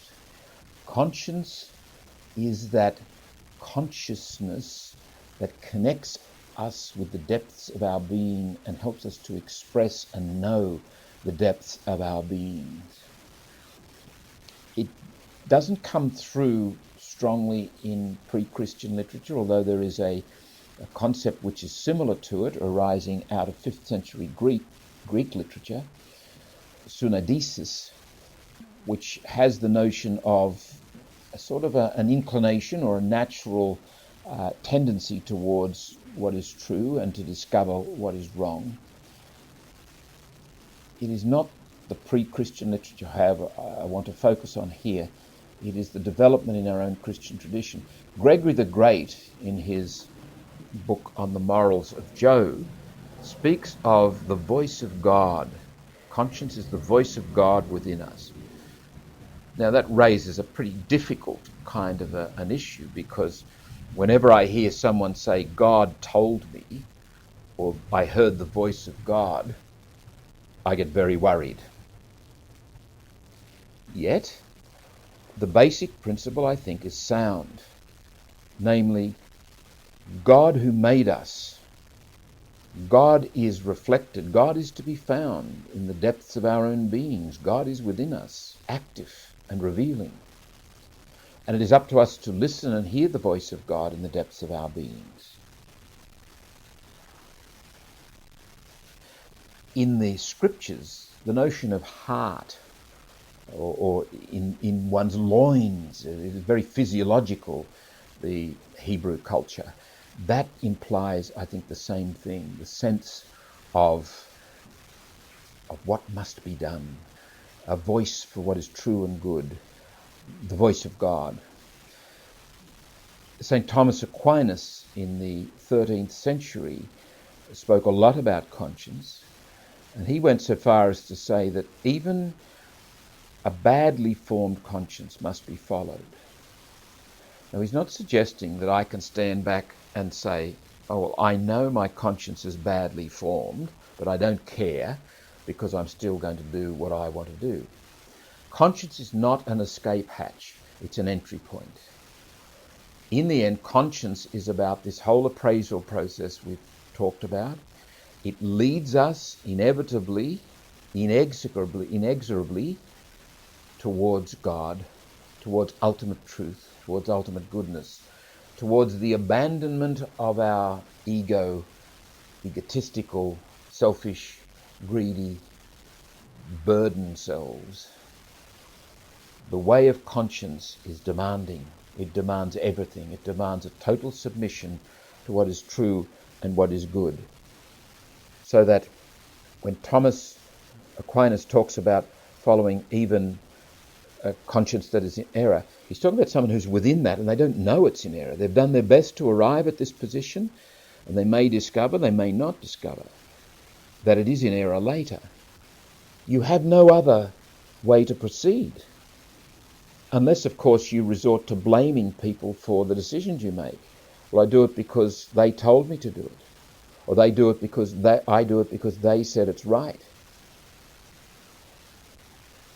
At the Second Vatican Council, there was a recovery of this tradition, because in the 19th century it was largely lost.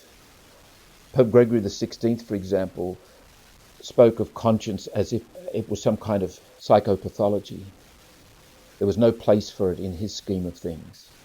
And similarly with Pope Pius IX.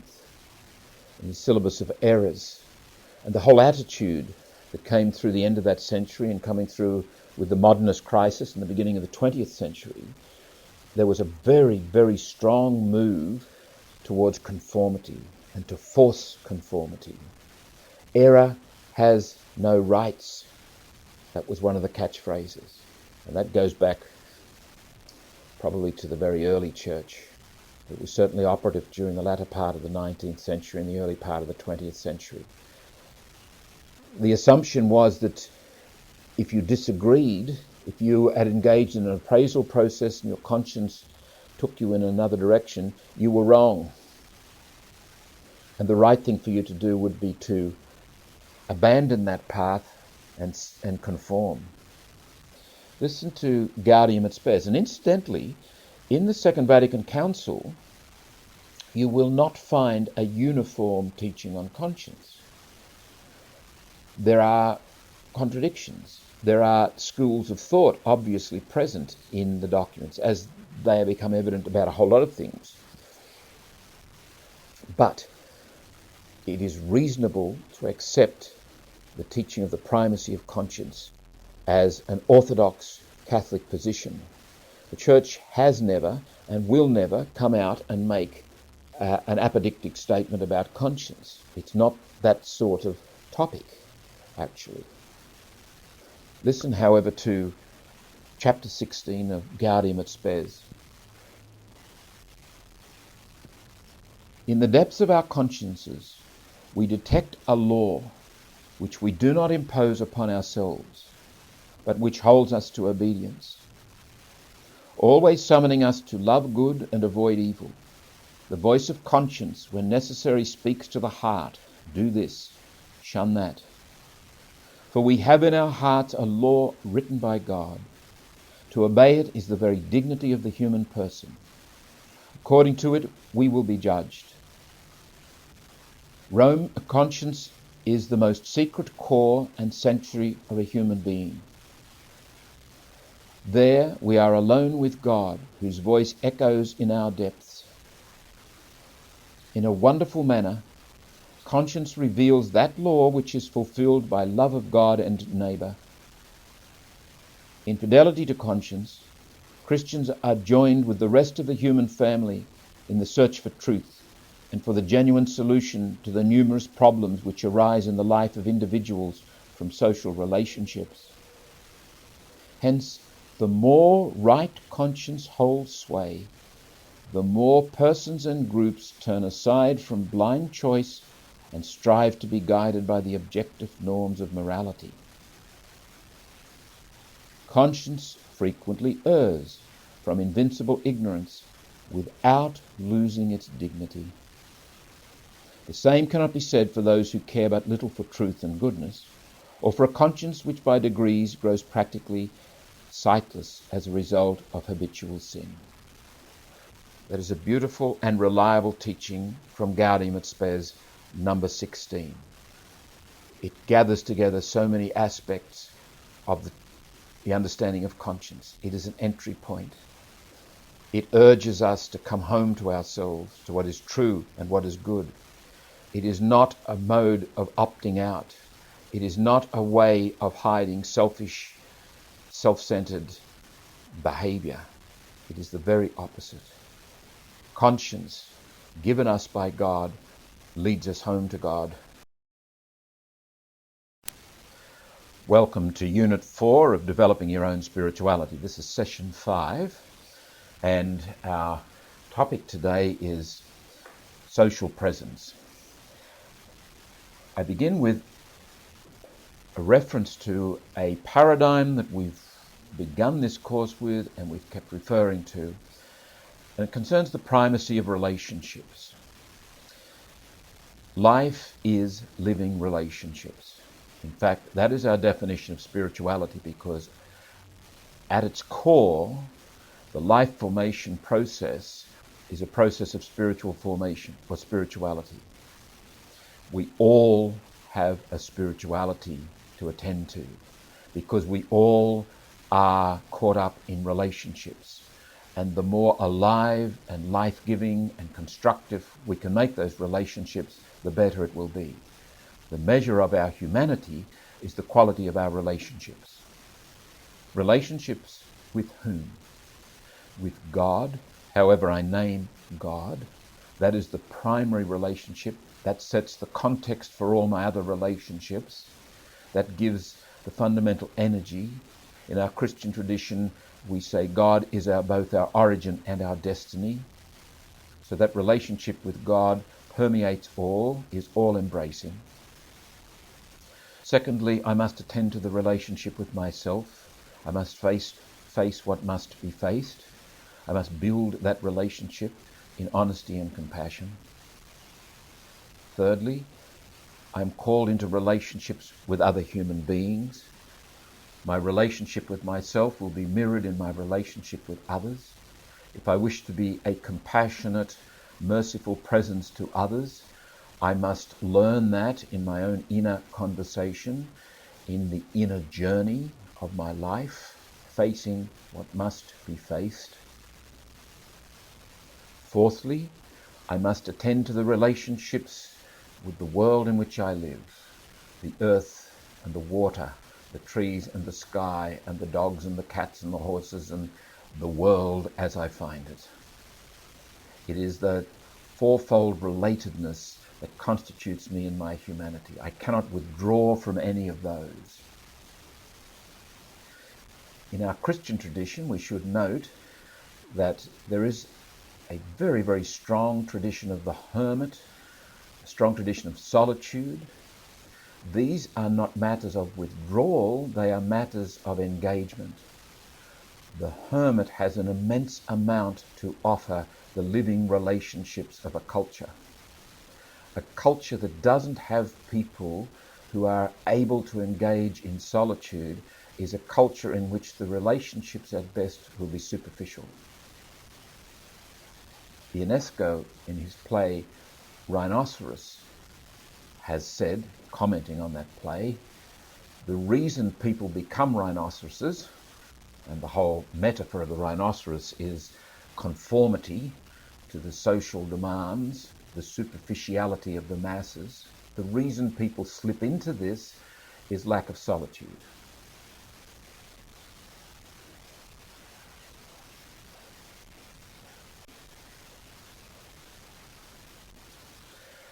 Let's look at some quotations by way of epigraphs to our reflections on social presence. First of all, a comment by Thomas Merton in his book The Monastic Journey. The transformation through which the world must pass will not be merely political. It is indeed an illusion to think that the forces which are at work in our modern society are, above all, political. The great political movements of our times, so complex and so often apparently so meaningless, are the smokescreen behind which are developing the evolutions of a spiritual war too great for men to wage by any human plan. This is something that is going on in the whole of humankind, and it would go on even if there were no political movements. The politicians are only the instruments of forces which they themselves ignore. These forces are more powerful and more spiritual than man. Thomas Merton has named something critical there in terms of our social presence, our ways of being in the world, being present to people, events and things. There is a dimension to the reality that we must deal with that is beyond our power to control. No matter how perfect a political system or an economic system or a social system or a healthcare system or an education system or whatever system, it will always be marked by human frailty. It will always be marked by forces of destruction. The Christian belief is that the ultimate social presence, the ultimate creative presence in the world that sets us free from destruction and evil in the end, is the work of God, and can only be the work of God. We are cooperators, we are facilitators, we are co-workers. We can never do that which God alone can do. In the 1960s and the 1970s, and even coming through into the 1980s and 90s, there was a very strong political emphasis in the life of the church. I'm thinking most particularly of the Catholic Church here. A lot of this came from liberation theology, for which I have the highest regard. Liberation theology drew our attention to the marginalized, the poor and the needy in a way that the gospel in fact does. But it does seem to me that there also was a dimension operating under the auspices or the rhetoric of or the name of liberation theology, which tended to reduce the struggle for the kingdom to a struggle for political realities, as if all we needed to do was create a just political system and all would be well. And that was our primary task as Christians. There are two things wrong with that, I believe. Number one, there is no ultimate solution. There is no ideology or political system that will end the need for renewal and political systems. And secondly, politics is not the primary work of the Christian. The primary work of the Christian is to make the work of Christ available to the world. And the work of Christ, yes, has political ramifications, but it is not primarily political. We will mention in a moment, it is primarily existential. It gets to the heart of existence. Only God can get to the heart of existence in that way. The second quotation comes from the last of the Second Vatican Council documents, Gaudium et Spes. This document was promulgated the day before the council closed on the 8th of December.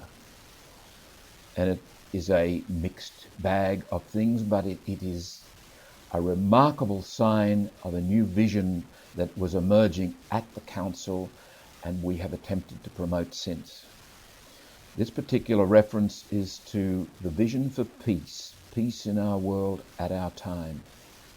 Gaudium et Spes says in number 78, peace is not merely the absence of war, nor can it be reduced solely to the maintenance of a balance of power between enemies, nor is it brought about by dictatorship. Instead, it is rightly and appropriately called an enterprise of justice. That is a quotation from Isaiah chapter 32, verse 17. Peace results from that harmony built into human society by its divine founder and actualized by people as they thirst after ever greater justice. There are a number of points I'd like to make with regard to this reference. First of all, St. Augustine described peace as the tranquility of order. When we live in harmony with what is, in other words, when we are real, we're not playing games or submitting to selfishness or greed or power-hungering, when we are submitting to the real, when we enter the obedience pattern that we've been talking about, we listen, we hear, we submit. And that is an ongoing process and we never get it perfectly right. But if we are on that track, we are on the track of peace, harmony, of right relationships. Which raises the second point. In the biblical tradition, justice is a matter of right relationships. It's not about living up to an ethical standard. It's about bringing relationships into harmony. And here I'm reminded of the wonderful work done by Terry O'Connell in Australia under the heading of Restorative Justice and Conferencing.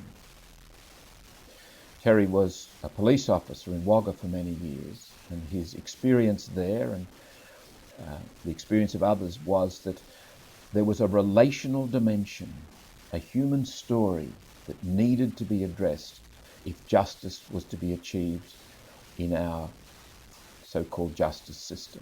It is not justice to simply apply the law. You do not get justice in the court system, you get an application of law, which is a nod an expression of, a pointing towards justice, but it can't be identified with justice. Justice can only be done when relationships are restored. That is the biblical notion of justice. So when we talk of peace, we must fight for right relationships. And right relationships involve relationships with God, ourselves, other people, the world in which we find ourselves. If relationships are out of kilter anywhere in those four dimensions, there will not be peace because there is no justice. Or there will be minimal peace because there is minimal or diminished justice. Third quotation comes from Bernard of Clairvaux and connects very well with what we've just been talking about. Bernard writes in his book, The Steps of Humility and Pride, "You will never have real mercy for the failings of another until you know and realize that you have the same failings in your soul." Bernard connects inextricably the relationship I have with God, the relationship I have with myself, the relationship I have with other human beings. They are inseparable. Concretely, the starting point is listening to, hearing, and submitting to the truth of who and what I am. On that basis, I will get to a point when not only will I be not wanting to judge other people, I will feel repelled at the idea, because mercy and compassion will be the dominant inclinations, because I have learnt mercy and compassion as I have faced my own inner journey. If I go there, if I embark on that journey, I will discover what the medieval guides called compunction. And Bernard was a preeminent medieval guide. The word compunction, as used by those guides, is much more complex and much more rich than its normal use today. We talk about having no compunction, or having compunction meaning some sense of hesitation, remorse about something. For the medievals, it involved an ambiguous, profoundly ambiguous experience, which gave rise to a profoundly mixed constellation of emotional reactions. The ambiguity of the experience, and it's a happy ambiguity, a creative tension between an experience of your own brokenness and an experience of God's mercy in your own brokenness.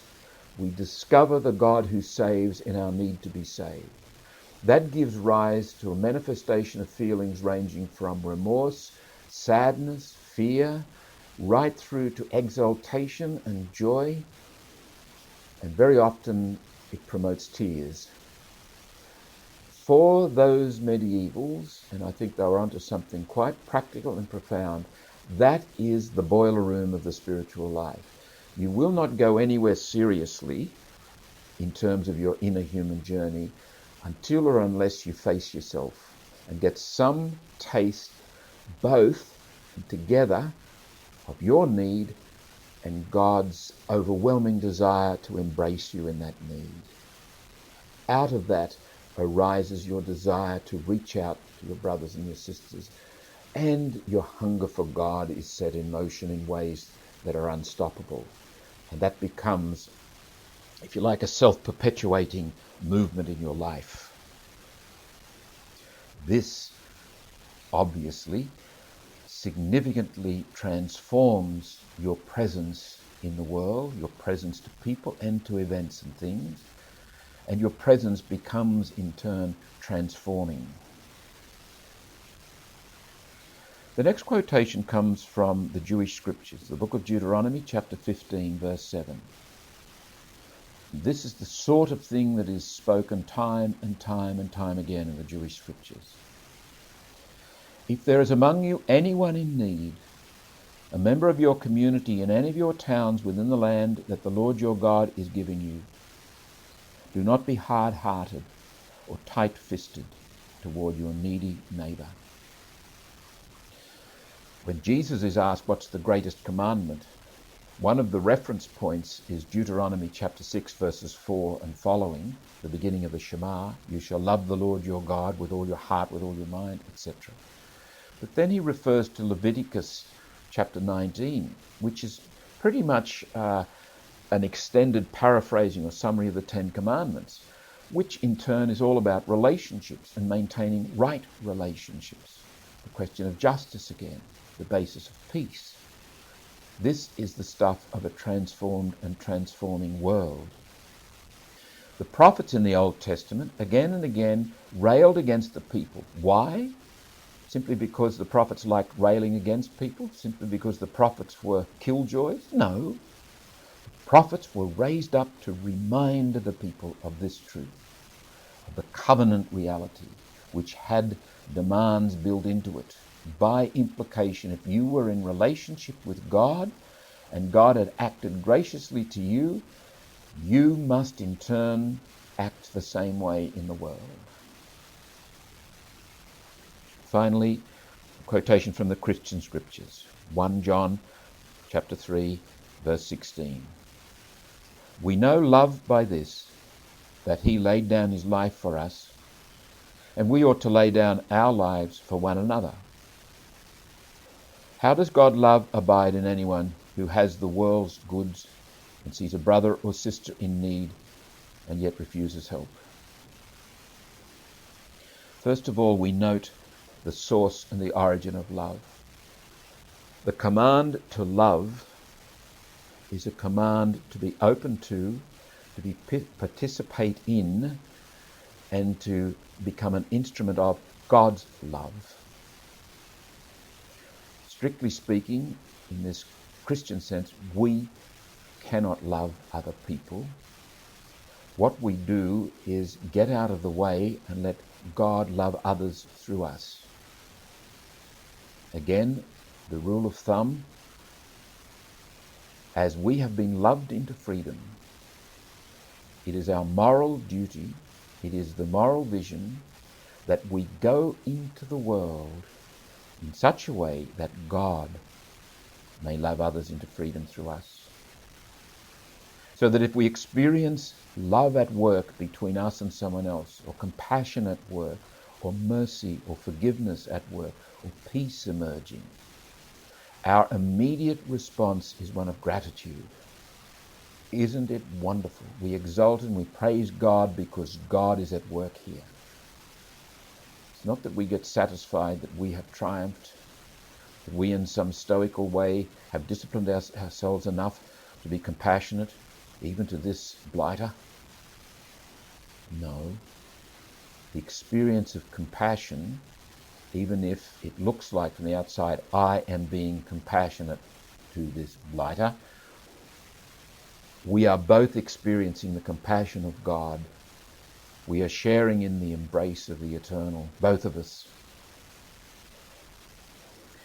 Secondly, it is very clear that this is the primary moral vision of the Christian scriptures, that we love one another, that we all share in this love of God, that we don't get in the way of it, that we get out of the way and foster it and facilitate it and promote it and nurture it and do all we can to make sure God's love is freely spent in the world. And finally, how does God's love abide in anyone who has the world's goods and sees a brother or sister in need and yet refuses help? This was a fundamental issue in the early church. It comes up again and again and again. Look after the poor and the needy. And if you have, and your brother has not, then it is your responsibility to share. This is the way God's love spills out through the world. This is the way God's love gets into the world. By your selfishness or your greed or your insensitivity, you block the flow of God's love.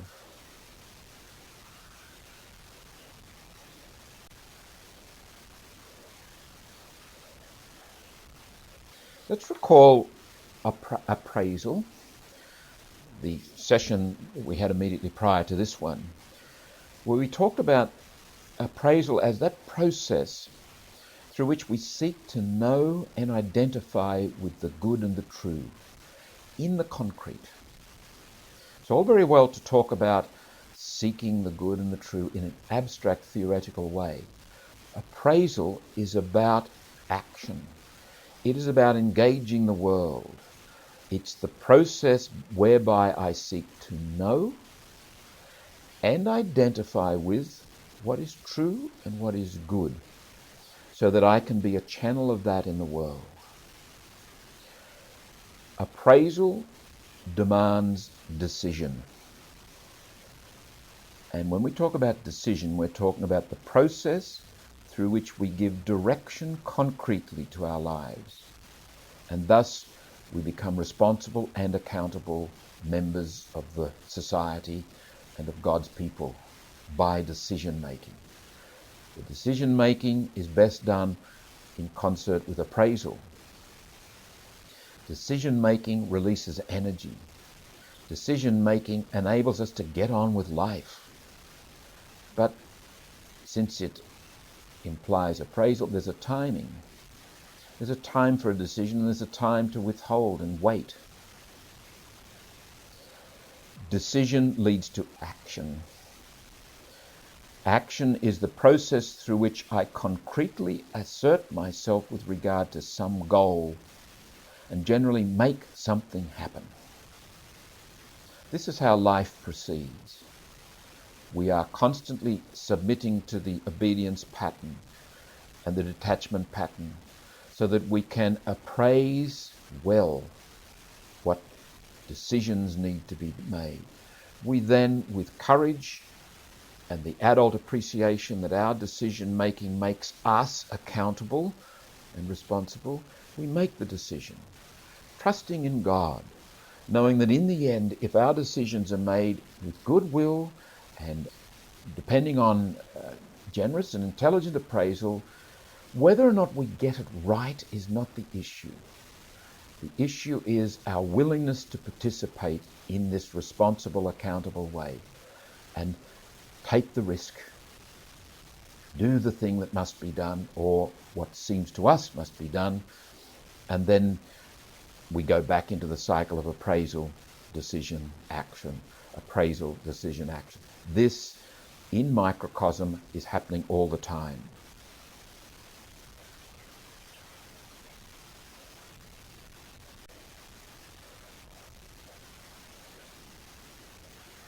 Let's think of social presence in terms of a series of interconnected processes, much as we've just talked about appraisal. The process of appraisal begets the process of decision making, begets the process of action, behavior, doing things. With regard to social presence, and social presence simply means our presence in the world. And we would like that presence, I assume, to be as constructive, as formative, as fruitful, as loving, as compassionate, as forgiving, as life-giving as possible. How do we go about this process?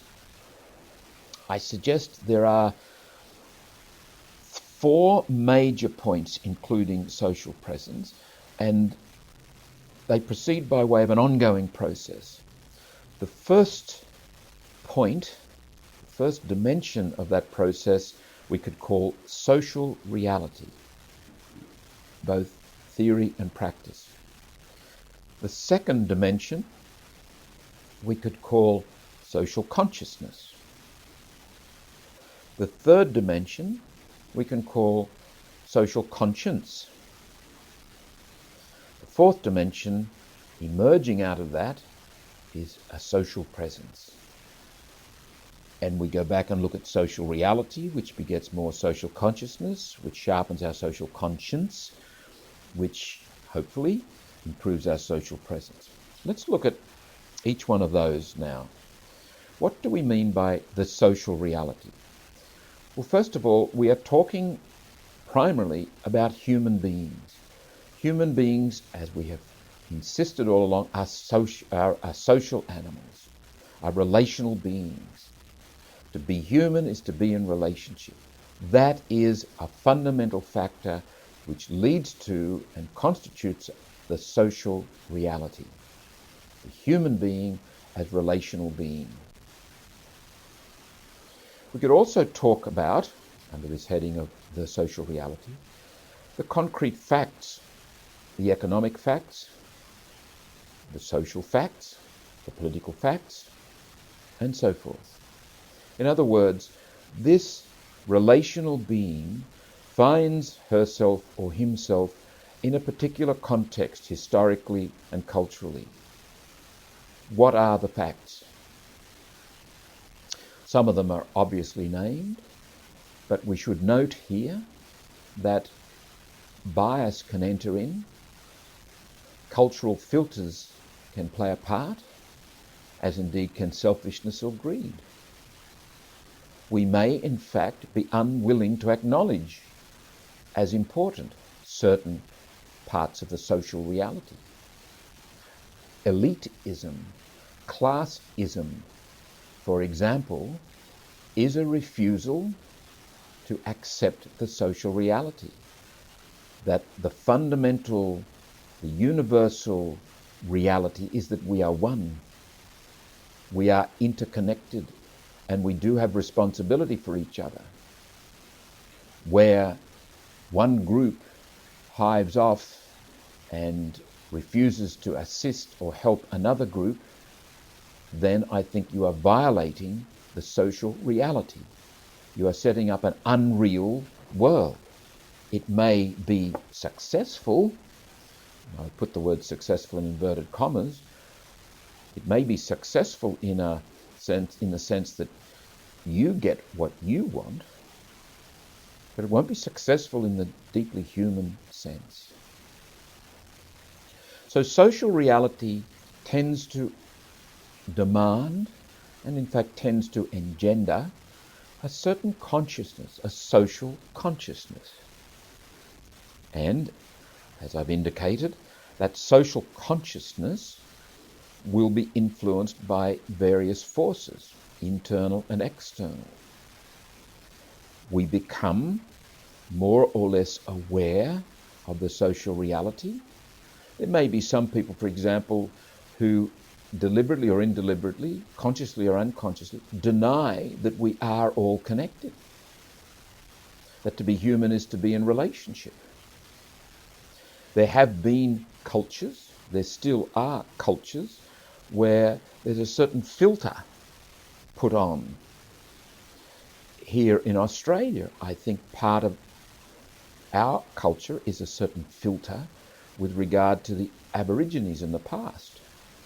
Not everybody accepts the filter, but those who speak of the black armband view of history, which I think is a very mocking, pejorative expression, to provide a filter which enables those people to avoid facing the social reality, becoming conscious, therefore, and we'll talk in a moment about it, of the implications for conscience. If you simply deny the reality, you don't have to deal with it.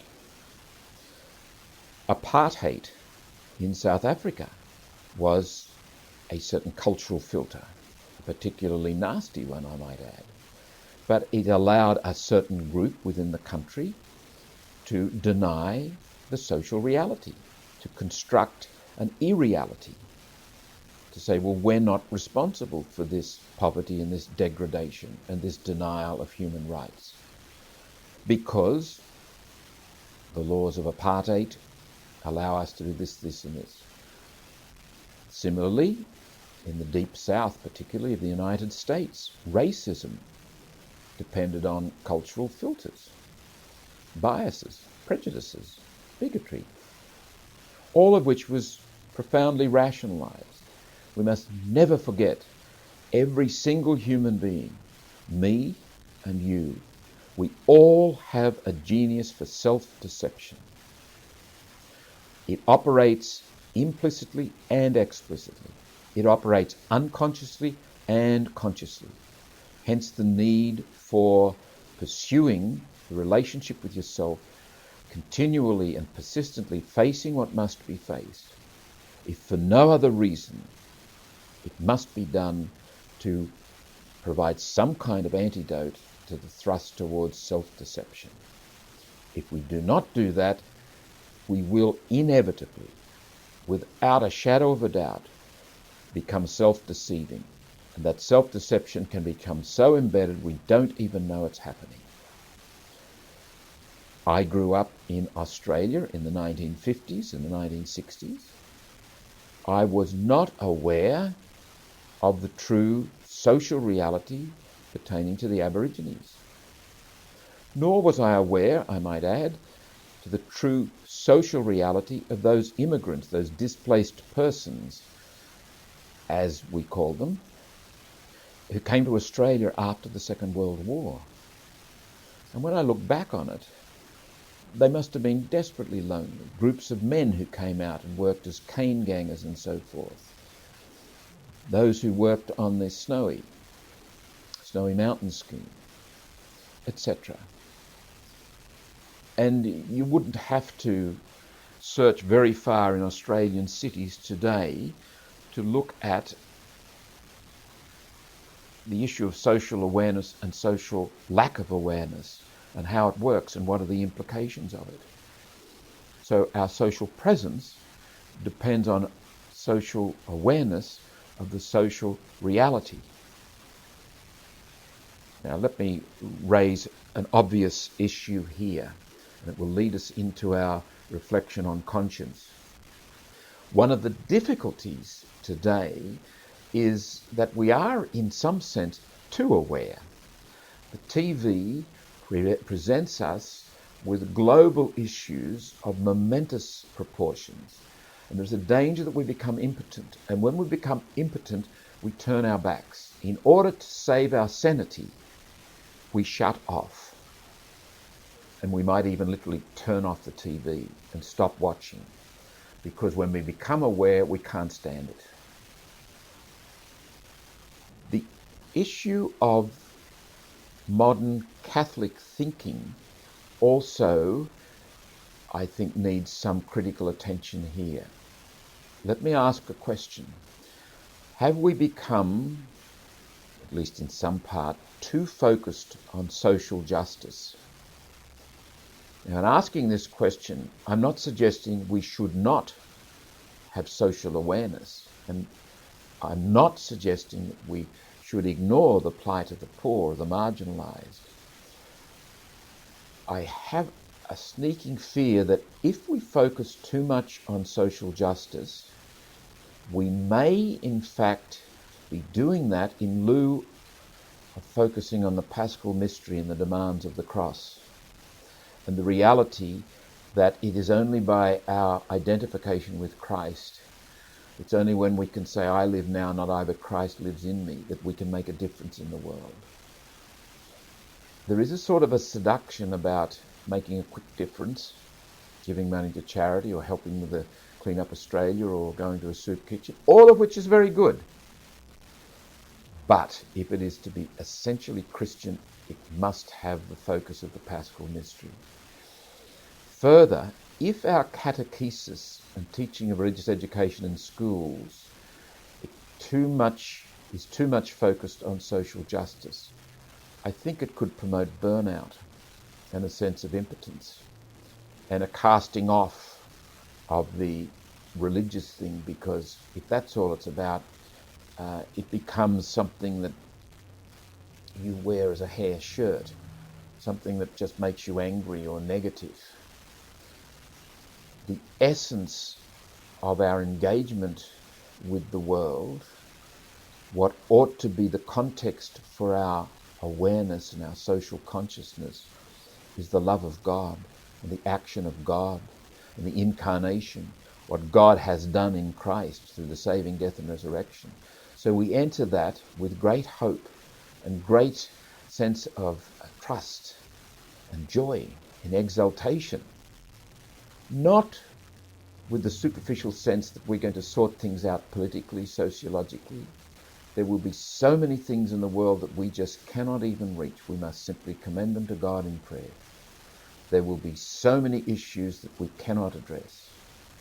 And even when we do put our best energies to addressing just one issue, we will always be finishing up with something that's imperfect. We do need people in politics and people in social work and people out there fighting for social justice who can bring the presence of Christ, not just ego presence, not just ideology, not just Christian slogans, but the presence, the actual presence of Christ. Which brings us to the third point, the social conscience that we need if our social consciousness is to be well appraised, and if we are to develop realistic responses to the world in which we find ourselves. Let me step back and remind you of some of the matters that we've talked about before. The world of conscience is the world of the existential must. It's the depth dimension of my being, the place of vocation, the place of identity, the place of my deepest needs and my deepest wants. So we're not talking about something superficial, and we're certainly not talking about a cover-up for flight and evasion. Conscience is an entry point. Conscience is a raw thing. It exposes us to what is real, what matters most, and what is demanded of us, which may be very uncomfortable, which may take us where we would rather not go. There are many people in our world and in history who have listened to the voice of conscience in the face of their social consciousness and in the face of the social reality in which they find themselves, and they have responded in ways that are stark and even heroic. In the 20th century, we could think of people like Cheshire, Mother Teresa, Martin Luther King, Dorothy Day, and countless others who remain unnamed. People who've been involved in Médecins Sans Frontières, for example. People who work quietly with the poor and the needy, who go to soup kitchens, who work part-time and live a very simple life so that they can make a difference. Much of this goes unnoticed, but it's very real, and it is social presence that is life-giving, that is creative. And the people that I've met, and those people that I've mentioned, they're not doing it out of ego. They're not doing it out of a focus on politics or sociology or culture. They're doing it out of a sense of being called, out of a sense of existential must. This is Christ at work. God's Spirit and the Holy Spirit are bearing united witness, as St. Paul tells the Romans, chapter 8, verse 16. Conscience is the witness, is the testimony, is the call, is the summons, is the challenge. In the face of my social consciousness, conscience answers the question, what must I do? And indeed, by implication, it also answers the question, what must I not do? And what is not possible for me? Some time ago, I heard BBC Radio reporting on a couple, now an elderly couple, who had, early in their retirement, some years previously, heard of the plight of the children in Africa who were abandoned because their mothers and fathers had died of AIDS. Orphaned children without orphanages. So this couple, God bless them, said, we've had a good life, we have much, let's go and look after those kids. And they did. And it was a wonderful thing, an inspiring thing. But I first heard the story on BBC at the point at which they were now too old to continue. They had decided they would go back to England, and there was no one to look after the children, some 27 or 30 of them or something. Now, obviously that is an awareness of mine, that's a social reality in our world. I've become conscious of it through that BBC report. What does my conscience ask of me? I can't simply down tools and go to Africa and look after those children, obviously. And it's entirely possible that none of you listening to this can do that either. And there's a certain sadness. And I don't say that with any disconnected insensitivity. There's a certain poignancy in recognizing that there's a tragic line runs through the human story. And every now and again we have to face it and live it. I cannot do that. And most of the social justice issues that you and I become aware of, we have to say precisely that. I cannot do anything about it except pray, except continue to be mindful of it, except let it exercise my mind, except keep it out there in the public forum, because somebody, maybe somebody, will be able to do something about it. Not everybody can become part of Médecins Sans Frontières. Not everybody can tend the poor and suffering on the streets of Calcutta. Not everybody can work for reconciliation with their own indigenous people, and so on, and so on, and so on. And mind you, there are 1,000 other much less visible tasks of social justice under our noses in our neighbourhoods. Indeed, many people attend to those. Children that are suffering, families that are struggling, people who just need friendship, lots of loneliness, lots of human marginalization, the kinds of people that Jesus would have sought out. So social conscience is the place of struggle and wrestling and the place of a certain amount of pain, but it may be the place that brings us to make a big decision, a decision to act and to move, and indeed to go where we'd feel like we'd rather not go, but we must. And indeed we want to, because we need to, because that's who we are. This leads into the fourth reality of social presence. Obviously, social presence is a flexible, dynamic, always moving, ongoing development.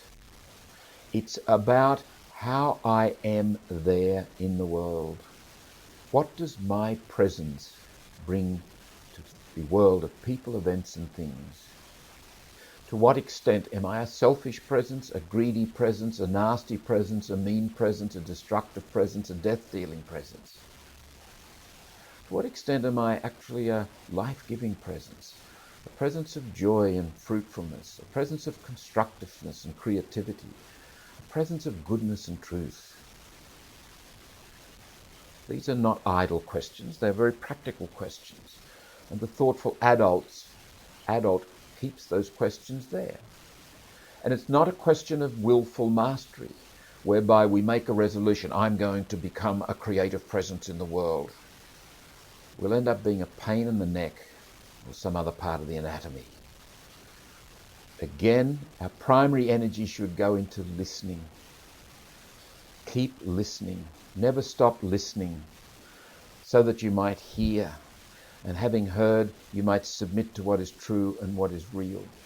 In the case of this cycle of social awareness, social reality, begetting social consciousness, demanding social conscience, giving rise to social presence, sometimes the submitting is to the sad fact that I can't do anything about it. Sometimes the submitting is to the real fact that, yes, I can do something. I step back and let someone go through. I bite my tongue. I don't say the gossipy thing, the nasty thing. I quietly am mindful of the reality of Christ, God's Spirit and my spirit. I face my inclination to be point scoring and to be nasty and to be whatever that might lead me to a presence that is deformative.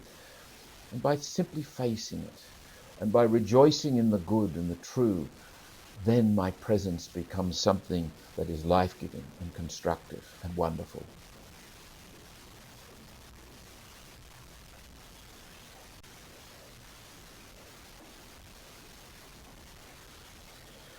We can link everything we have just said about social reality, social consciousness, social conscience, social presence, all feeding back into the social reality, with three other key ideas.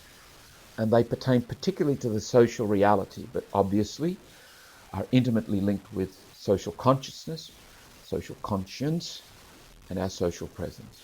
These three ideas concern the levels at which we engage the world, and indeed the levels at which society works. I would name them the organizational level, the ideological level, and the existential level.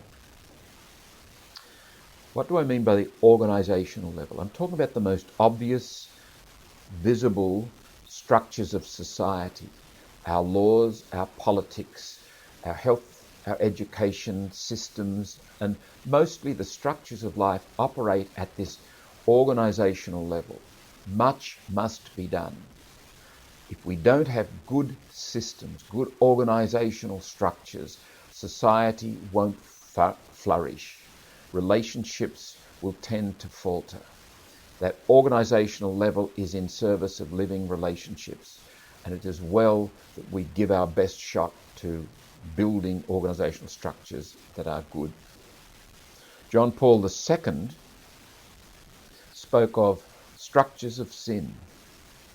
It is possible for us at that organizational level, the level of government policy, the level of opportunities in society, of education, of healthcare and so forth, it is possible for us to have structures that tend, in the normal course of events, tend to exclude some people and include others, tend to create elites, tend to oppress. We can call these structures of sin. These are the kinds of structures we must fight to change, to replace with good structures which promote right relationships and therefore justice.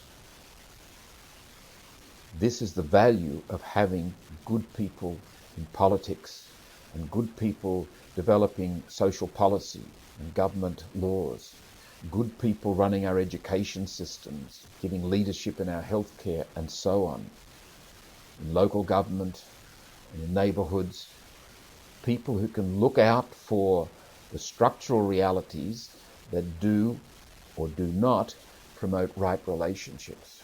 And it's not always easy. And in some of those issues, you may have thoroughly good people on both sides of the debate. If right relationships are primary, if we give primacy to spirituality, that is living relationships, we can cope with those disagreements.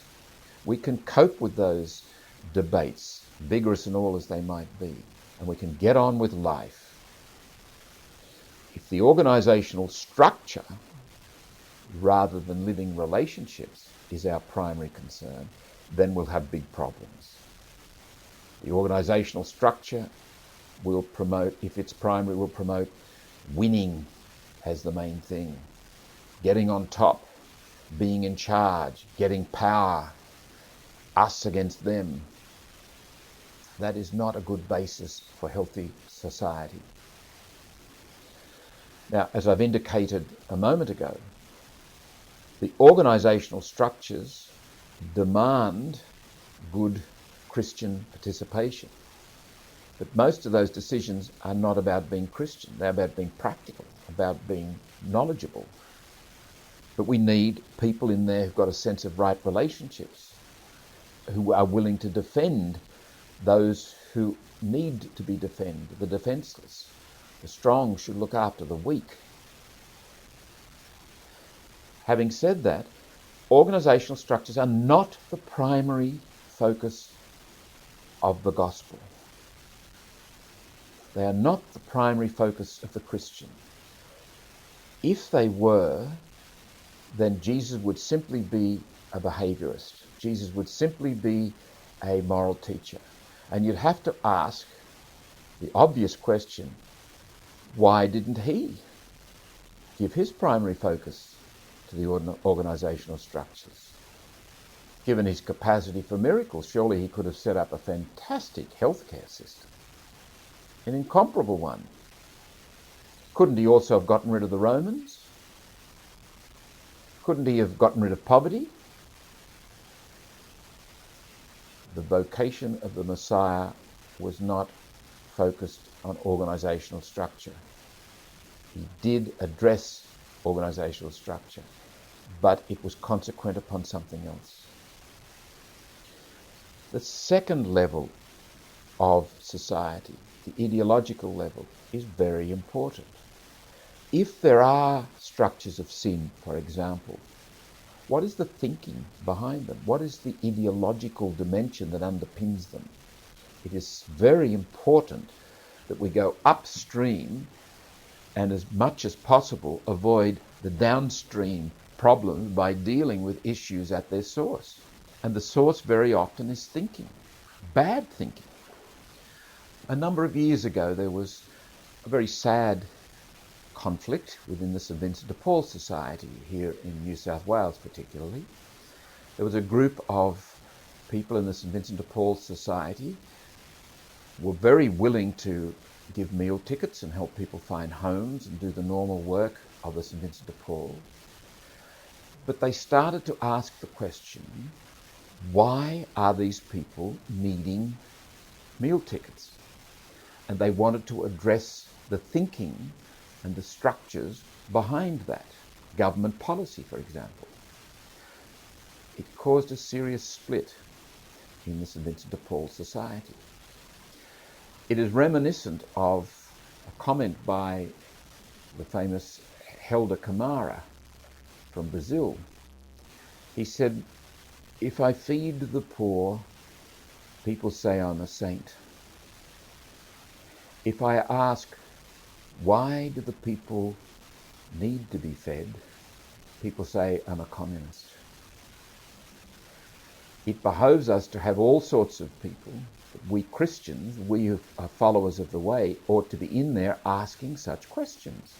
What is the thinking? What is happening at that ideological level in our culture that begets this or that government policy, this or that structure, this or that mood? That is a very important point at which we must operate. But it's not the primary point, any more than the organizational level is the primary point. There is the much deeper level, the existential level, the existential reality that we are people who need to be saved. That at the organizational level there will be indeed corruption or simply imperfection, not because of want of trying on the part of good people, but that's the human reality. And in the end, compassion must have this way. And that's not giving up. We get in there and we do our best with the organizational structures.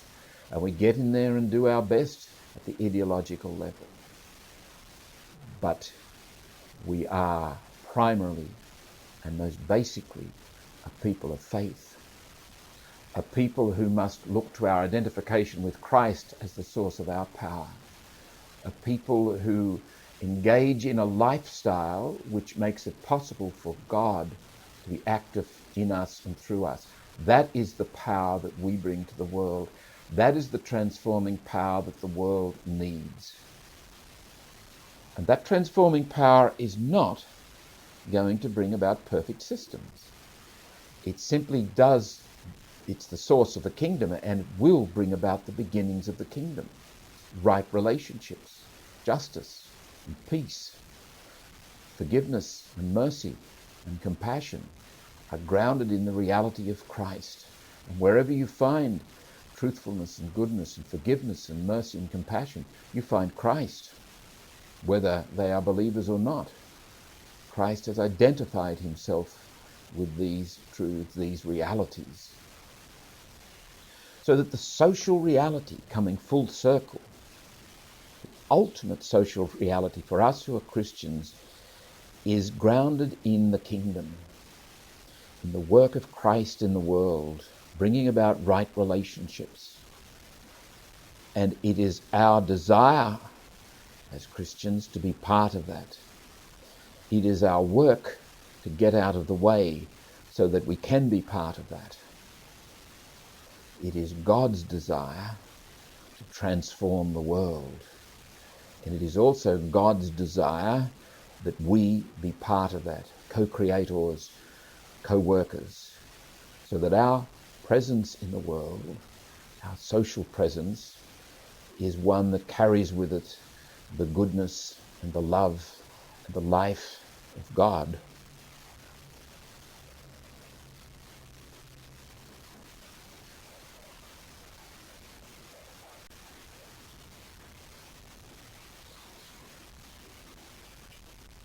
Let's just return to some of the human factors that are involved in this. It's very easy to lose sight of the concrete reality. The human social reality includes certain limits, certain possibilities and impossibilities, and it's a mark of wisdom to know that and be gracious about that. We've already mentioned the social filters and the biases and the possibilities of sin entering in, selfishness, greed. These are condemned by Jesus. Why? Because they undermine right relationships. You cannot be in right relationships with the world of people, events and things if you're greedy, if you're selfish, if you're narcissistic, if you're arrogant. It just doesn't work. It may work in a functionalistic sense. It may work in a sense that, for example, people thought Hitler there for a time was the greatest thing since sliced bread.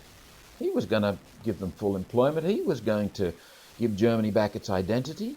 Bravo for Hitler. What a tragic illusion. There was so much arrogance in that man, so much narcissism. He became an instrument of evil. And there's no two ways about it. The medieval scholastics had an axiom. In Latin it read, quid recipitor ad modem recipientis recipitor, which simply means whatever is received according to the manner of the recipient is it received. In other words, knowledge is always perspectival. We always have a certain perspective. Nobody's grasp of the truth is complete and unabridged. Nobody's perspective on life is perfect. So it behoves us to be very respectful. It behoves us to be compassionate and forgiving, but always searching, always being willing to listen and hear again and learn, always willing to engage in conversation. Remember, the heart of conversation is conversion.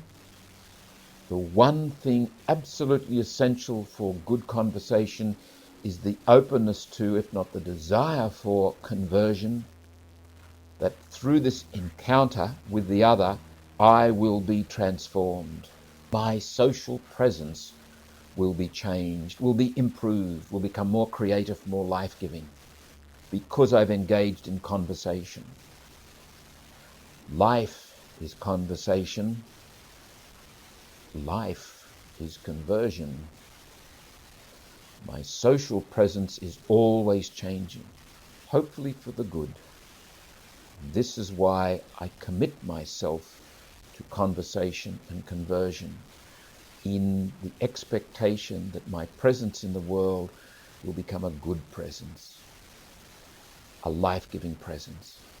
Indeed, for me, a self-transcending presence, one that is increasingly part of a shifting center of gravity from ego moving towards mystery. This sort of approach, this conversation approach, this conversion approach, this sense of social presence which carries with it accountability and responsibility, all has us looking towards the world and our engagement in the world as the place in which the mystery unfolds. the great mystery beyond the mystery of formation that's our everyday life is at work in this world, and each of us is being drawn more into that. Life is not about me or you, it's about us. It's about the fulfillment of the individual through communion. My social presence, therefore, will be marked by that desire for communion, by that openness towards a journey into unity.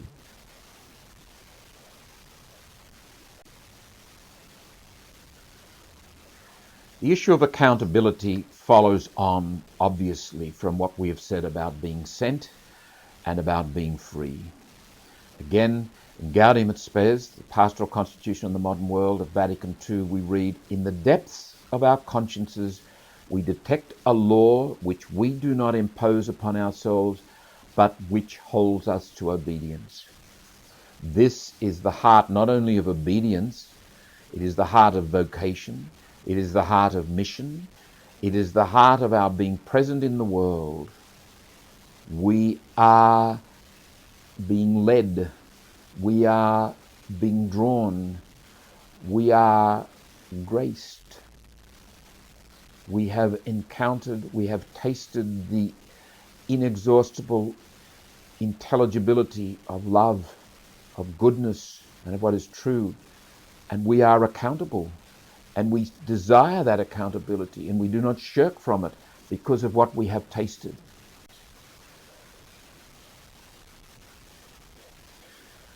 I conclude this reflection by going to a remarkable text in St. Paul's first letter to the community in Corinth. And this was some of St. Paul's very earliest writings, about within a generation of Jesus' death and resurrection. The community in Corinth was a fractured and fractious community. St. Paul had loads of trouble with them, but he also loved them dearly. In chapter 2 of 1 Corinthians, St. Paul is dealing with some of the difficulties there. But he also moves on to wax eloquent about what is on offer in Christ. He obviously feels that these people have great potential to hear the essence of the message. He starts off by referring to oratory and the philosophies of this world. They can't get to the real issues. They can get to organizational, structural things. They can get to ideological things, but they can't get to the existential thing. They can't get to the heart of oppression and liberation, which is the work of the Paschal Mystery, where God is at work in our world. And St. Paul says in chapter 2, verses 8 through 9, and in verse 9 he's quoting Isaiah chapter 63, verse 4. "None of the rulers of this age understood this, for if they had, they would not have crucified the Lord of glory. But as it is written," and listen to the power of this, "as it is written, what no eye has seen, nor ear heard, nor the heart of man conceived, what God has prepared for those who love him." It's beyond naming. It's beyond speech. Our social presence must bear witness to this vision.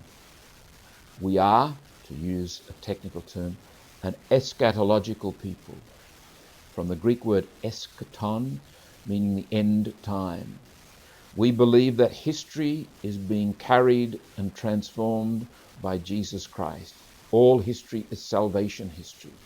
It is moving towards an ultimate consummation of all things in Christ, an ultimate triumph, an ultimate liberation.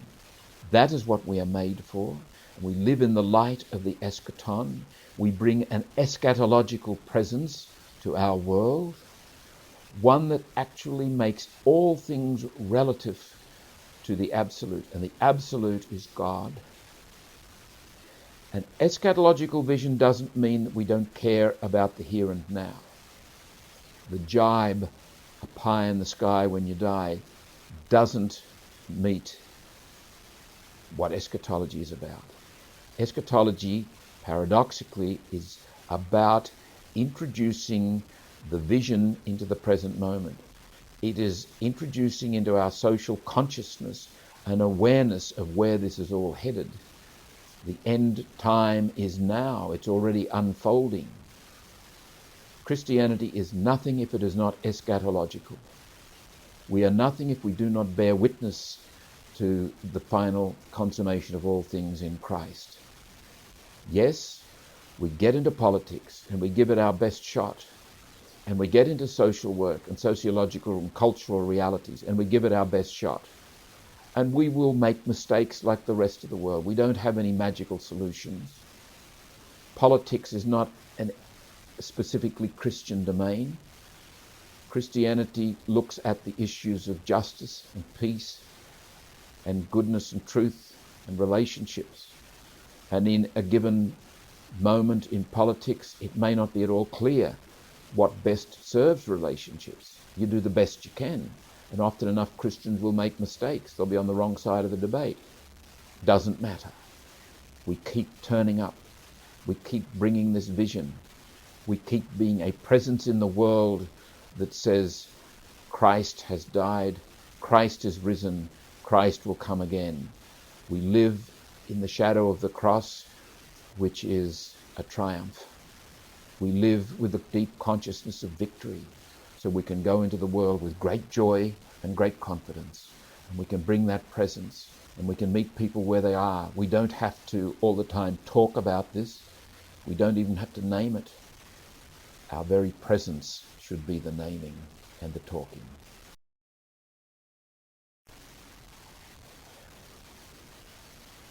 Developing your own spirituality. Welcome to Unit 4, Session 6, Reflection on Work and Leisure. Let me begin this reflection by saying that I personally find this a most challenging topic. I've been raised in a world which I believe is excessively focused on work and pays too little regard to the nature and value of leisure. Even our sport, what we call play, I believe, has more the tone of work about it than it does have the tone of leisure about it. It is worth our while reflecting on the nature of work, and more particularly what we think of work and what attitude we bring to work, and the nature of leisure, and more particularly how we think of leisure and what attitude we bring to it. The ramifications are huge, I believe, for us individually and as a society and a culture. We might wonder, for example, what happens to a culture that does become obsessed with work, that overprizes productivity and outcomes and pays too little attention to leisure, or transforms leisure into another arm of work. The ramifications can be felt in family life, where there's excessive emphasis on work.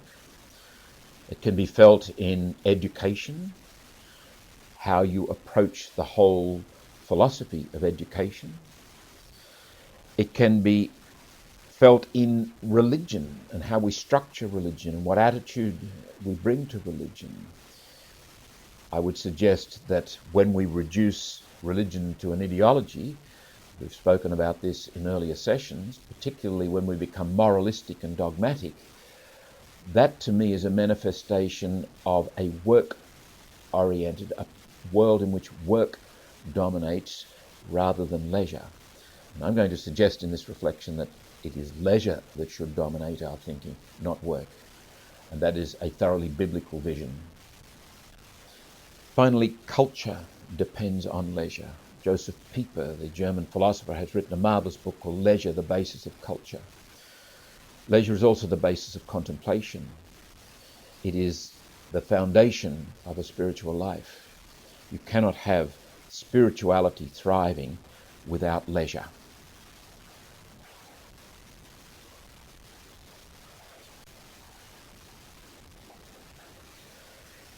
We begin with a story from the Desert Fathers. Once Abbot Anthony was conversing with some brethren. And a hunter who was after game in the wilderness came upon them. He saw Abbot Anthony and the brothers enjoying themselves, and he disapproved. Abbot Anthony said, "Put an arrow in your bow and shoot it." This he did. "Now shoot another," said the elder, "and another, and another." The hunter said, "If I bend my bow all the time, it will break." Abbot Anthony replied, "So it is also in the work of God. If we push ourselves beyond measure, the brethren will soon collapse. It is right, therefore, from time to time, to relax their efforts." My own experience in the seminary in the 1960s and in the apostolate in the 1970s and beyond is that we focused too much on work, and that gave work a particular bias. An ex-provincial told me when I was first out of the seminary and working in a high school, we used to keep them busy to avoid them getting into mischief.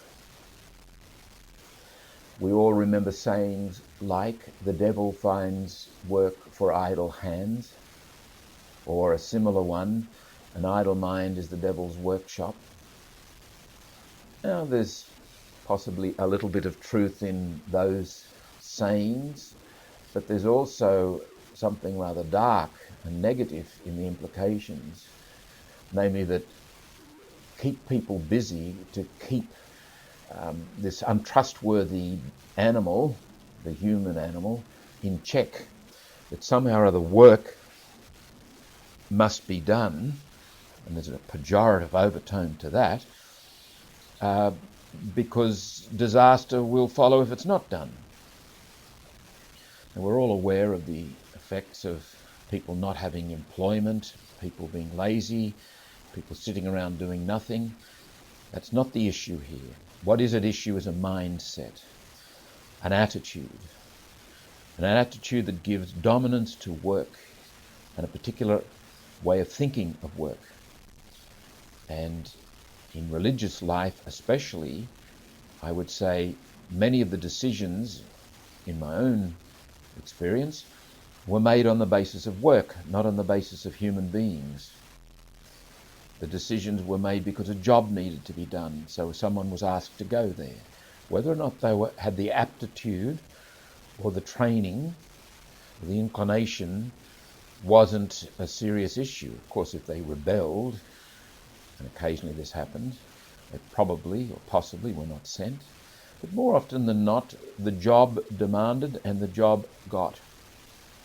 And that wasn't good. I don't think it was healthy for the spiritual life. I don't think it was healthy for the message that we religious and priests passed on, therefore, about the gospel. I do believe it's related, that obsession with work is related to the loss of the mystical dimension in the Christian tradition.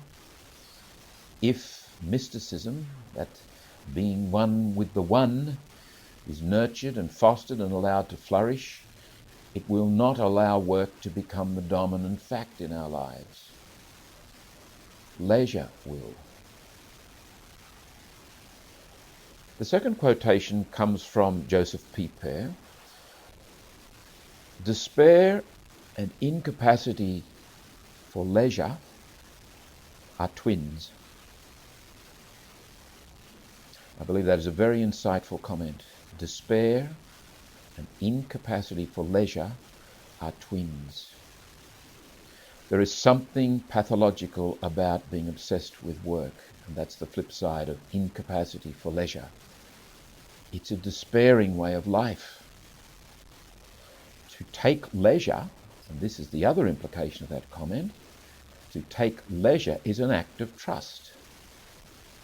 It implies the other. It implies the great mystery. It implies an assumption that I am a participant in this mystery I call life. And further, I would suggest it implies that I am in relationship with the great mystery beyond the mystery. I can sit down and be still, and be silent, and trust that that is worth the effort. Trust that being is more important than doing. The third quotation comes from Gaudium et Spes, the last of the Second Vatican Council documents, promulgated at the final session on December the 7th, 1965. It's quite a beautiful summary of the meaning of work in our lives. And although it doesn't say anything specific about leisure, it implies the general context of leisure, that work is for the sake of leisure. Work should exist within the context of leisure. The Council Fathers wrote, "By their labour, people ordinarily support themselves and their families." That's the most obvious reason to work, to earn a living, to put bread on the table, to have a house with a roof over your head, and so forth. But it's not the only reason for work. Second reason, by labour, people are joined to their fellows. There's a community dimension, there's a networking, there's a connection happens in and through working. The third point the Council Fathers make is that by their labour, they serve their fellows. There is, if you like, a ministerial dimension to work. It is a role of service. It is a role of care within the community. Fourthly, by their labour, they can exercise genuine charity and be partners in the work of bringing divine creation to perfection. All genuine human work is an opportunity for individuals to participate in the co-creative work of God in this world. Work, human work, is situated positively within the plan of God. I suggest that one of the reasons for what I believe was a very deformative relationship with work in religious life and beyond, and the secular world was no different, was a sense of a negative attitude to the human person and a negative attitude to work. We saw work as a consequence of original sin. Adam and Eve are cast out of the garden and must earn their living by the sweat of their brow, and that was seen as some kind of a punishment, work as punishment. I'd suggest there is another way of thinking of work in terms of the Bible, and it is the way that the Council Fathers are speaking here. God is a worker, God is a creator, and God works and creates a world, and the pinnacle of God's creation is this male and female made in the image and likeness, who are called to be co-creators, co-workers, doing whatever they can to bring to perfection this world. The Council Fathers go on, "Indeed, we hold that through labour offered to God, human beings are associated with the redemptive work of Jesus Christ, who conferred an eminent dignity on labour when at Nazareth he worked with his own hands. We should note that in the time of Jesus, manual labour was the preserve of slaves and servants and the lower classes generally. The elite didn't work in that sense. They debated, they philosophized, they did whatever they did other than work, looked after the slaves and ran properties and so forth." Now that reference from Gaudium et Spes is number 67, and I would encourage you to go to that section of the document and look at it. In the Psalms we read a very pithy comment, Psalm 127, "Unless the Lord build the house, those who build it labour in vain." The text had a profound impact on me about 30 years ago. I can be busy doing lots of things, jobs, tasks that on the face of it are good. But unless it is imbued with the Spirit of Christ, unless it is Christ that I bring to the world through those tasks, I labour in vain. That's a very stark reminder of the context for work in the Christian view of the world. Work is part of God's plan. Our obligation and responsibility is to be participants in that, to take up our responsibility as workers in the plan of God.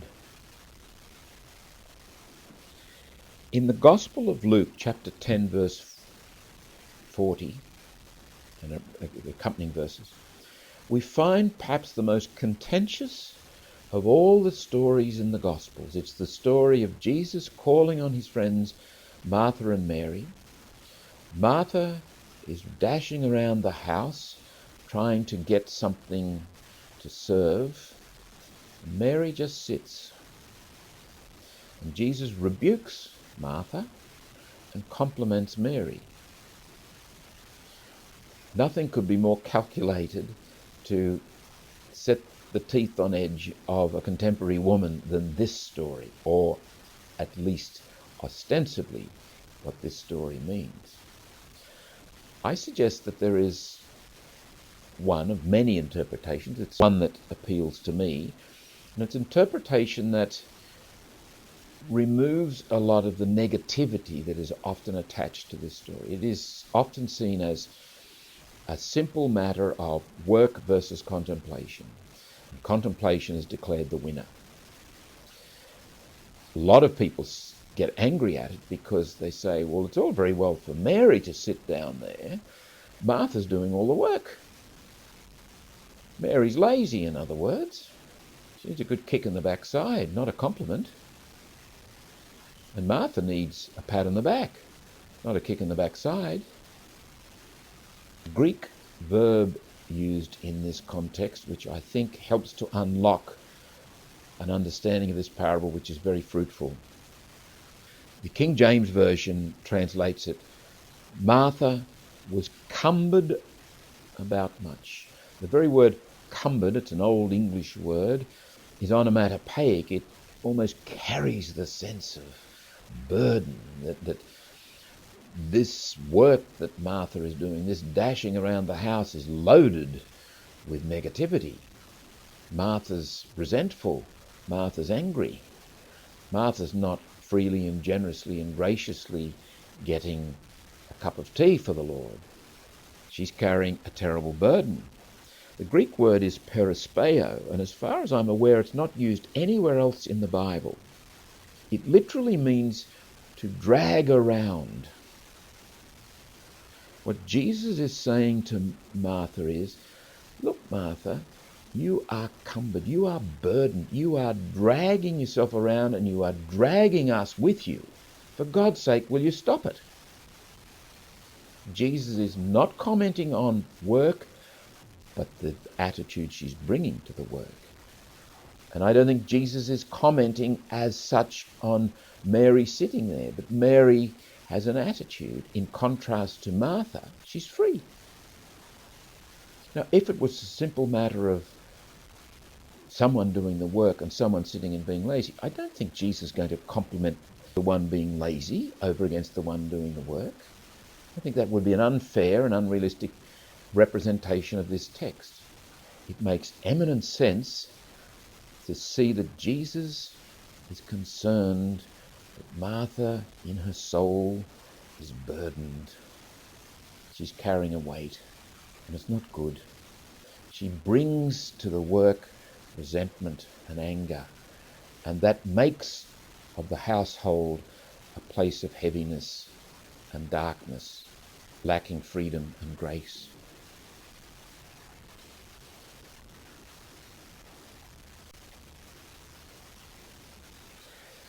Let's reflect on some questions about work. And the idea is to help you to think about your experience of work.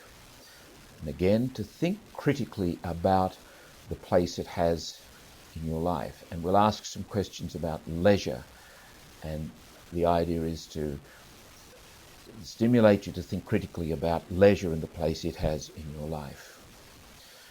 And again, I do believe this is a critical set of questions for us to ask ourselves. Commonly enough, if you greet somebody these days in Australia and you say, "How are you?"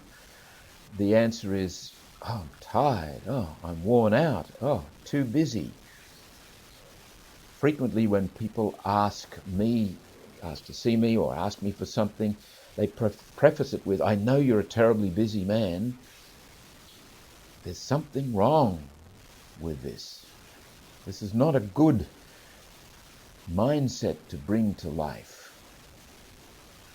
We might ask ourselves some questions like this. Why do I work?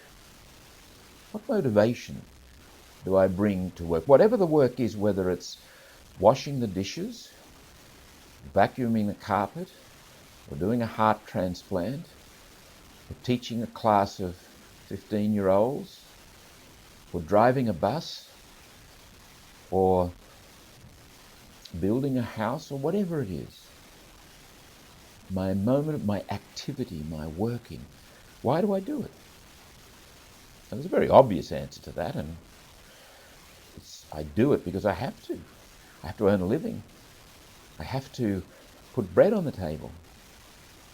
Yes, that's one good reason to work, as the Council Fathers noted, but it's not a sufficient reason, typically, or certainly not the best, not the only reason. How do I experience my work? Again, whatever work I do. What is the difference between work that I experience as burdensome and boring and work that I experience as energizing and rewarding? What's going on there? Sometimes we say, "Oh, that's boring work." I don't believe there is such a thing as boring work. There is such a thing as work that I find boring. Some people might find working at the checkout counter at the supermarket boring. Some people might not. It would be wrong to say it's boring work. Some people might find holding a stop sign boring on the road, working for the RTA. Some people might not find that boring. Again, and we'll come back to this point repeatedly in this reflection, attitude is everything. How we think about it. What mindset do we bring to it? Another interesting question to ask is, who normally gets the rewards from my work? Is there some sense of satisfaction? Is there some sense of my doing this for it's got meaning and it's got purpose? Or is there some they in the background of this? In what way is work shaping my life at the moment? How dominant is it? What influence does work have on my sense of identity?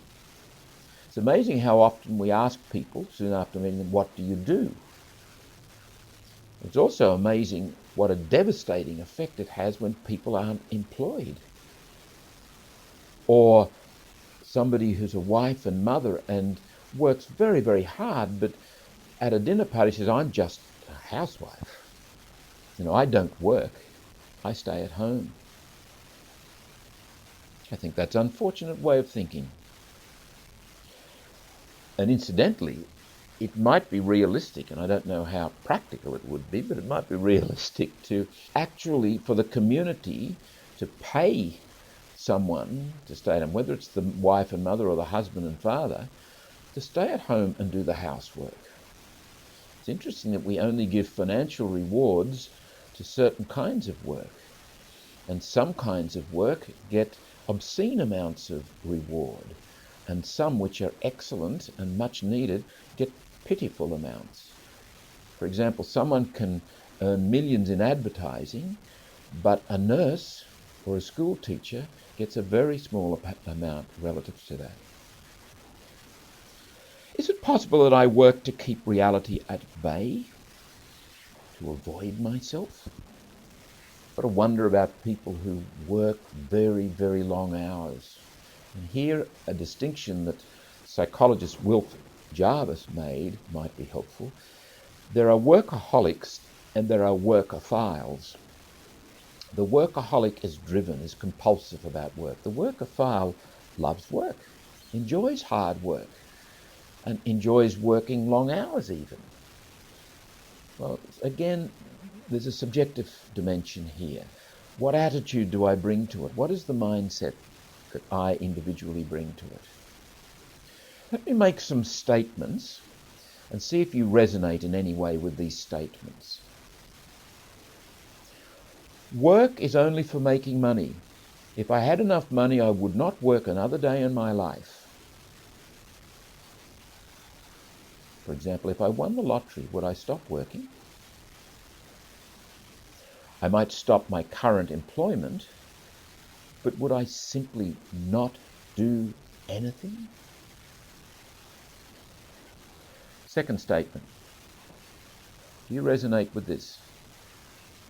When I am not doing something, I feel agitated. Therefore, I make sure I am always doing something. Third statement. Work is a necessary evil, a drudgery that I do because I have to. Fourth statement. Work is about wealth and power, getting to the top of the social ladder, making yourself comfortable. That's what work is really about. Fifthly, work is about good order. We must work to keep society moving ahead. Now, there may be some truth, maybe more truth in some than others in those statements. The key thing is the attitude. I keep coming back to that, the attitude, the mindset that we bring to work. Where do we situate it in our lives and in life generally? What do we think of it in our lives? Let's reflect for a moment now on leisure. Is leisure a significant part of my life? And think carefully about that. How able are you to just sit quietly and be still on your own? How able are you to sit with friends and enjoy company? How able are you to listen to good music, to enjoy the arts, to go into the forest or the beach or wherever and enjoy nature, to stop working, to stop doing things for the sake of being useful, just do things for the sake of enjoyment, or celebration, listening, participating in the goodness of life? Do any of these statements strike you or seem to resonate with you? These days, I find less and less time for leisure. Second statement. Leisure feels like I'm wasting time. Thirdly, I always seem to find something to do when I set aside time for leisure. Fourth statement. Leisure frightens me. The idea of being still, being silent, solitude. Maybe that's frightening. Finally, leisure is a middle-class privilege.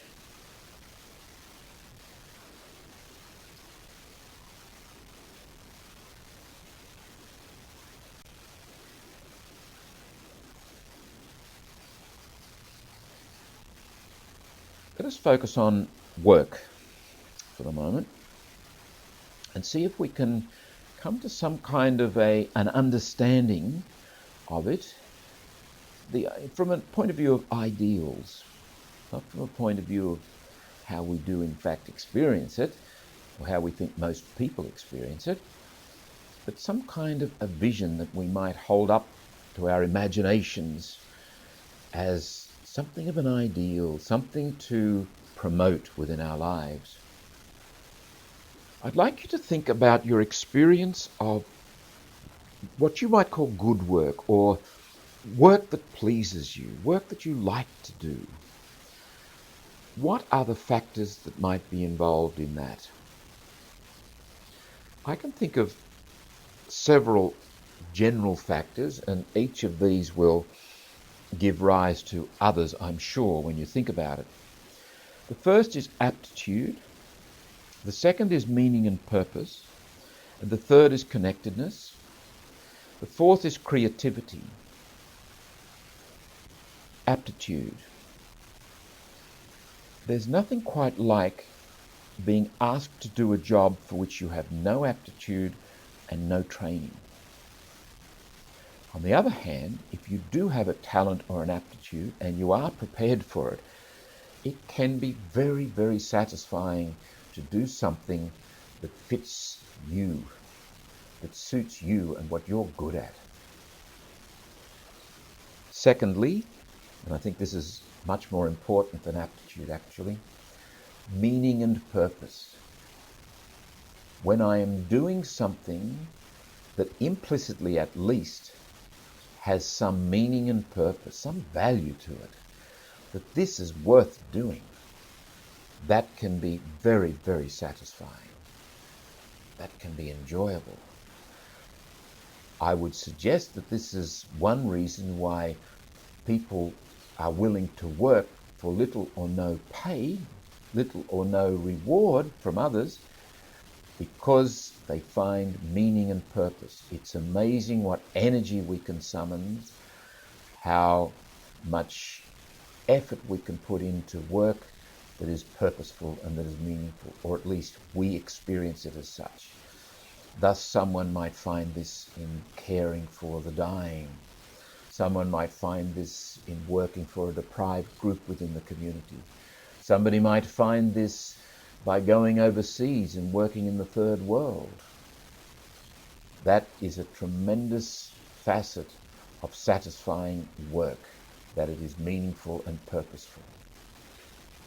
Thirdly, and I think this might be up there with meaning and purpose as a factor in work that is satisfying and enjoyable, the sense of connectedness, the sense of being part of the human community, the sense of being with people who care about me, care about the work that is being done. The work and the workplace is a place of more or less community, more or less good relationships. The fourth one, creativity.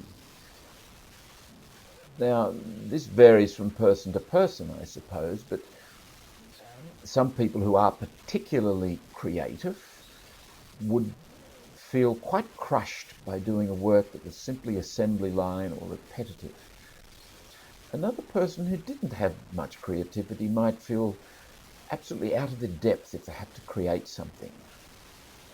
Creativity is a relative thing, but my goodness, if you are in any way inclined towards originality or imagining new possibilities, the creative dimension of a job is very important. Now, those particular factors make or help to make my work enjoyable. Again, we can't say of a work as such that it's enjoyable, but we can say, I enjoy this work. And each of us will have our own particular inclinations and biases. I would go on and describe work as such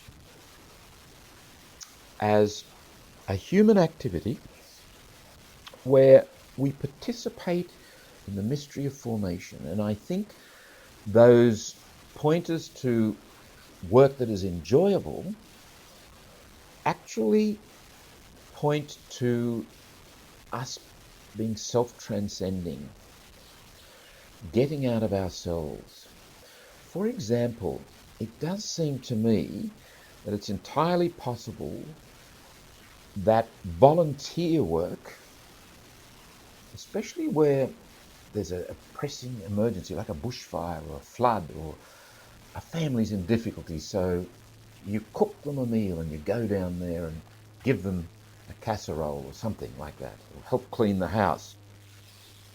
Those kinds of experiences, especially if you've got the aptitude to cook a casserole or the aptitude to make ham sandwiches on the front where the fire is burning or whatever, they have great meaning and purpose. There's a marvellous sense of community arises out of that and connectedness. And there's a certain amount of creativity too, I might add. All of which points to self-transcendence, getting out of ourselves, beyond ourselves, and participating in something bigger than ourselves. This is the intimation of mysticism. This is a taste of being one with the one. And I don't think I'm being Pollyanna-ish in saying this. Yes, there are so many work situations that are difficult for anyone to bring a mindset or an attitude that makes of that work interesting or creative or meaningful or purposeful. And yes, there are so many people in the culture never get to do the work that they really like, or never get to do work that they particularly find interesting or creative. However, I'm proposing as an ideal that we think of work in terms of this participation in the mystery of formation. That work is a way of being in the world in tune with God and contributing to God's desire to create a new heaven and a new earth.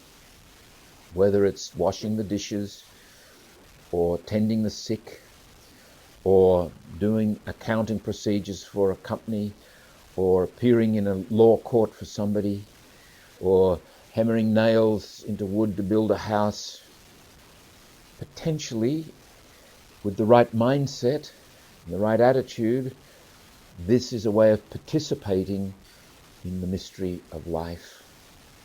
And we do this participation by accomplishing or attempting to accomplish useful and or pleasing things. Work typically is practical. Work typically has as its end the product of something that is useful. But I would extend it to think in terms of producing things that are maybe not so useful so much as pleasing. Like making something for a sick person. Yes, that's useful, but you might make a little toy or something that's not terribly useful, but it's pleasing. Typically, however, work will beget products that are useful. And these products, these pleasing things, are needed and or valued in civilized society. Houses, spreadsheets, care for the sick, clean dishes, etc. We produce things not just as a participant in an abstract sort of a way in the great mystery of life, but we produce things that are valuable and or needed for civilized living.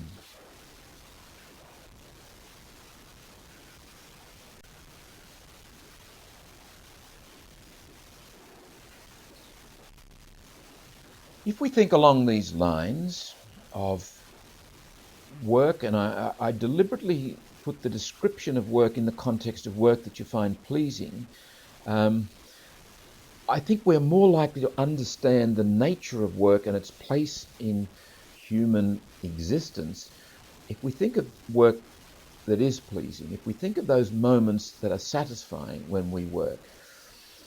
And that allows us to understand work as participating in the mystery and producing the useful things, the needed things, the valued things in our culture.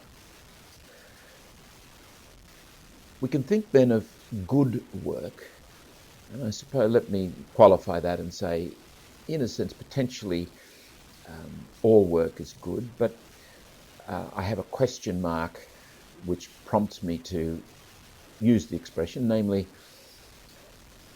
some of our missionaries in the Philippines worked with people in a village, I believe the name is Dewalwal, and these young men go down deep mines to bring up shale or whatever it is that has gold in it. Not only is it extremely dangerous down those mines, because they're not terribly well secured, but they work with mercury apparently to free the gold. It's not the sort of work that is conducive to a long life, or the work of a prostitute. Can we call that good work? Or the work of a drug runner, or the work of people who make and or sell land mines to warring peoples, or the work of people who make and or sell weapons to the world. We start to get into some grey areas here. Some of them are not so grey. Some of them, like being a drug runner, I cannot for the life of me imagine how that could ever be regarded as good work. Could it ever be regarded as good work to be a prostitute? Could it ever be regarded as good work to make weapons of war? I'll leave you to reflect on that. But I'll use the expression good work mostly to apply to the opportunities we have typically in our culture to earn an honest living and contribute something to the values and the necessities of civilized life. When we think along these lines, good work implies ultimately, I believe, some connection with the great mystery. It's an externalization, it's a reaching out. Our lives are not just internal, and not just a matter of going within. That is an important and an essential part. But ultimately, all of our engagement with the world, work in particular, is about an encounter with the great mystery, and indeed with oneself, and indeed with other people, and the physicality of our world, the earth, the sky, the water, the trees. Now I'm speaking again with a measure of idealism here, and I make no apology for that. It is possible, if we think this way, if we develop this kind of attitude, that even those work days we find burdensome and boring can have some redemptive, we can find some redemptive experience in it, because we can situate them within a bigger context. It would seem to be generally more life-giving to engage the world with a radical sense of being a participant, as we have been talking about it, and a facilitator, and think of work as participation and as facilitation, rather than think of work as conquering and mastering and winning and competing. Work, even if it does include some necessary elements of mastery, you've got to master skills, for example, can, when approached in this way, and that is when we situate it within the bigger context of participating in a mystery, it can be experienced as part of something much bigger and more purposeful and meaningful, and therefore connecting us and having a measure of creativity to it, than just being this task at this time. The work will be experienced within the context of an unfolding and an evolving mystery of formation that is benevolent and meaningful. Now, let me pause at this point and throw in another question that I think is very important if we are to develop critical thinking about work and leisure. In our culture, and in fact in our world at this time, but particularly in Western cultures, we are facing a massive challenge with regard to the environment. Dostoevsky said, if you cast nature out by the door, it will come back in the window. We have violated nature through the way we have worked, through our obsession with work. We have not observed the Sabbath, and therefore nature is coming back through the window in terms of global warming and the consequences we can only guess at the moment, but it doesn't look good. So what I'm saying about participating in the mystery, a perspective that I believe it's urgent for us to recover, because we have approached work in terms of mastery and conquest. We've misinterpreted the book of Genesis, where God asked us, where we are asked to subdue the earth. It doesn't mean that we trample all over it and crush it and destroy it. It means that as part of our co-creative responsibility, we co-opt the forces of nature and we respect the reality that we deal with. And it's very, very clear to all and sundry who care to listen that we've not respected the world of physicality, the world of our waters and our land and our trees. Our description of work in this way implies producing something, as we've said, or at least the intention of that. The product may be anything. Indeed, when an artist or a poet produces a work of art or a poem, there's a certain work involved. One of my confreres, who's a poet, suggested that some of the confreres didn't appreciate the time he spent writing poetry because it didn't seem like work. Anybody who's done anything that's deeply creative will tell you of the effort, the struggle, the work. I recall a book launch many years ago, Tim Winton's book, The Riders, and Tim Winton himself was speaking. It was at Glebe Books in Glebe. And somebody asked the question, how do you spend your day? In other words, you don't have a real job, you don't work, you just write all these wonderful books. And he said, I go to my desk at 9 o'clock, and he said, I basically work and do a full day's work at the desk. And indeed, many people find creative work quite painful. There's a yielding to something there. There's a not being in control, which is an important facet. There are a number of factors which can lead us to misconstrue the meaning of work and bring a mindset to it that is quite destructive. There are cultural factors. For example, our culture now is, the Australian culture is caught up in a global economy. There are enormous pressures on the bottom line and on productivity and on outcomes. And there are some rather frightening stories of what workers are subjected to. It's a worrying development. We must watch with some insight and critical thinking the new workplace regulations that have been brought in this year, 2006. Do they respect human dignity? Do they care for community? Are they supportive of the common good?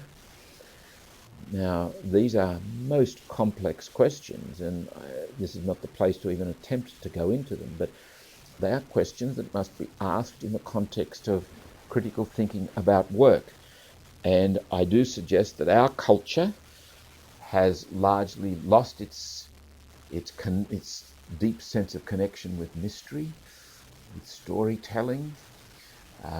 We are work obsessed. We are very pragmatic. The ability to play and to take leisure is problematic for us. Any times that I've been to any of our parks around Sydney, most of the families gathered there are people who've come from other cultures. Most of the families sitting around enjoying a family picnic. Yes, we tend to go to the beach, but there's not a lot of sitting around of families as such at the beach. Maybe mum takes the kids or dad takes the kids, but there's a lot of individualism about a day at the beach. A lot of family focus about a day in the park. Again, I think that's worth thinking about. There may be personal factors too. I already mentioned at the beginning of this my own experience of in the seminary and in religious life. I think there was a warped an excessive emphasis on jobs and tasks, and I do think that this was unfair to people. But also, personally, we can bring anxieties that make us driven, make us seek through work a significance that we wouldn't otherwise find simply in presenting ourselves as who we are.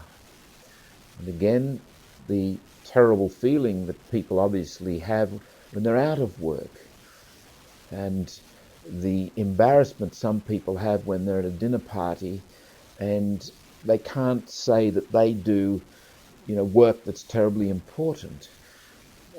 There's lots of anxieties associated, lots of fears, and work is a concrete, ready-at-hand way to solve or attempt to solve some of those lacks in our personalities.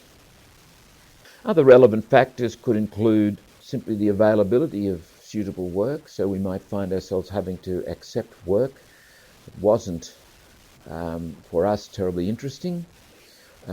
Travel, the distance some people have to travel to work is a significant factor in how they actually experience their work or think about it. The physical work environment, noise factors, isolation factors, human factors, how does the boss treat the people, etc. Staff atmosphere, similarly. Ethical questions about the work that is being done, whether the product or the process or the way workers are being paid or not paid or treated. There are a whole series of complex factors there. So we're not dealing here with something that is simple and straightforward. Again, our purpose in this process is to promote critical thinking.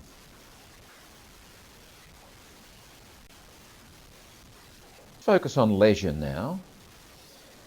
And leisure, I think it's probably best to take it simply, in a simple way, as negatively. When we stop work, we're not interested in producing something useful.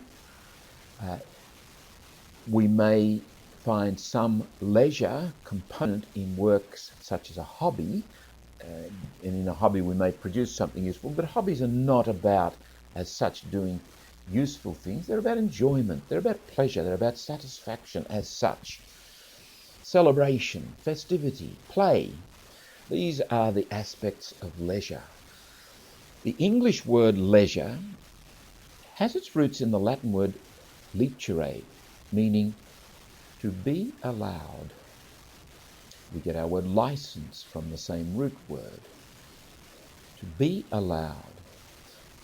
That is worth reflecting on. To be allowed to be free, to not have to produce anything, not meet deadlines, to relax, to enjoy, to celebrate. The Greek word for leisure is skole, S-K-O-L-E.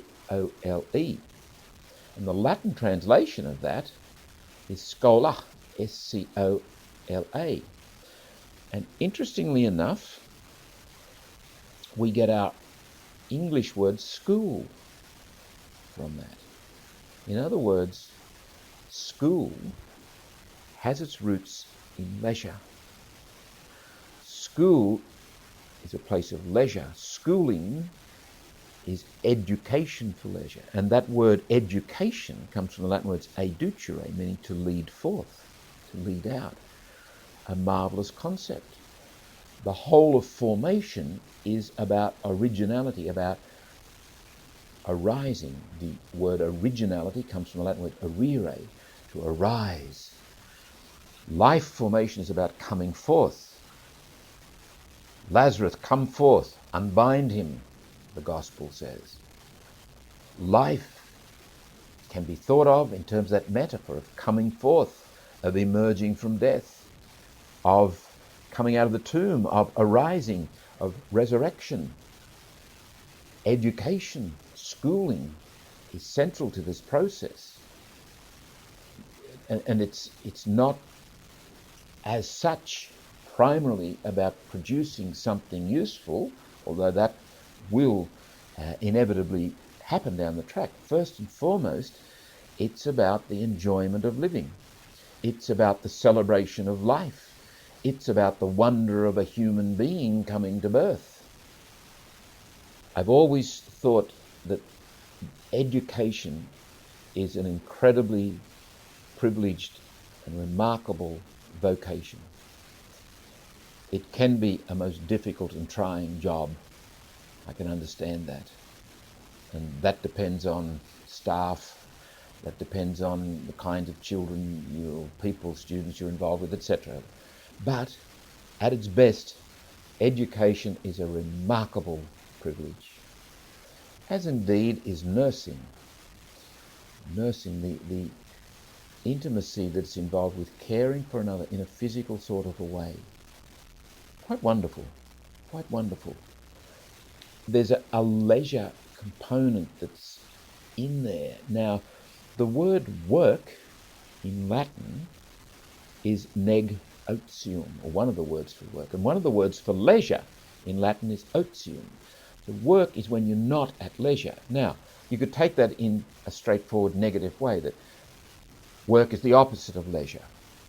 I don't think that's the only way you can take it, and I don't think it's the most reasonable representation.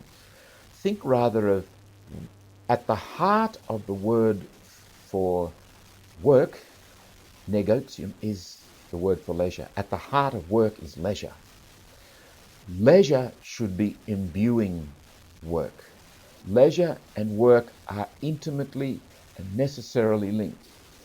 Similarly, in Greek, the Greek word for work is aiskolia, when you're not at leisure. Again, the same representation applies. It's not about an opposition here, but it's about an intimacy, an intimate interconnectedness. Skolia, skole, leisure is at the very heart of work. To think of our schooling process as leisure, I think is a very good way to approach education. To think of work as somehow or other emerging from leisure is a very good way to think of work. Again, Joseph Pieper writes, "The original conception of leisure, as it arose in the civilized world of Greece, has however become unrecognizable in the world of planned diligence and total labour. And in order to gain a clear notion of leisure, we must begin by setting aside the prejudice, our prejudice, that comes from overvaluing the sphere of work." Now let me insert a comment here. I do believe in the last 40 years or so there has been a change of attitude and work. Change of attitude and mindset with regard to work and leisure. Let me cite some rather unlikely examples of that. First of all, in the 1960s, you had the hippie movement. Now, I'm not here to defend the hippie movement or to say that the hippies were prophets or whatever. I am, however, going to say that that movement should be listened to. It is a sign of the times. In a sense, it is prophetic. It's reminding us of something that we've lost, that we've become forgetful of. And I think what we'd become forgetful of was the excess of work and the rigidity of life. Alternate societies have sprung up since. We hear of people seeking a sea change. More significantly, I think, many younger adults now are much more fluid and flexible when it comes to careers and workplace. Now again, there might be a certain amount of irresponsibility in this or that case. There might be a restlessness, an inability to settle down and commit. Yes, I accept all that. But I also believe that we need to listen to that agitation and that inability to commit and say, what's going on here? Have we perhaps created a culture that has forgotten something? And this response, this symptom manifest in young people, is telling us what we've forgotten. So in that sense, it may be prophetic. I think it may also be appropriate to acknowledge the alarming numbers of suicides amongst young people. They are indicative, at least in some measure, of despair. These people don't want to continue as part of this society. And apparently we've got everything. Is it possible that the overemphasis on work and the failure to appreciate leisure has left some of our young people disconnected and feeling lonely and despairing and without meaning and purpose? I think it's entirely possible. So what Joseph Pieper is referring to here does need qualification 40 years on from when he actually wrote it. But still, I think his insight is a much needed one. He goes on.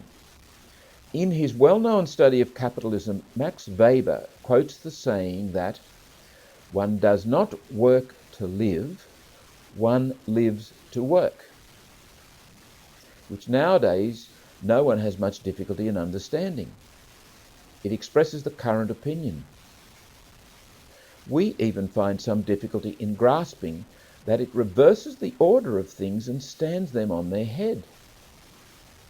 But what ought we to say to the opposite view? To the view that we work in order to have leisure. We should not hesitate to say that here indeed the world of topsy-turvydom, the world that had been stood on its head, has been clearly expressed. To those who live in a world of nothing but work, in what we might call the world of total work, it presumably sounds immoral, as though directed at the very foundations of human society. Joseph Pieper is reminding us of the conflict right at the heart of our culture, our failure to appreciate the value of leisure, celebration, festivity, play. And don't tell me that in Australia our focus on sport is a manifestation of leisure. We take sport as a business. Sport is mostly work. Now, there are people who do play sport as play, and there are people for whom sport is an experience of leisure. But for the most part in our culture, I would claim sport is not leisure, it's work, which means it's not really play, and there's some kind of a distortion here. The lack of competition is an important characteristic of leisure. You're not there to compete. You're there to enjoy. You're there to celebrate.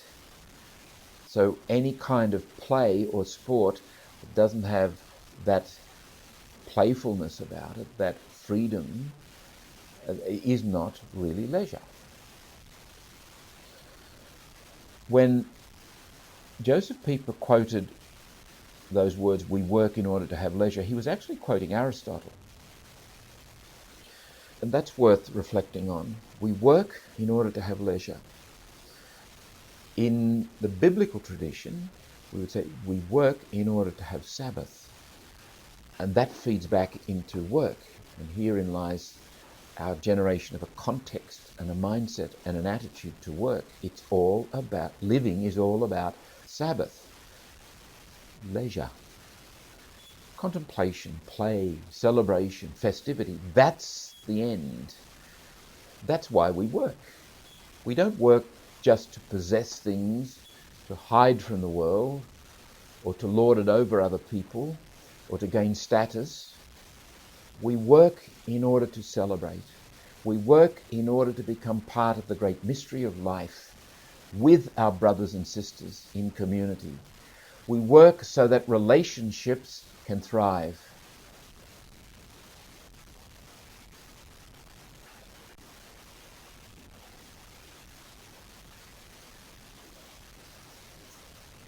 Let's consider some of the biblical roots of this whole question of work and leisure.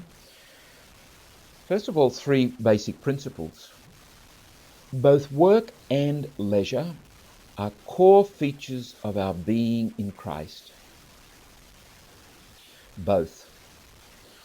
I might say leisure, again here I quote Joseph Pieper, leisure is the basis.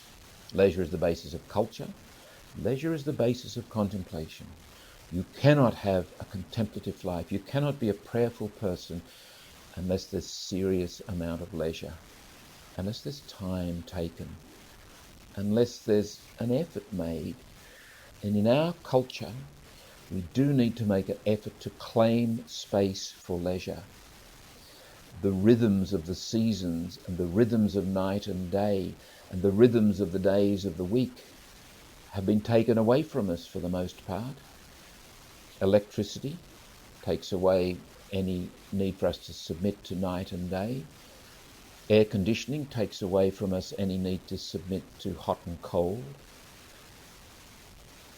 The dominance of technology over nature runs a very serious risk of causing us to be forgetful of nature. Each of us in our time, in our culture, in our situation, has to find a way to ensure that leisure is there. And leisure is not something out there. Leisure is mostly an attitude, mostly a matter of internal disposition. But that internal disposition, to facilitate it and to nurture it, requires time and space, requires structures in our lives. The second principle, in work, human beings are co-creators with the Creator. We've already mentioned this at length. Third principle, in both work and leisure, human beings are potentially expressing their highest calling as intimates of God. In both work and leisure, but most especially in leisure, we are made to celebrate the life that God has given us, to be companions of God, and to worship God, and be reverent of God, and to remember God and creation. That's Sabbath. That's leisure in the best Christian sense of the word. Now, if you go to the Jewish scriptures, you'll find two versions of the Decalogue, or the so-called Ten Commandments. One is in Exodus chapter 20, verses 8 through 11. The other is in Deuteronomy chapter 5, verses 12 through 15. The one in there is neither of these give us any clear notion of where the word comes from, Sabbath, or what its actual meaning is, or any raison d'etre for it, except that you are commanded to rest and to celebrate and to enjoy God's company and to be with God, because that's the way God is. It's as simple as that. There is no reason for it. It doesn't need a reason. In the book of Deuteronomy, however, there is a very interesting qualification. The book of Deuteronomy's Ten Commandments has a social justice type bent.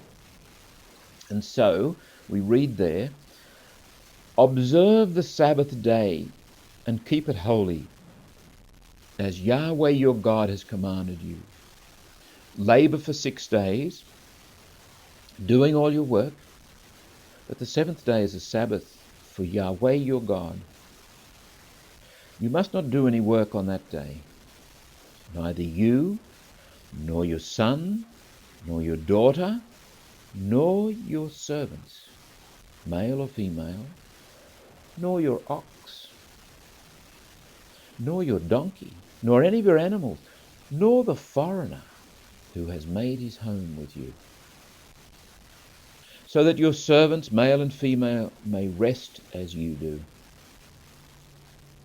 Remember, and this is the context for it, the action of God, the liberating intervention of God in human history. Remember that you were once a slave in Egypt, and that Yahweh your God brought you out of there with mighty hand and outstretched arm. This is why Yahweh your God has commanded you to keep the Sabbath. It's grounded in liberation. It's grounded in Exodus, the great story. The Exodus of the Christian scriptures is the new Exodus with Jesus as the new Moses. The freedom we are given in and through Christ's Passover, his saving death and resurrection, is the ground out of which we approach work, and it is the context for which leisure is appreciated. The freedom and grace of God, the intimacy God has forged with us in the new covenant through Jesus Christ by the power of the Holy Spirit.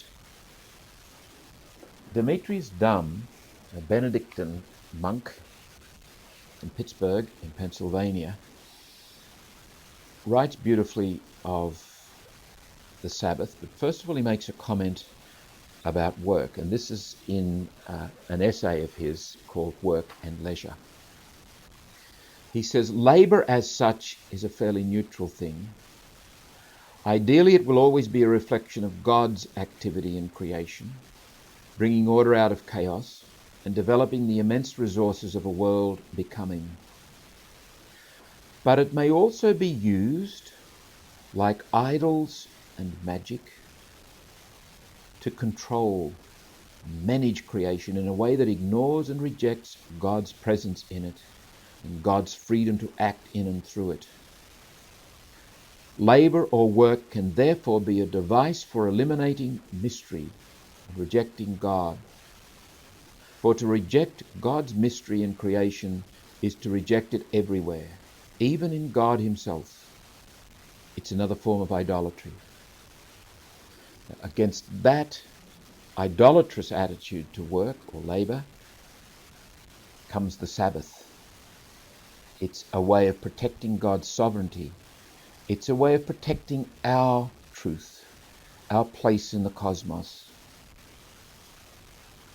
Demetrius writes, the place of the divine Sabbath in the creation story would seem to confirm this interpretation of the Sabbath commandment in the Decalogue.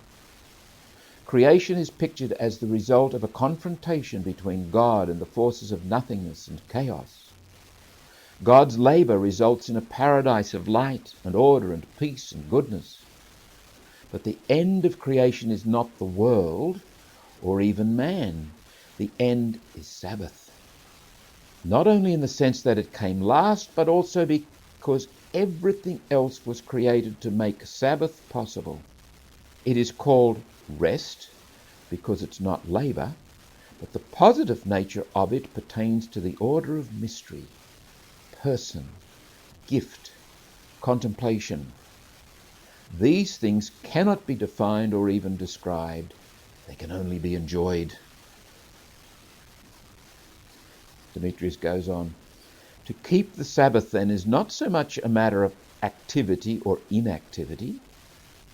It is rather a question of the purpose of one's activity, and indeed of one's life. It is a question of the quality of time spent. If one's life is more or less a frantic attempt to eliminate mystery, the unknown, the fortuitous, in an effort to find ever greater security, then one will not keep the Sabbath, whether or not he leads a crusade to keep the stores closed on holy days. Sabbath is gift, mystery. It is not the security of understanding and control, but if one's life is open to mystery, ready for wonder and surprise, and full of trust in God and one's fellow man, then one will understand the merely relative value of labour and will keep the Sabbath even though he mows his lawn on Sunday. The search for Sabbath will reach back into labour and give it a quality and a tone that makes it like God's creative labour.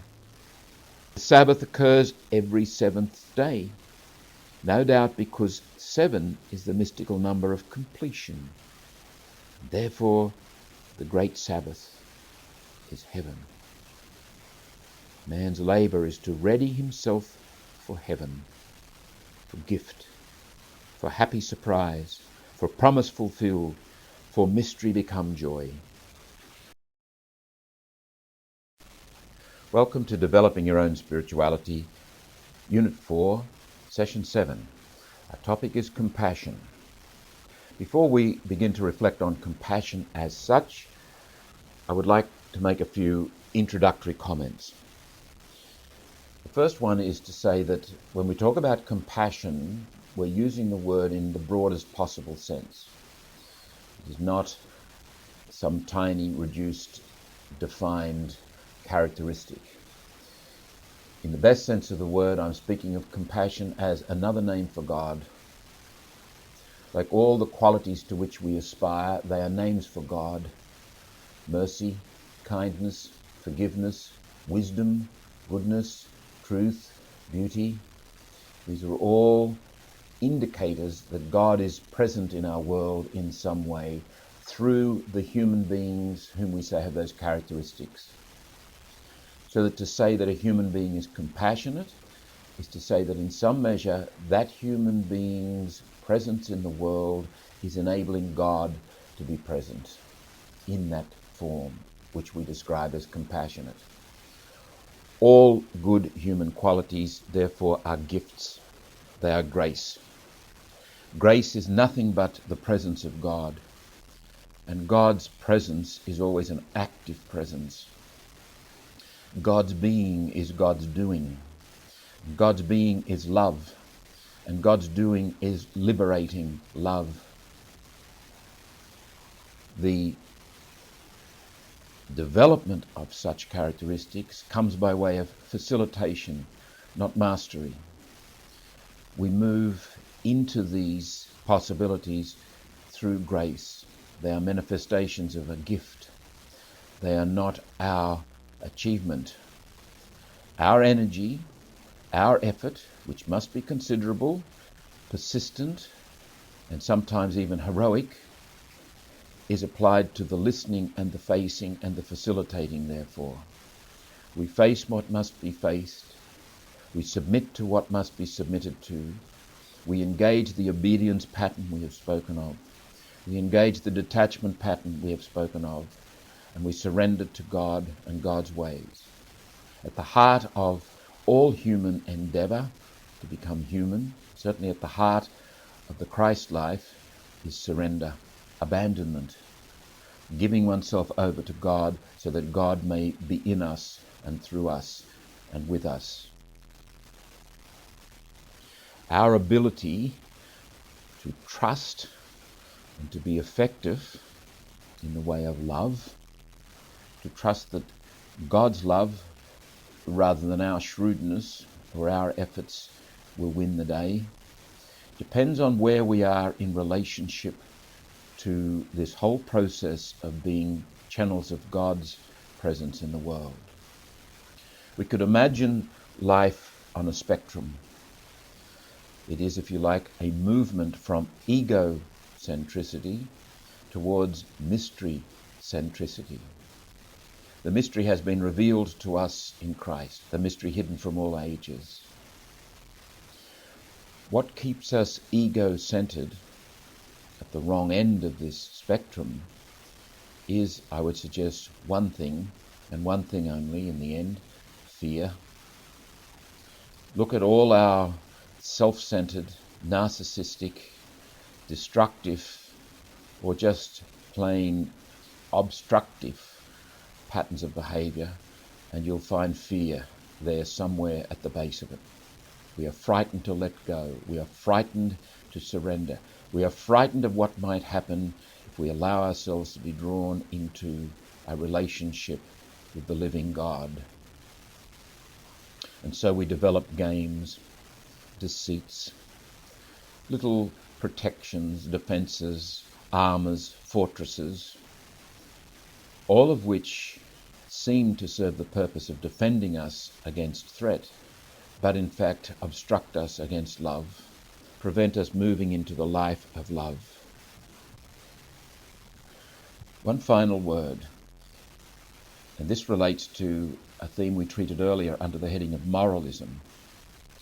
It seems to me that in Christian history we have repeatedly made an awful mistake, and it is this: we have tended to follow the Greek way rather than the Hebrew way. Or more particularly, we've been much closer to Aristotle's Nicomachean ethics and the pursuit of virtue than we have been to Jesus and our openness to grace. They are worlds apart, it seems to me. We have, under the heading of the Christ life, promoted a Greek concept of virtue, emphasizing the human effort and human discipline, something more akin to Stoicism than discipleship. The way of Jesus, the way of grace, emphasizes God and what God has done and what God has on offer. It promotes a way of life that encourages us to surrender, to let go, to be drawn into the mystery of love, to be in love. This is not the way of virtue.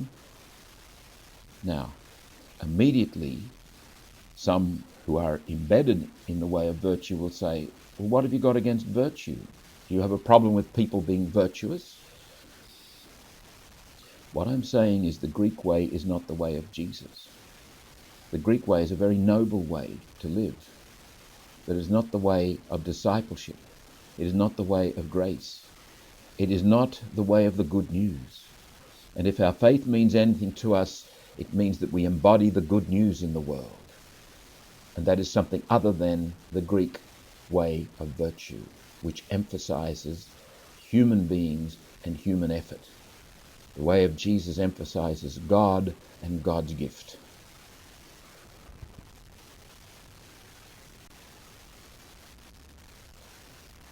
Let's begin with a reference to open up our reflection on compassion. And the reference is to Graham Greene, his marvellous little novel, The Power and the Glory. He writes there, or he has the priest in that novel, a broken man, the whiskey priest, muse, when you visualized a man or a woman carefully, you could always begin to feel pity. That was a quality God's image carried with it. When you saw the lines at the corners of the eyes, the shape of the mouth, how the hair grew, it was impossible to hate. Hate was just a failure of imagination. When you get beyond the game playing and the pretenses and the fronts and the faces, all fraudulent really, get to the person, you can't hate. In fact, we discover in our better moments that compassion comes naturally to us. That doesn't mean it will simply develop naturally if we get out of the way. It won't. We have to apply ourselves, and there's discipline and there's effort involved. But compassion, I'm going to suggest to you, is something that is natural to us, and we are at our best in compassion. And we are at our worst when we fail to be compassionate. Graham Greene also implies there something quite wonderful and simple.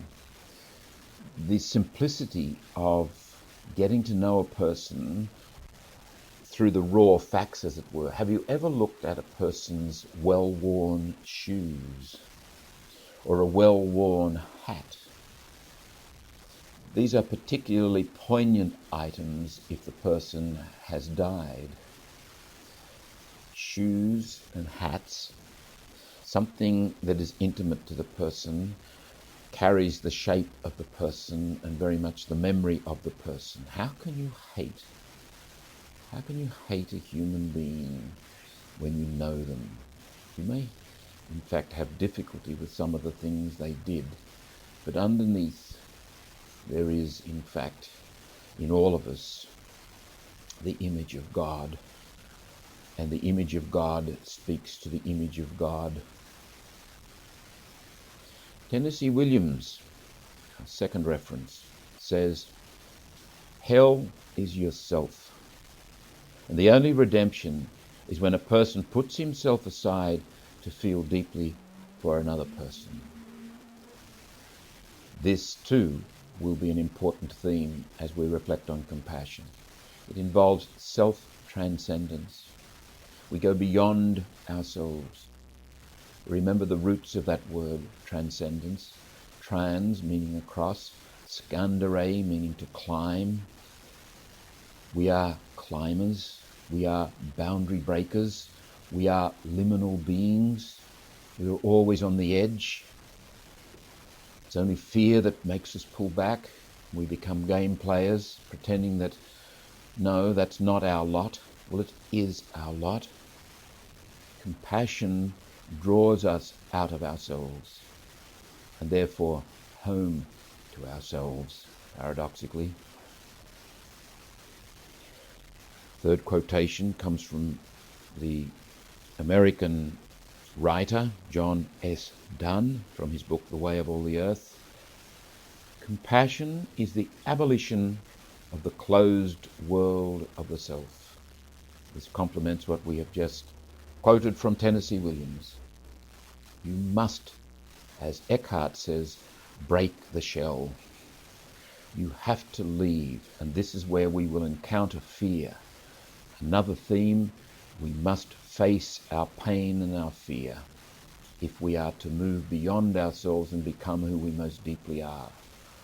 That involves compassion. Reference is to the Jewish scriptures, Exodus chapter 34, verses 6 and 7. And this is one of the accounts of the covenant.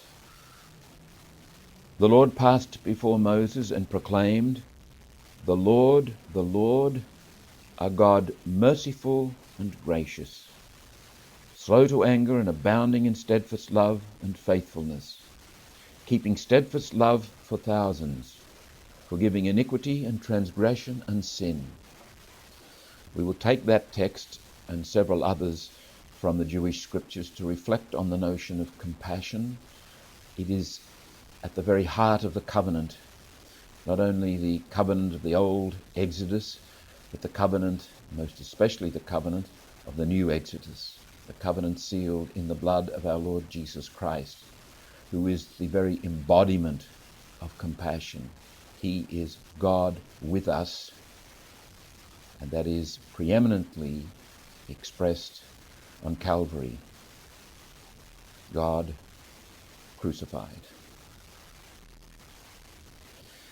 In the Christian scriptures, we find a remarkable expression of compassion in the teachings of Jesus.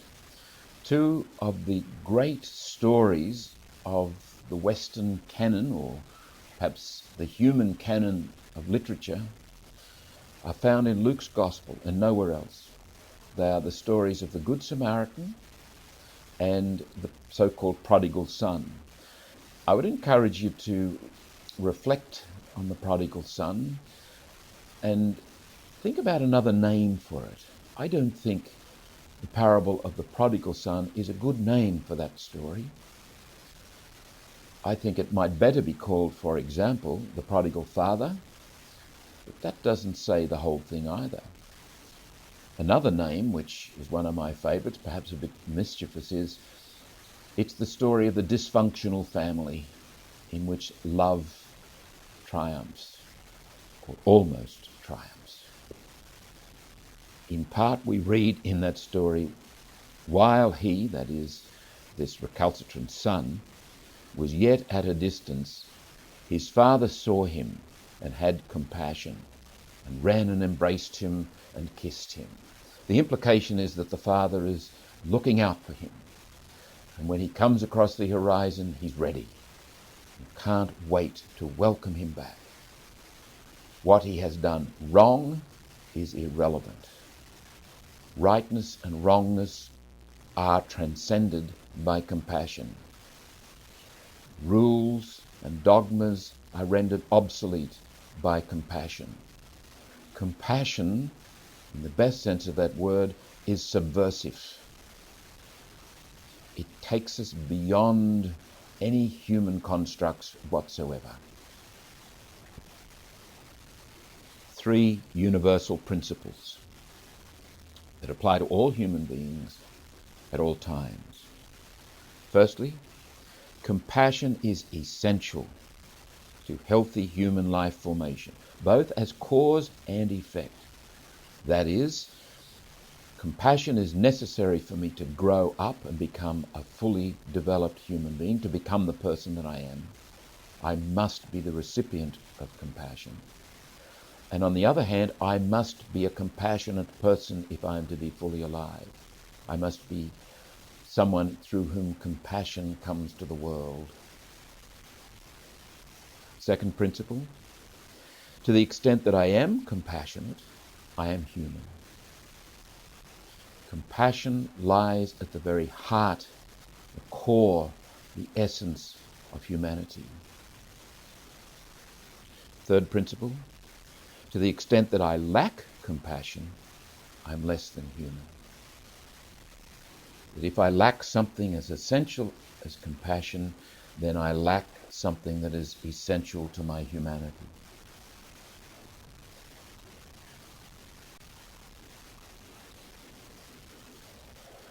I'd like you to recall a time when you, as we say, felt compassion for someone, when you were moved with compassion. What was it like? I'm not talking about acting compassionately. That's another step, and we'll reflect on that in a moment. I'm talking about the initial movement. I think it is a natural movement, and I think every more or less healthy human being has known it, has felt it, and I'm sure you have at some time felt something like what I'm about to describe. And there are 4 factors that I'm going to speak of very briefly. First of all, this movement is, if you like, of the stomach or the heart rather than the head. It is a matter of affectivity rather than rationality, though it doesn't exclude being rational. It is first and foremost a gut movement, a movement in the depths of one's being. It is, if you like, biological. Secondly, there is almost literally a movement towards the other. We're inclined to go there, the other being in some sort of pain or difficulty or distress.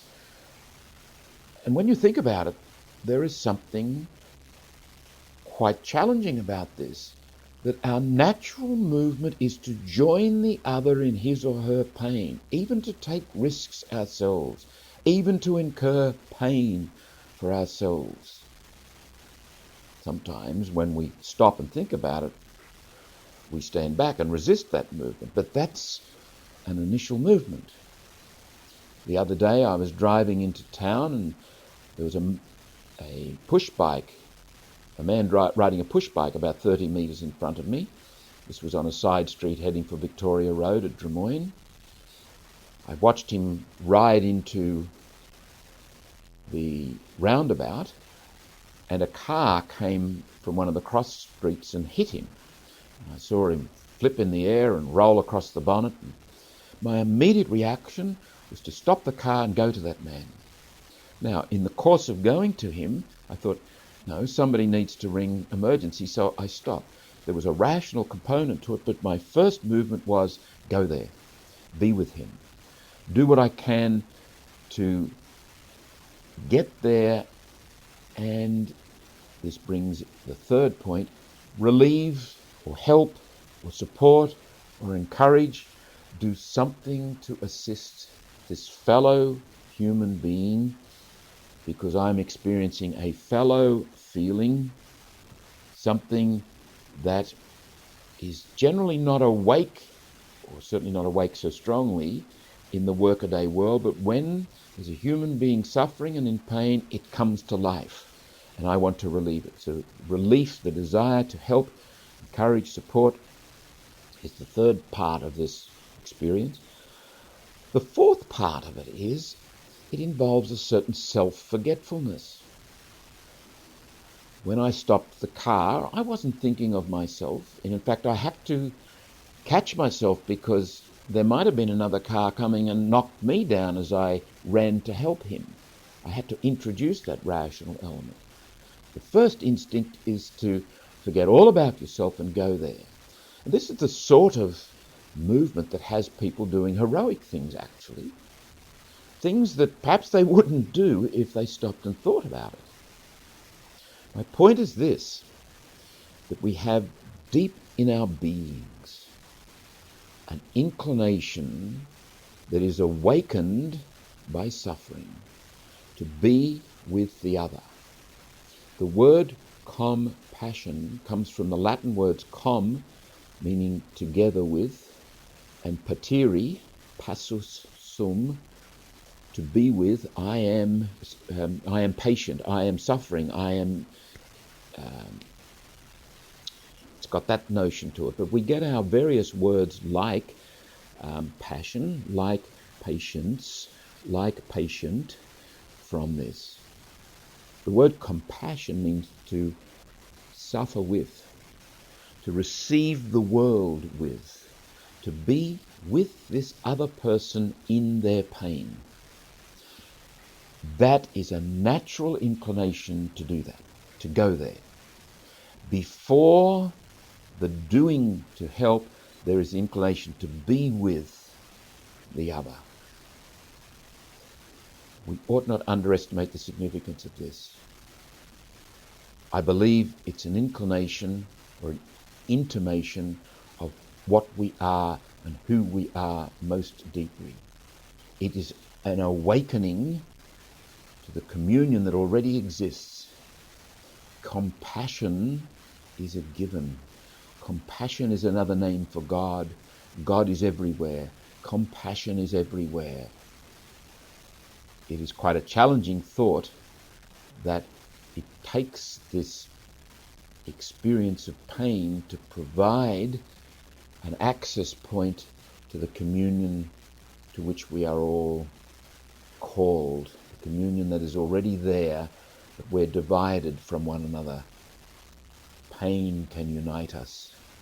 And isn't it the truth that when we're successful, when we're healthy, when we're steaming along, all is well with us, we don't actually feel so united with others? It's in our pain, it's in our failures. It's when we're under stress, maybe under threat, that we actually come together, that we tend to be united.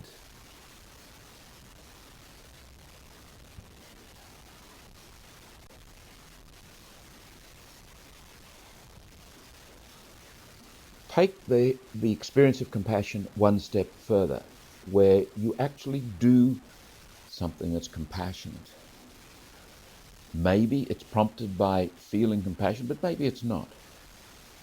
But there is a difference between feeling compassion for someone and actually incarnating that into actual compassion. What's that like? How does that proceed? Why does it emerge sometimes? Why do we choose it on this occasion, but we resist it on another? It seems to me that the key to compassion, the key to my being sensitive to the pain of another and my being willing and able to go there and be with the other in their suffering and their pain, the key to that is first and foremost my willingness and my habit of facing my own pain. My willingness to go there, to get beyond the game playing and the denials and the deceits and the suppression and the repression, to face within myself what must be faced, to transcend the fear that keeps me held in that egocentric mode of living. When I am able to face my own pain, I'm not likely to transmit it to the world. I'm not likely to erect it as some kind of an obstacle between me and the pain of others. I'm not likely to add it to the pain of the world. There's a marvellous image that scripture scholar and Anglican Bishop of Durham, Tom Wright, used. He says, we human beings tend to keep evil in circulation. We bat it from one to the other. Now, he does not say this, but I suggest we do that out of fear of pain.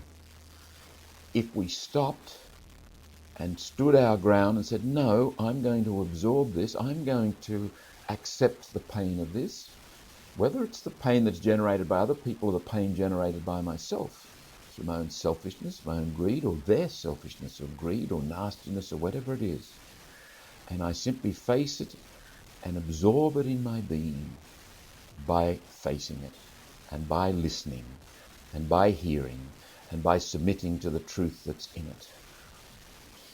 Tom Wright goes on and he says, Jesus on the cross is the quintessential example of someone who absorbs the pain of the world and doesn't keep it in circulation, doesn't keep evil going around. And mark this, if it does keep going around, it'll come back with dividends. Somewhere along the line, that has to be short-circuited. And this is the reality of the cross. The cross doesn't take away the reality of evil being battered around in this or that circumstance or on this or that day by we human beings. What the cross says is that evil will not go on being battered around for all eternity. It will not be triumphant in the end. Love will, compassion will win out. The second factor involved in our choosing to become a channel of God's presence, called compassion,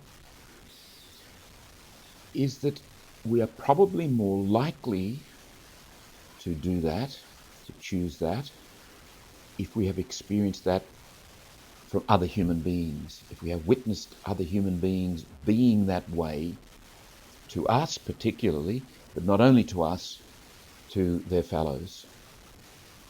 The ability to be compassionate and to act compassionately seems to bear a close relationship to whether or not others, or at least some other, have or has been compassionate to me, and whether or not we are capable of being compassionate to ourselves, of course, which we've just been talking about. If I've grown up in an environment of hatred or insensitivity or indifference or constant negation, then it's going to be difficult for me to enter the pain of others until or unless I've worked through that, of course. And my ability to work through that is going to depend almost certainly on my encountering another person who's compassionate enough to be with me in the pain that's involved in that and the fear that I will have to encounter if I am to deal with it. The third factor is this: whether or not we actually feel compassion for the other in this or that moment is actually secondary to whether or not we choose it. There might be times where we choose, and this I think is a mark of maturity, when you choose to be with the other when maybe your feelings are running in the other direction. Now, I think we need to be very careful of this, because it's possible that I can, on the surface of it, ostensibly choose compassion when I feel otherwise, and in fact inflict myself on people. Frederick Ozanam is supposed to have said, "The poor will never forgive us for helping them if we don't love them." In other words, if our love, in inverted commas, is not genuine. Have you ever heard the expression, cold as charity? Common enough expression. Why? Charity is not cold, but it's gotten a bad name. Even today, when we talk about charity, people say, "I don't want your charity." That implies some kind of manipulation. that under the guise of charity, someone appearing to serve someone else is actually self-serving. And that is destructive. So we need to watch that. However, I think the principle still holds. The feeling compassion is in fact secondary. The fourth factor. In compassion, the other must be taken seriously. So that to be with the other is to genuinely focus on the other, is to regard the other in this moment as more important than anything else. I'm not there just because it's my duty. And if you've ever been in hospital and people visit you out of a sense of duty, you'll know what I'm talking about. They're not taking you seriously, they're taking their duty seriously. And it's not a terribly life-giving moment. To take the other seriously means to be with them as if they were the only one that existed in that moment. Or at least to establish an environment in which they know you're there for them. You're not fidgeting, you're not looking at your watch. To the extent there's ego involved in this, we're going to find it very, very uncomfortable to be with the other. We will try to escape in doing things, perhaps getting this, doing that, so that when we go to visit the hospital, we'll want to fluff the pillow or straighten the bedspread or fix the flowers or straighten up the cards or do something, because we can't simply be there. It takes great maturity to be with another in their pain in such a way as to allow the other to be at ease. They're not feeling burdened by my being there. Now, it's possible that because the other is immature or nervous or whatever, they find it hard to take the other being there. But it seems to me, generally speaking, if the person who is being compassionate is genuinely there for the other in freedom and grace, this will be communicated to the sick person. Fifthly, in the movement of genuine compassion, we tend to experience a certain wholeness. Compassion is homecoming. In compassion, we human beings are at our best. And when we refuse compassion or are unable to be compassionate, we are diminished. Humanity is diminished. There is something about being with the other in pain and suffering that is just right, that is deeply good, that is our vocation, everyone's vocation, to share the pain of the other, to find communion through that door of pain and suffering. There is no other. There is no other way to avoid the pain of the other as to avoid the pain of yourself is to avoid your humanity, is to avoid your best possibilities.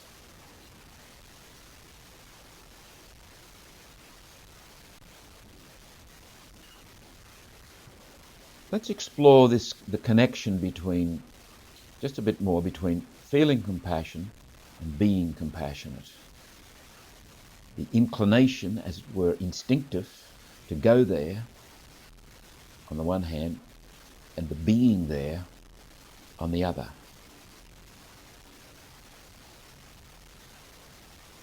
When we choose to act in compassion towards another, we are in effect giving concrete form to the intention that comes up quite naturally in us. And we ought to note, by way of recognizing something that's important, but we can't delve into it, there are some people who don't seem to be able to be awakened to compassion, don't seem to have enough sensitivity or awareness sensibility to recognize the pain in other people, unless it's huge pain. And there are people indeed who are quite willing to inflict pain on other people.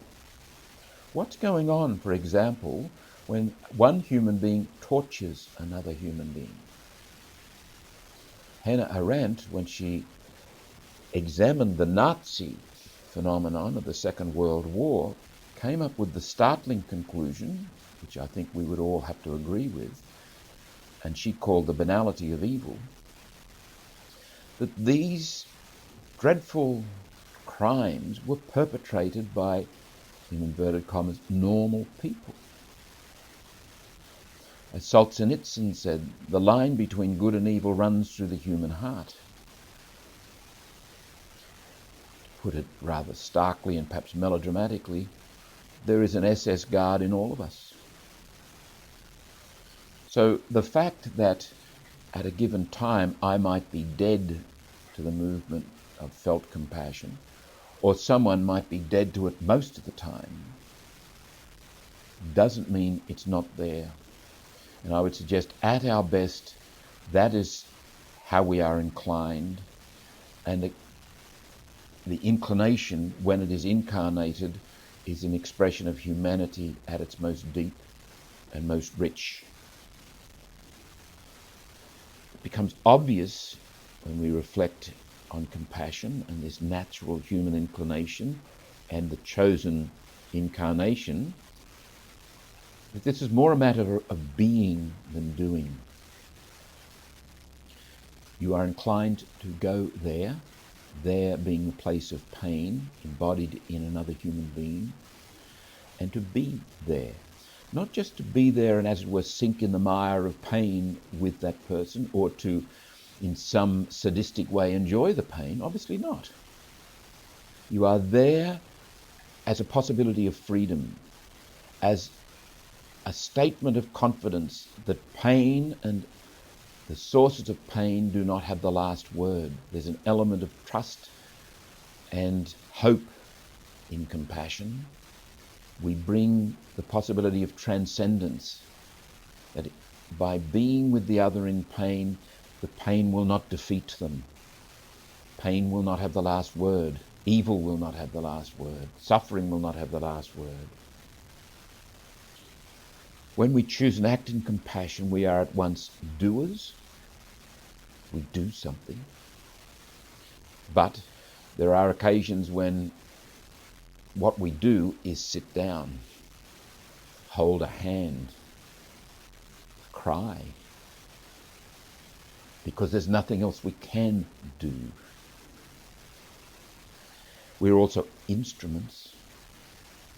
We are there to enable, to be the incarnational presence of God, called compassion. We are also receivers. As we visit or go there, we place ourselves in a situation where we too become shaped and formed by the presence of God under this rubric of compassion. When the compassion is genuine, when we've allowed ourselves to be caught in this deeper stream of life, then it all tends towards communion, to unity.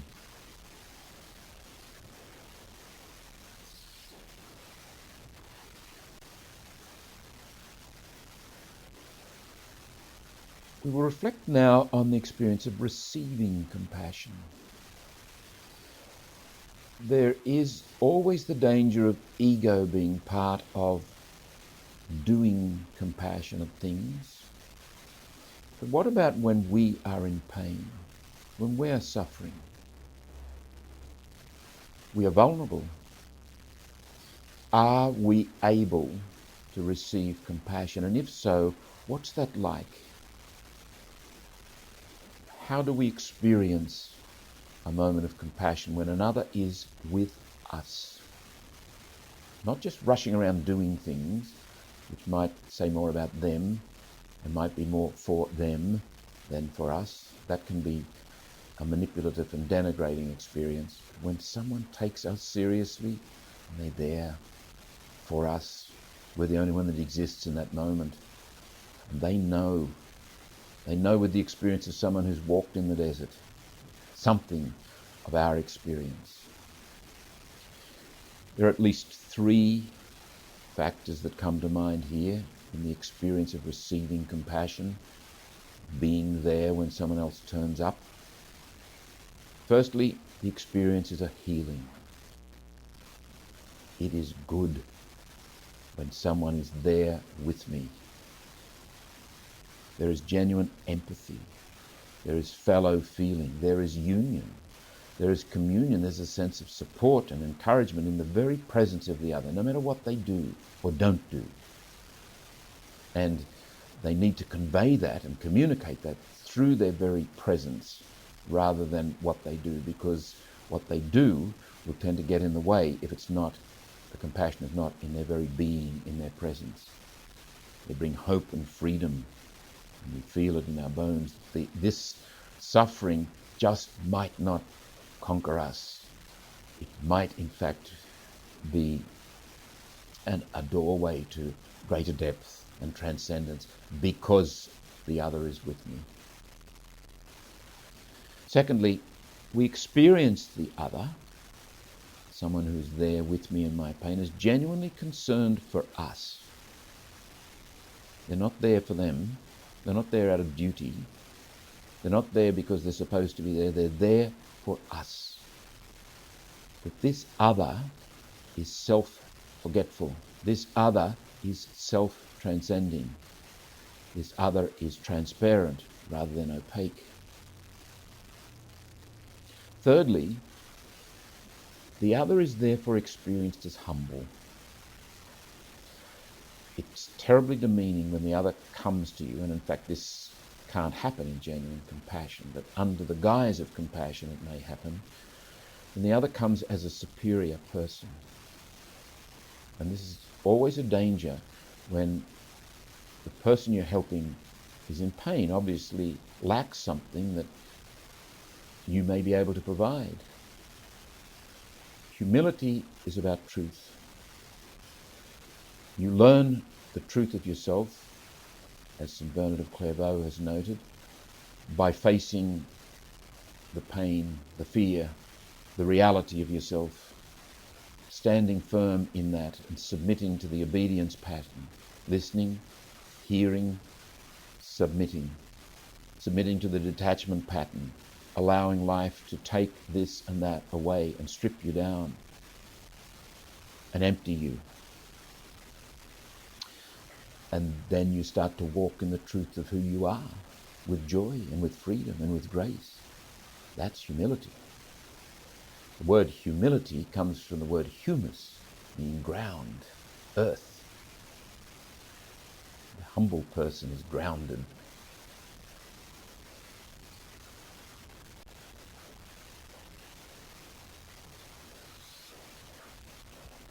Let's consider our Judeo-Christian tradition, first of all by turning to the Jewish scriptures, where there are 2 key concepts that are evident in the revelation of the covenant. We've already hinted at them in the epigraph to this reflection.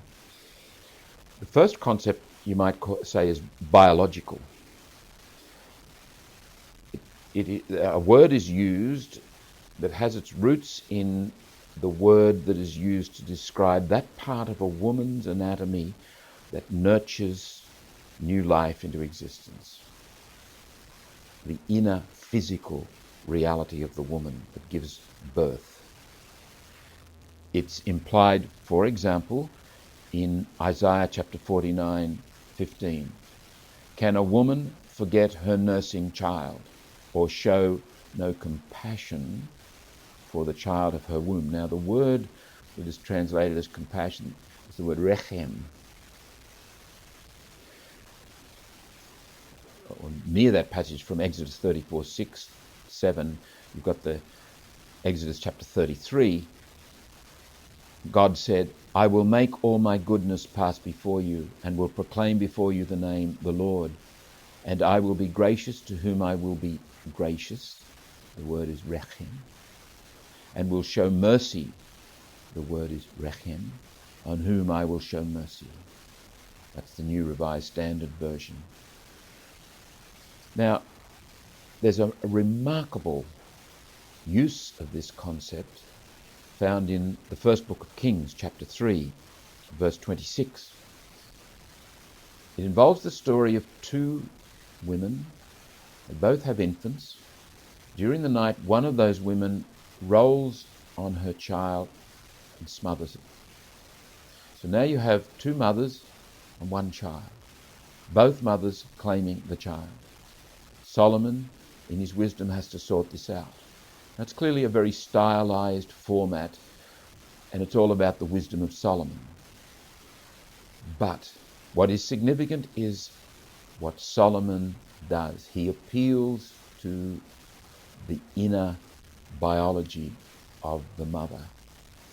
He uses rechem to determine who is the real mother. He says, let's cut the baby in half. He knows that the real mother will churn inside. She will not be able to even think about this, and she will immediately say, let the other woman have the child. The King James Version translates it beautifully. Then spake the woman whose the living child was unto the king, for her bowels yearned upon her son. And she said, O my Lord, give her the living child, and in no wise slay it. But the other said, let it be neither mine nor thine, but divide it.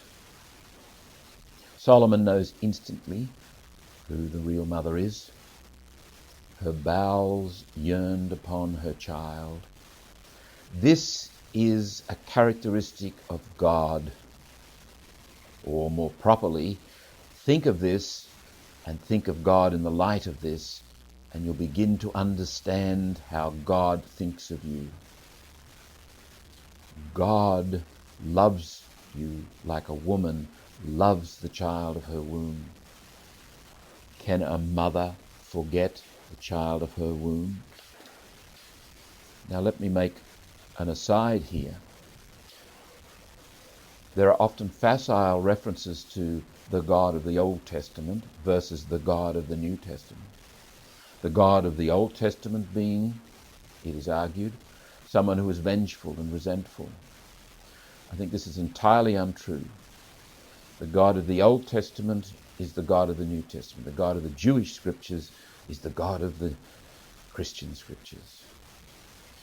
Well, how are we to understand and interpret all those gory stories that we find in the Jewish scriptures? For example, is it Jephthah, described in the book of Judges, is out fighting battles as tribal folk did in those days, and he's about to enter a battle with another tribal leader, and it doesn't look good. So he prays to God and said, give me the victory today, and I will sacrifice the first thing that I see when I get home. He gets the victory, thanks God. God has given the victory, as the story goes. And as he's coming home, who should run out to meet him but his only daughter? As the story goes, she says, never mind, Father, I will go to the mountains, mourn my virginity, and then come back, and then you can sacrifice me. And he does. And when that is proclaimed in the assembly, we say, this is the word of the Lord. And this is the kind of thing that makes people say, the God of the Old Testament is a God of vengeance, a God of blood. And you might even recall the story of Abraham and Isaac. I think a good rule of thumb is that on the face of it, on the first reading, the Bible tells you a whole lot more about human beings and human culture than it tells you about God and what's on offer from God. The Bible doesn't submit to easy reading and easy interpretation, and this is the problem with fundamentalism. This is why we need hermeneutics, the science of interpretation. This is why we need exegesis. This is why we need to understand the customs and the legends and the myths of other tribal peoples of those days. Why we need to keep on exploring and never stop exploring the possible interpretations and meanings of the text. But what is certain is that in this story of human endeavour and human culture and human history and human nastiness even, God's word is struggling to be born. Incarnation is already happening. This is indeed the place of God's word. It also reminds us, and as the fathers of the church reminded us, it is a sort of a mirror. Reminds us that God's word is still struggling to be born in our words, the text of our lives, which are not always clean-cut and straight either. But compassion is thereby needed all the more because of the pain and suffering that is so obvious in our lives and in our world. And what the scriptures reveal overwhelmingly is a covenant in which God simply desires to love us into freedom. This is not a God of vengeance. This is not a God of blood sacrifices. The vengeance is a very human thing. The blood sacrifices are part of tribal law and society. God didn't invent that. God is with us in our pain, in our suffering, which is being lived out in that way. We might say, again, as we've noted on a number of occasions, the fundamental structure of covenant revelation is that God seeks to love us into freedom, and our task is to, having experienced that being loved into freedom, go into the world that God may love others into freedom through us. Once we've tasted that, then we can become instruments of that. Once we know the grace, the unmerited gift of God being with us in our pain, we are more likely to be willing and able to follow that human inclination to be with the other in such a way that God is with the other. The Christian scriptures, or the Jewish scriptures, have another word which is not biological and implies the concept of choice and commitment. It's chesed. And the great statement of chesed, this steadfast love and compassion of God that is chosen, is found in the prophet Hosea. Hosea is asked to marry a prostitute, a woman who will be unfaithful to him. This is a metaphor of God's relationship with the people. But still, God chooses to be married to this people. Their being faithful or not doesn't determine God's love. Their being right, their being successful, their behaving themselves doesn't determine God's love. As Rechem implies, God cannot help but love them. And God chooses, what's more, and is committed to love them and love you and to love me and to love us.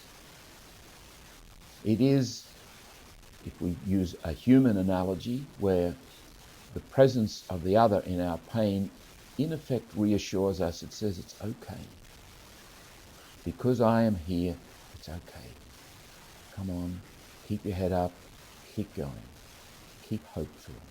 It's okay. It is as if there's an eternal voice that says in that presence, it's okay. You don't have to play games. You don't have to avoid your fear. Face it, I'm with you.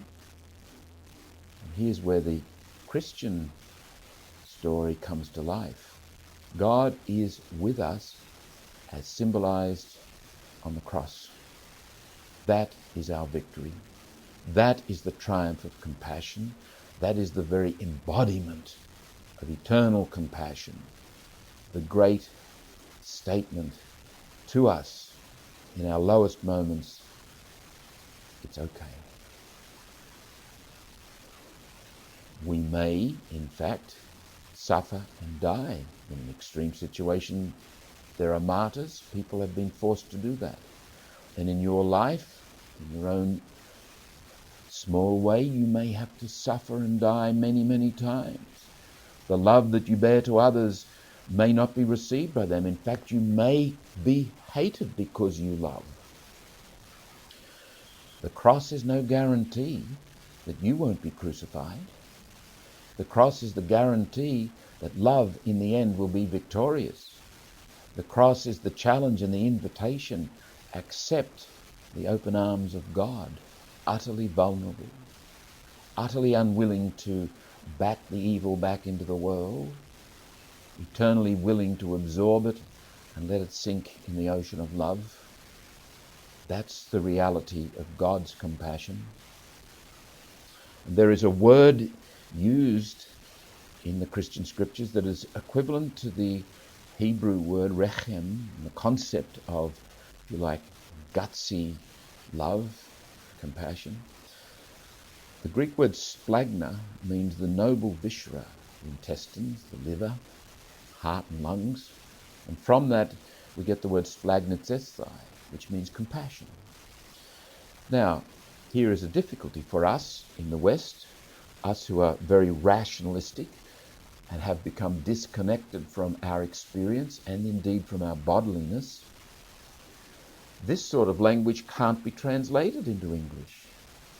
For example, when Jesus came out and saw the people, saw the crowd like sheep without a shepherd, Matthew 9:36, the Jerusalem Bible says he felt sorry for them. The New Revised Standard Version says he had compassion for them. That doesn't say it. What the etymology suggests in the Greek was Jesus' guts shivered. Jesus was churning inside himself, deeply moved in his guts because of what he saw. The word pity doesn't say that. It might have in another era, but we are so disconnected it doesn't say it, which is a huge difficulty for us, because how can we give language its import and its force if the experience is not there? And if the experience is not there, what does that say about the call to compassion? What does that say about our ability to have fellow feeling, to allow this deepest inclination in our very beings to be awakened? What's going on with us?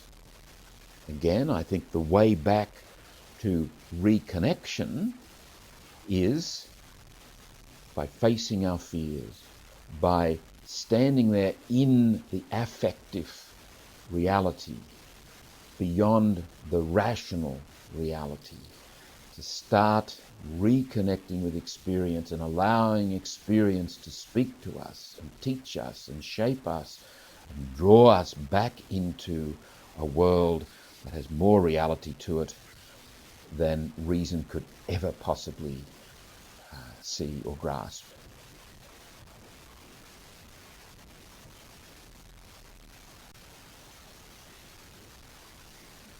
A number of times in this course, and even in this reflection, we've made reference to St. Bernard of Clairvaux. Bernard died in the middle of the 12th century. He was an enormous figure in medieval Europe.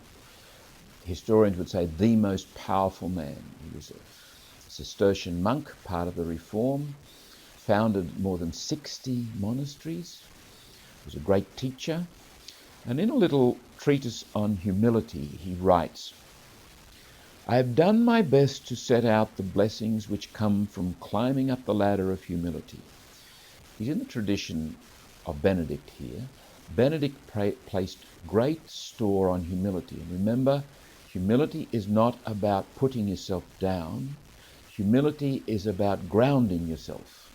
It's about being real, about walking in the truth of who you are. Humility is liberating. Humility is elevating.